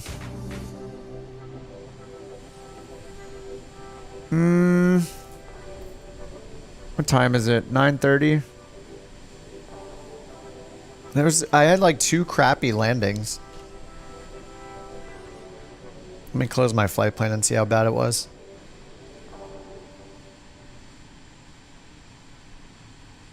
.5. Yuck. Yeah, this is horrible. I'm losing rating. No beacon lights for 4,058 seconds. Yeah, that's just totally wrong. This is the problem, right? You guys can't... You can't fly the vision jet and get a 10, right? Because of the beacon light not being detected. Because it has no beacon light. It only has strobes, landing, and... strobes, landing, and... What's the other light? Oh, just an ice light, yeah.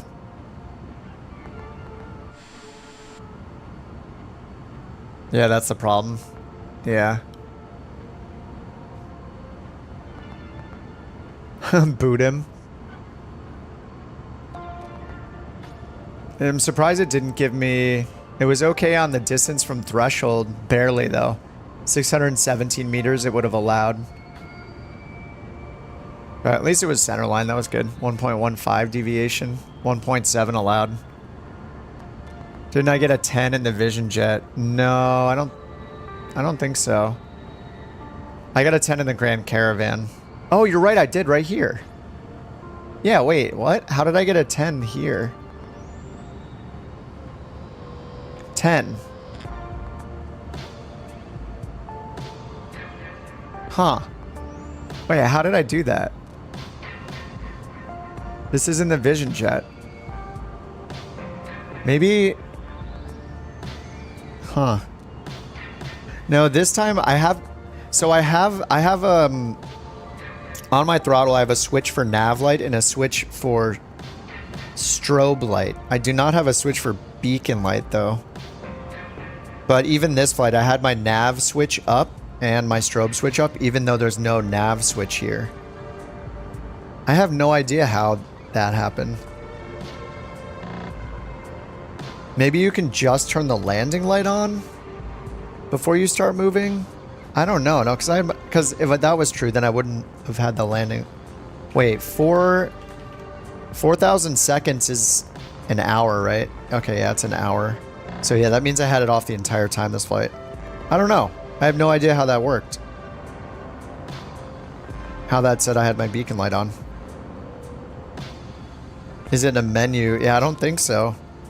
How the heck did I get the beacon light on? That doesn't make any sense. SF5010. And the one before it, I had a 9.5. Just because the altimeter. So this would have been a 10 as well. So somehow those two flights I had, it thought I had a beacon or a recognition light on of some sort.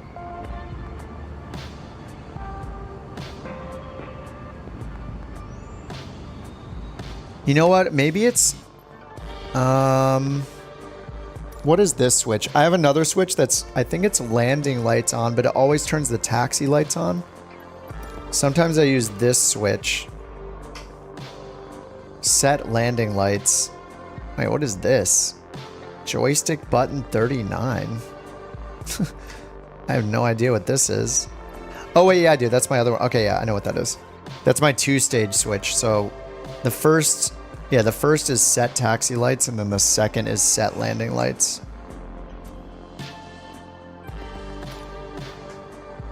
Okay, yeah, set landing lights. On or off. It's a three-way switch. Yeah, I don't know. I don't think I have anything set for strobe light or nav light on either.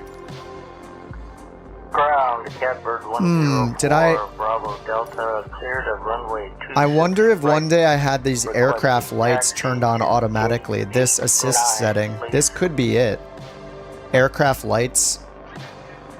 If you turn this on, it says it'll automatically activate lights.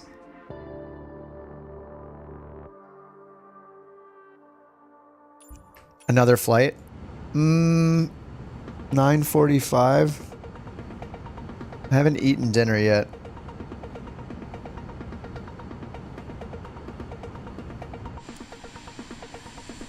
I think I should be done. Yeah, I think I should be done. I'm gonna eat food. If I don't do it now, then I'm not gonna eat until like midnight. And I'm just gonna do another flight off stream anyway, aren't I?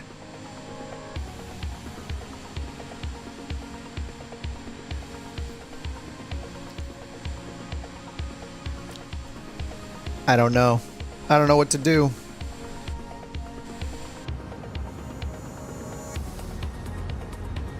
Yeah, because when did I eat last? I think I ate at like 1 or 2 p.m. So that's like already 7 hours ago.